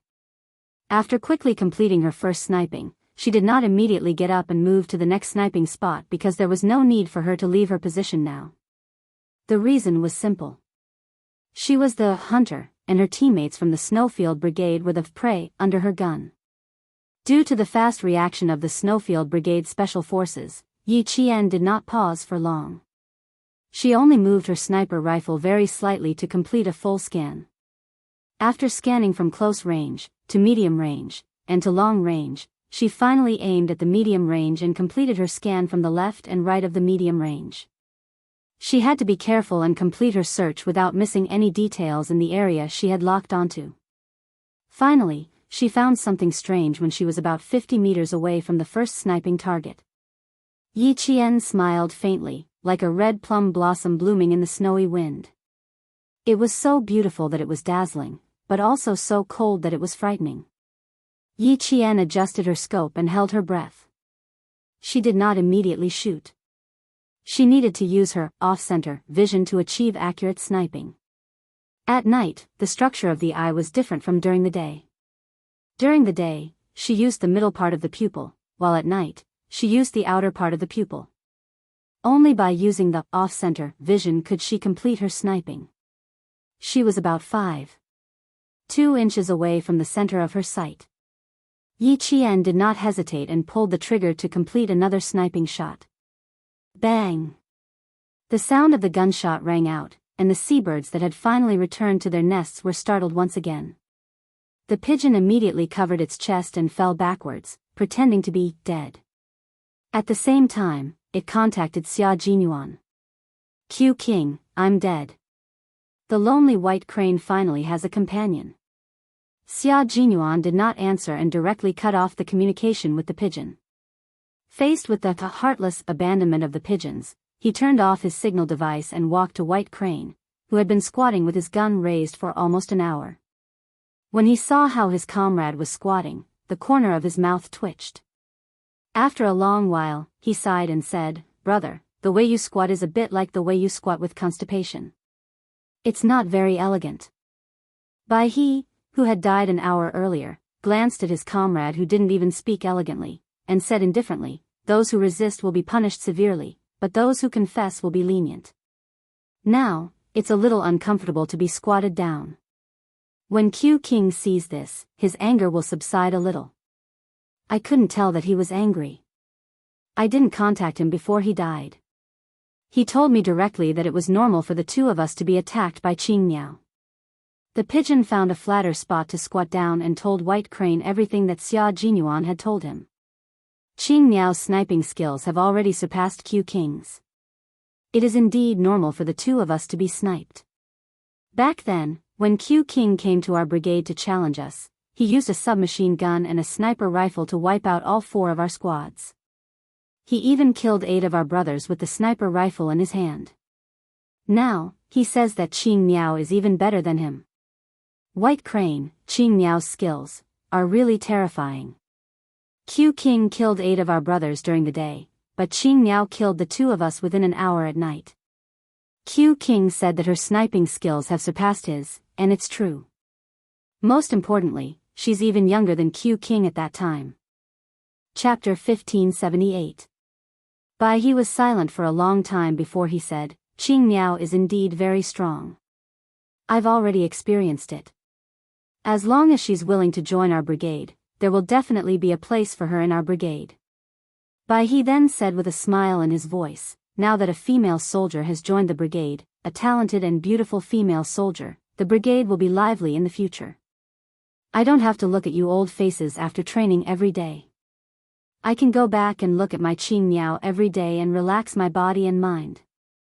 Pigeon immediately retorted, "I'm tired of looking at your old faces. I can go back and look at my Qing Miao every day and relax my body and mind." On the other side, Xia Jinyuan, who was about to contact his 2 dead comrades, happened to hear this and a cold look flashed across his eyes. The competition had only started for less than 5 hours, and the 2 of them had been sniped and killed. Instead of reflecting on themselves, they were even chatting about things unrelated to training. As veterans, when did their self-awareness become so poor? Qing Miao is very strong, but don't they know how to reflect on themselves and realize that they're not as strong as others? Sounds like you guys are having a good chat. His cold voice came through their earpieces. Pigeon and Bai He, who were chatting happily, were caught red-handed talking to Q King, who was younger than them. Their calves and stomachs began to tremble. Oh no, they wanted to say that they were going to atone for their crimes. Now, they could only hope that their punishment would not be increased. And you wanted to say that the weather is going to change. You too should find a place to hide from the rain. Now, it seems like there's no need to hide from the rain. Continue standing. Xia Jinyuan felt that he shouldn't be too kind. If he was too kind, it would be easy to get into trouble. It's 4:30 in the morning now. Stand until 5:30 in the morning. Is there a problem? Realizing that they had made a mistake, the 2 of them immediately answered, "No." Very good. Raise your guns and stand in the horse stance until 5:30 in the morning. I want you to reflect on your actions. When it came to combat, Xia Jinyuan had always been ruthless. He was not as casual as he usually was. He always knew when to do what. Otherwise, he wouldn't have become the captain of the Snowfield Brigade, and the youngest captain in history. The startled seabirds returned to their nests. Dark clouds seemed to be sweeping across the inky sky. Yi Qian and Daxia quickly descended from the highest point. She turned her head to look at the sea and frowned slightly. The weather has changed. Fighting in bad weather would be even more difficult due to the environment. It all depended on how their comrades dealt with it. Even though it was only a spar and not a competition of victory or defeat, it would still be embarrassing if he lost. It's very common for the weather to change at sea. It also makes it easier for snipers to hide. After continuously sniping 2 members of the Snowfield Brigade for an hour and 5 minutes, Daxia was impressed by Qing Miao. He jumped down from the rock and supported himself with one hand. He smiled at Yi Qian, revealing a mouthful of white teeth. This weather is the best weather for us water ghosts to fight in. The Major General of the army thought so too. Seeing that 2 of his generals had been sniped in one go, the Major General's eyes darkened. He asked the technician, who was the one who fired just now. Reporting, Team B Qing Miao, the technician immediately replied. The technician answered immediately and zoomed in on the location where Yi Jian was hiding at that time so that the leaders could know more details. After measuring the distance, the first sniper target was 802 meters, and the second sniper target was 852 meters. The sniper rifle she used was accurate and had a range of 600 meters. The maximum range was 3,700 meters. Chapter 1579. The Major General of the army was stunned for a moment. So, the 2 Special Forces soldiers under his command were killed by another Special Forces soldier that he had temporarily sent out? Suddenly, the Major General of the army didn't know whether to laugh or cry. What the hell was this? The younger generation will surpass us in time. Qing Miao's strength is indeed amazing. The Navy commander couldn't help but sigh with emotion. He joked with the Major General of the army again. It seems that I have to consider recruiting a group of female frogmen, and then list Qing Miao as the first talent to recruit. The Major General of the army laughed heartily. Although his face was thin and his hair was weathered by the years, his hale and hearty eyes that were full of majesty made him look particularly young. He looked at the Navy commander who was making fun of him and sighed, "Don't even think about it. It's definitely impossible. This is a soldier that we have been waiting for 4 or 5 years.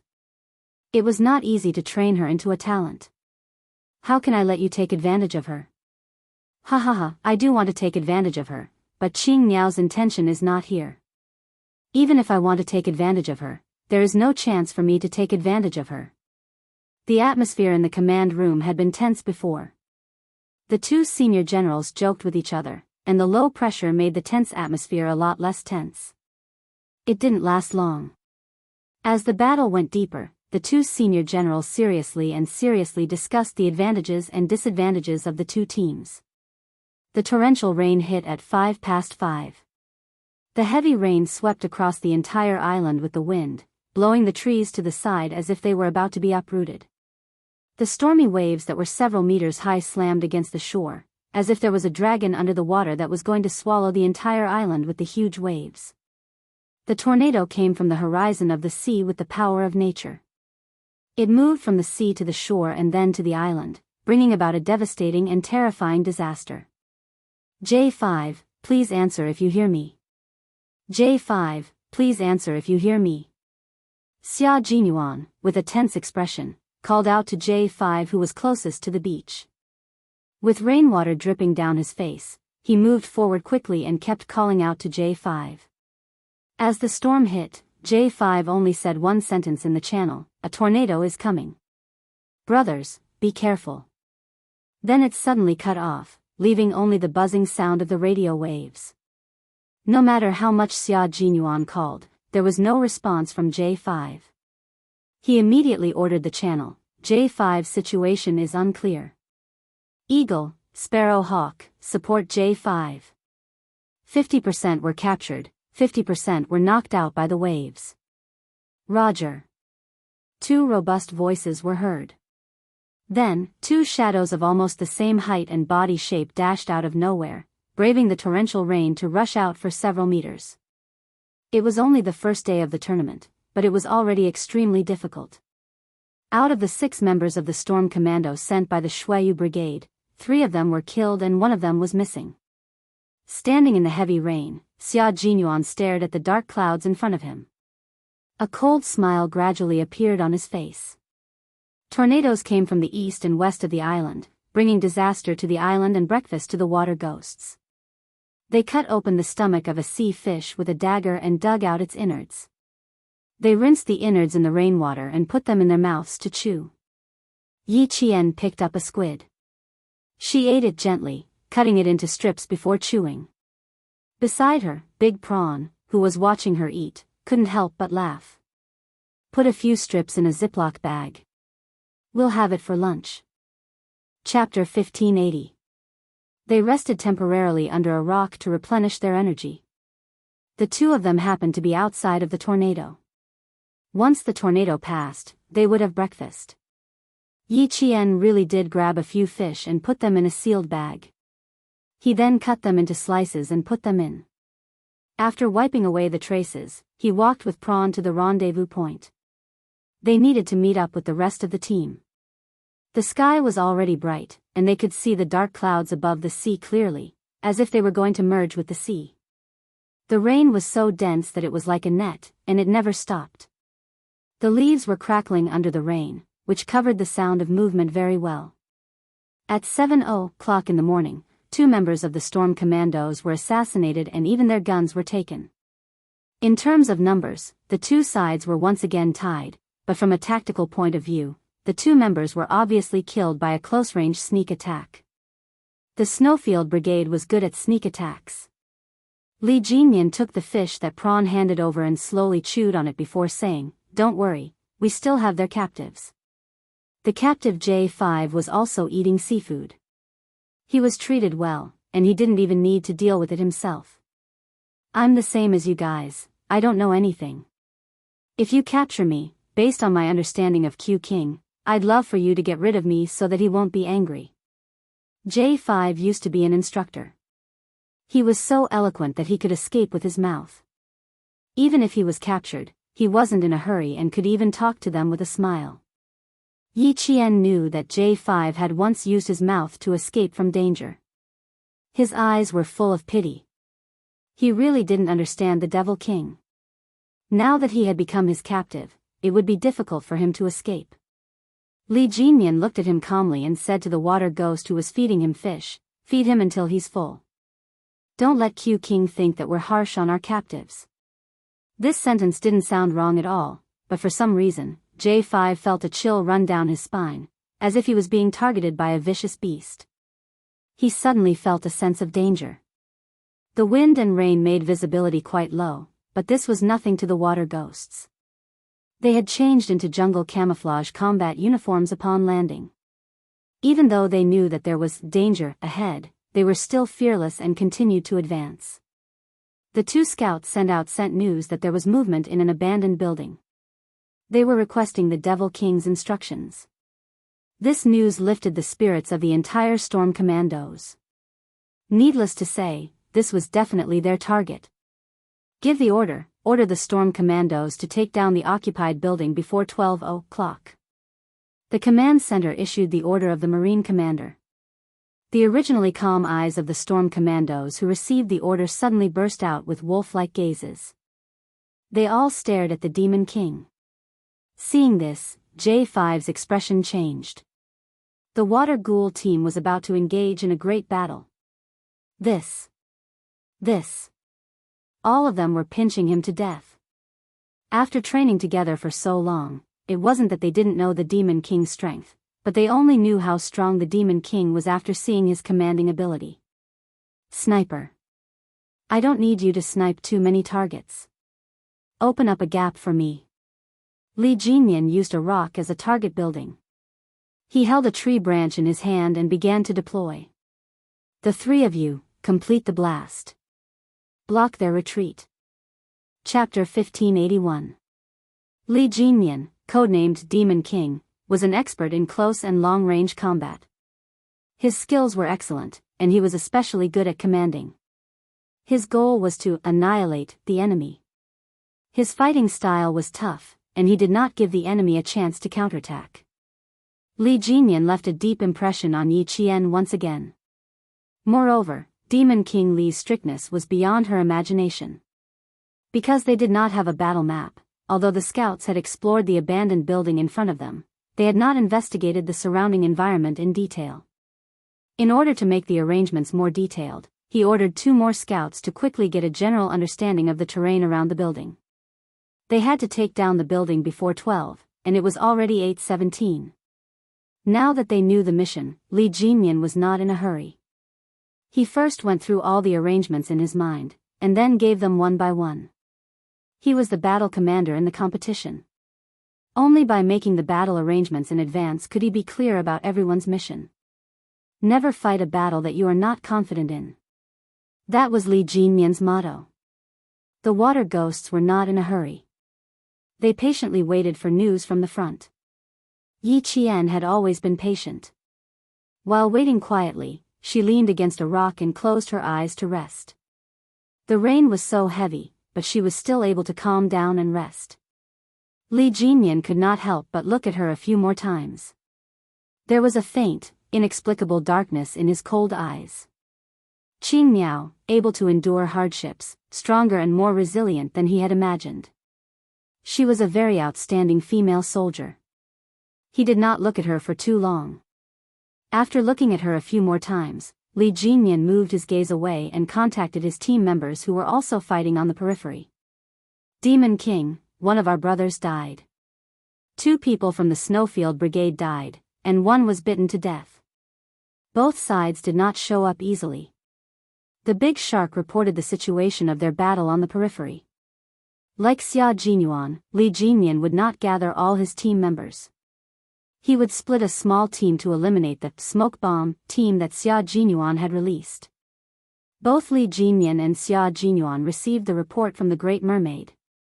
So far, they had 1 more casualty than Xia Jinyuan. The strength of the 2 teams was already quite strong. Now, there was only one difference in the number of deaths. The Major General of the Army and the Commander of the Navy discussed and analyzed. In addition to the analysis of other generals, they estimated that the Storm Commandos had a chance of winning, but they would have to pay a high price. The advantage of the Storm Commandos was that they were familiar with fighting on the island in such strong winds and heavy rain, and they could quickly make advantageous judgments based on their experience. The Snowfield Brigade, on the other hand, was tenacious and had rich combat experience. Although they were fighting on the sea, they were still grounded. To them, it was no different from fighting in the mountains. The only thing that made them inferior to the Storm Commandos was that they were not familiar with the island's environment. In the future, we should have such a competition once a year. Only then can we advance together and encourage each other. Major General Cheng Ken reflected on their shortcomings and pointed out their shortcomings. All this time, we've never focused on fighting on the sea and focused on fighting on land. This is a huge mistake. When he returned, he would apply for a sum of military funds for the Snowfield Brigade from the military headquarters to be used for fighting in various regions. The commander of the Navy nodded in agreement and said earnestly, "You're right. This kind of competition should be held once a year. Only then can we not be blinded by what we see. Only then can we constantly discover new problems and improve." Chapter 1582. Why was there a need to carry out normal military preparations, drills, and confrontations between different types of soldiers? Firstly, it was because they were afraid that if the peace lasted too long, the soldiers' bloodlust would fade and they would think that they were real soldiers after just 1 round of training. Secondly, there was a need to constantly innovate and improve. They had to constantly discover new problems and improve the soldiers' ability to fight on the battlefield. As the saying went, those who love to fight will die, those who forget to fight will be in danger. If they did not fight, did not practice, and did not engage in confrontations between different types of soldiers, they would only guard their own fields every day. It was all for show. If the enemy attacked, the entire army would be wiped out. The soldiers were the guardians of a country. If even the guardians became vegetarians, what awaited the country would be destruction. As special forces, they were the sharpest sword of the country. They were the sword that could turn the tide at critical times. If even they were unable to see the big picture, there was no need for the country to attack. They would be digging their own graves. After seeing the shortcomings of each other's teams, the 2 senior generals understood what kind of targeted training plans they had to arrange in the future. The battle situation changed on the big screen. Team B ambushed a member of Team A, and then Team A directly entered Team B's defensive zone to launch a sneak attack. No one could take advantage of the other, and no one would end up well. The Storm Commandos scouts brought back news at 9:30. Li Jinyan's battle deployment was even more meticulous. Split into 5 sectors. 3 teams will be responsible for clearing out their own sectors. The 7-shaped building had a team in the front, back, and middle sections. One team would be at the back, and the other team would block the retreat. The Demon King's ruthlessness could be seen from his tactical deployment. This was a man who was equally ruthless and steady in battle. He was on par with Captain Xia. Yi Qian listened attentively until Li Jinyan pointed at her. Qing Miao, the 2 of us will be the first to enter within 1 kilometer of the target. I will scout, and you will complete the breakthrough. Okay. Yi Qian nodded. This time, she was not the only sniper. There was another sniper who went around the back of the building to intercept them. Demon King Li's plan was very clear. He would press everyone into the urn and fight until there was no one left on both sides or no bullets left. J5's face was extremely solemn when he heard this. The Demon King's battle was very stable, so stable that no one could find a single flaw. He was a little worried for his comrades in the Snowfield Brigade. It was exciting to meet such an opponent. Unfortunately, he had been captured. What awaited him was still unknown. There was no need to wait any longer now that there was a thorough deployment. Escorting the captive, J5 shuttled through the dense rain like a net, advancing towards their destination. The rain showed no signs of stopping. The phantoms on the island started to move closer to the abandoned building. Yi Qian and Li Jinyan were faster than the other members. The 2 of them covered each other and braved the heavy rain to get within 1 kilometer of the target. Using a pair of binoculars disguised as leaves, Li Jinyan carefully observed the building that was less than a kilometer away. After he finished observing, he bent down and gestured for Yi Qian to crouch down. His slender fingers, which were wearing combat gloves, directly divided the ground into various regions. He pointed at one of the regions and said, "This is their escape route. This is a breakthrough point. You are responsible for tearing it open. Come and take a look at their terrain."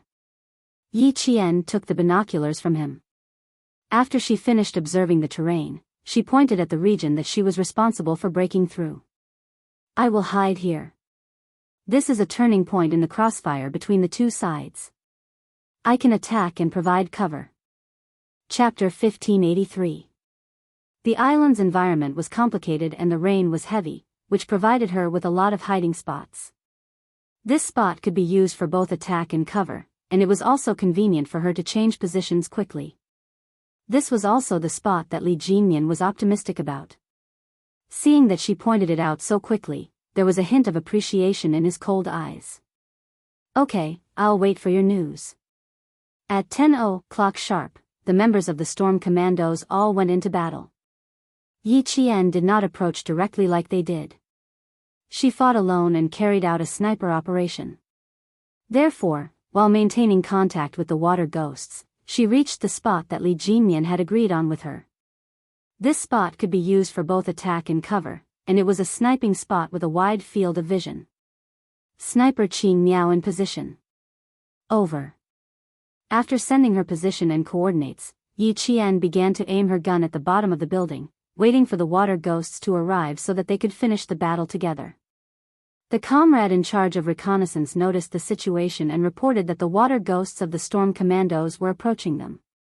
Xia Jinyuan immediately said to Ing Ke and Xiao Ying, "You 2 work with G3 to attack the periphery." There were originally 6 comrades in arms moving around the periphery, but only G3 was left. With Ing Ke and Xiao Ying, who were good at shooting, providing support, Xia Jinyuan was very calm.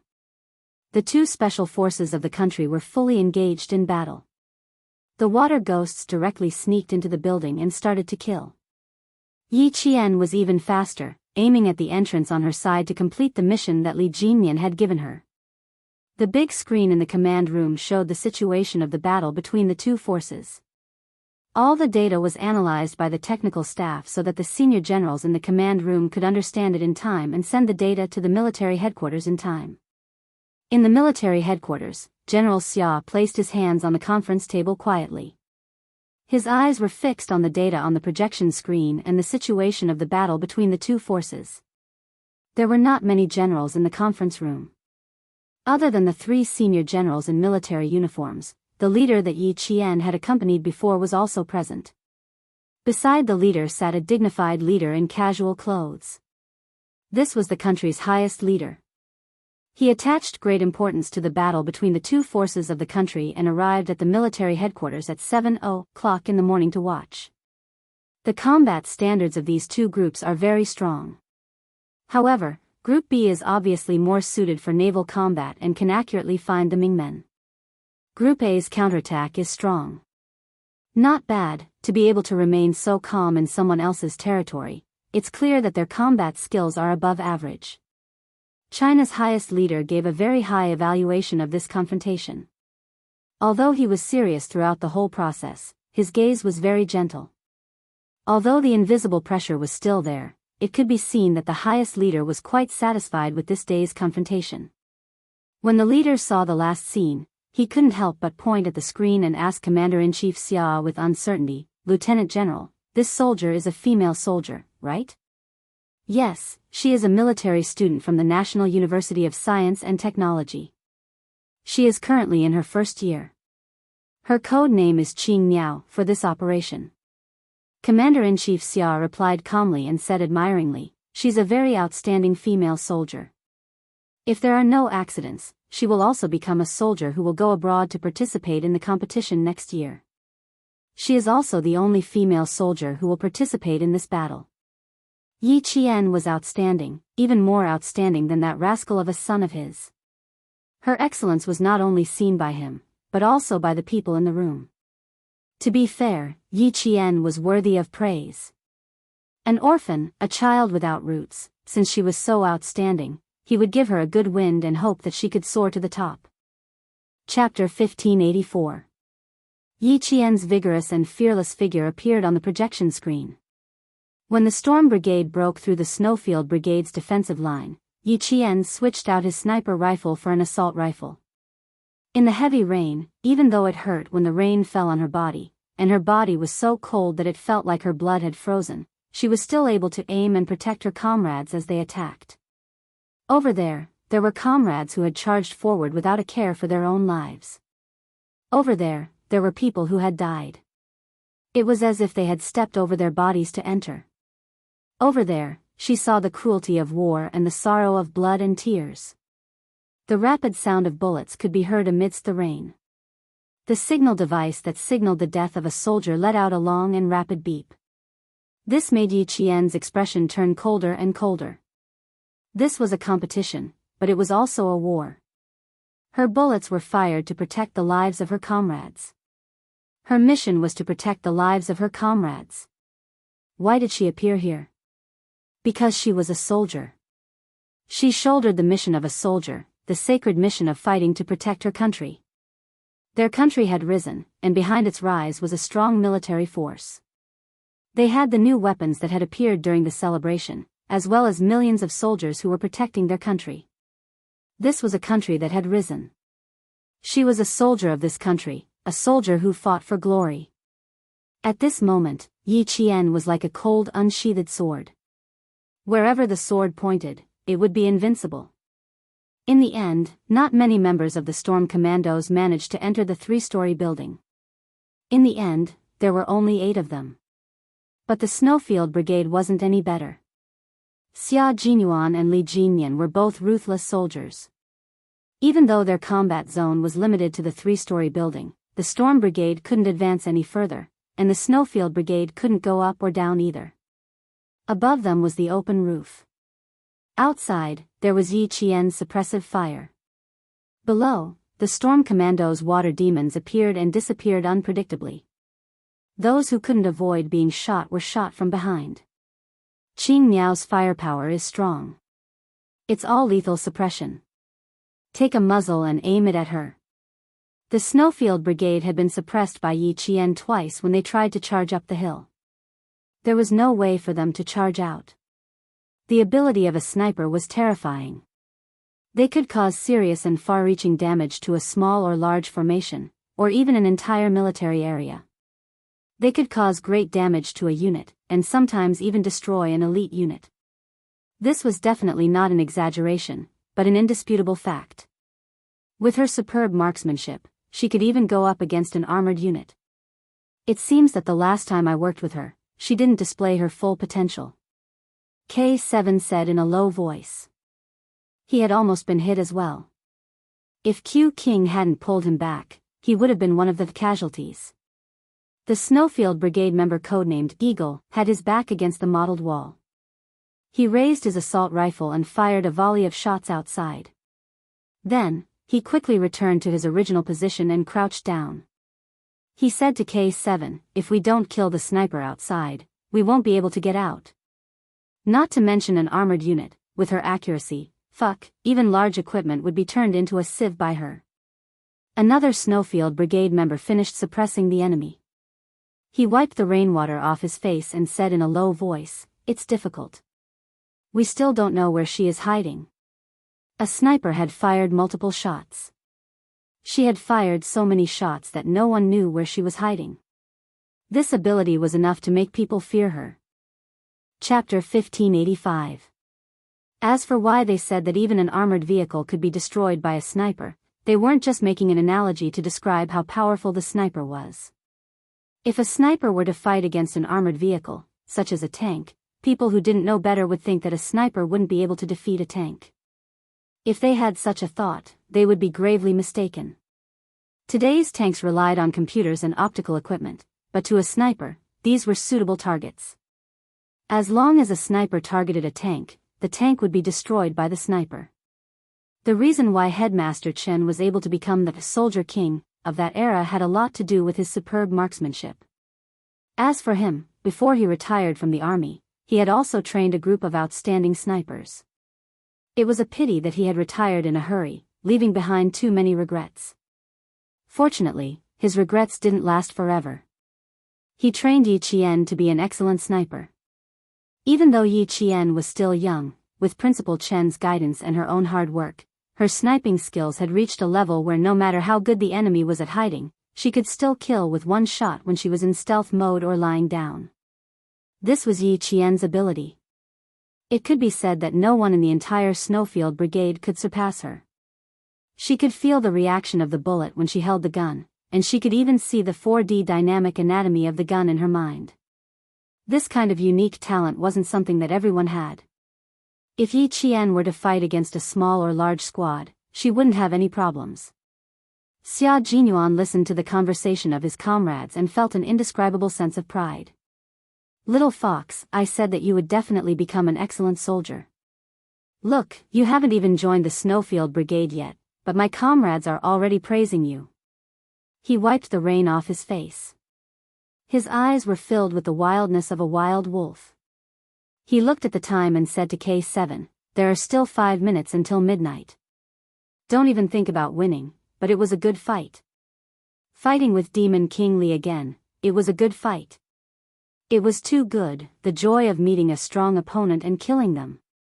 K7, who was usually expressionless, had a carefree expression on his face. He nodded and said, "There are still 4 days left.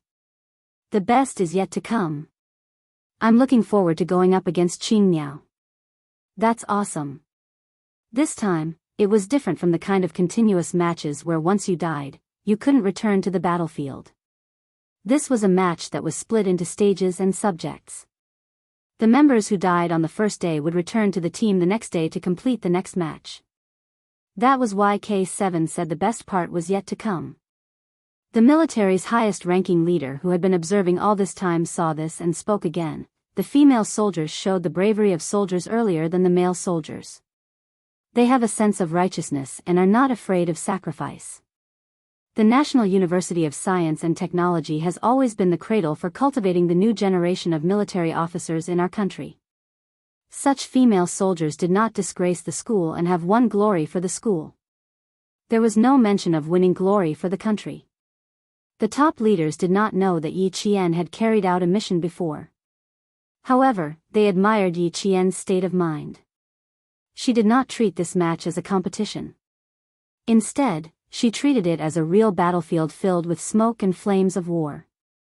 Every bullet she fired was to protect her comrades and the country's leaders behind her. A female soldier from the National University of Science and Technology with the code name Qingniao. Not bad. The Navy's commander personally received Yi Qian's call and told her personally, Qing Miao, the country's highest-ranking leader has given you extremely high praise for your combat skills. He has also called for all female soldiers to follow your example and learn from you.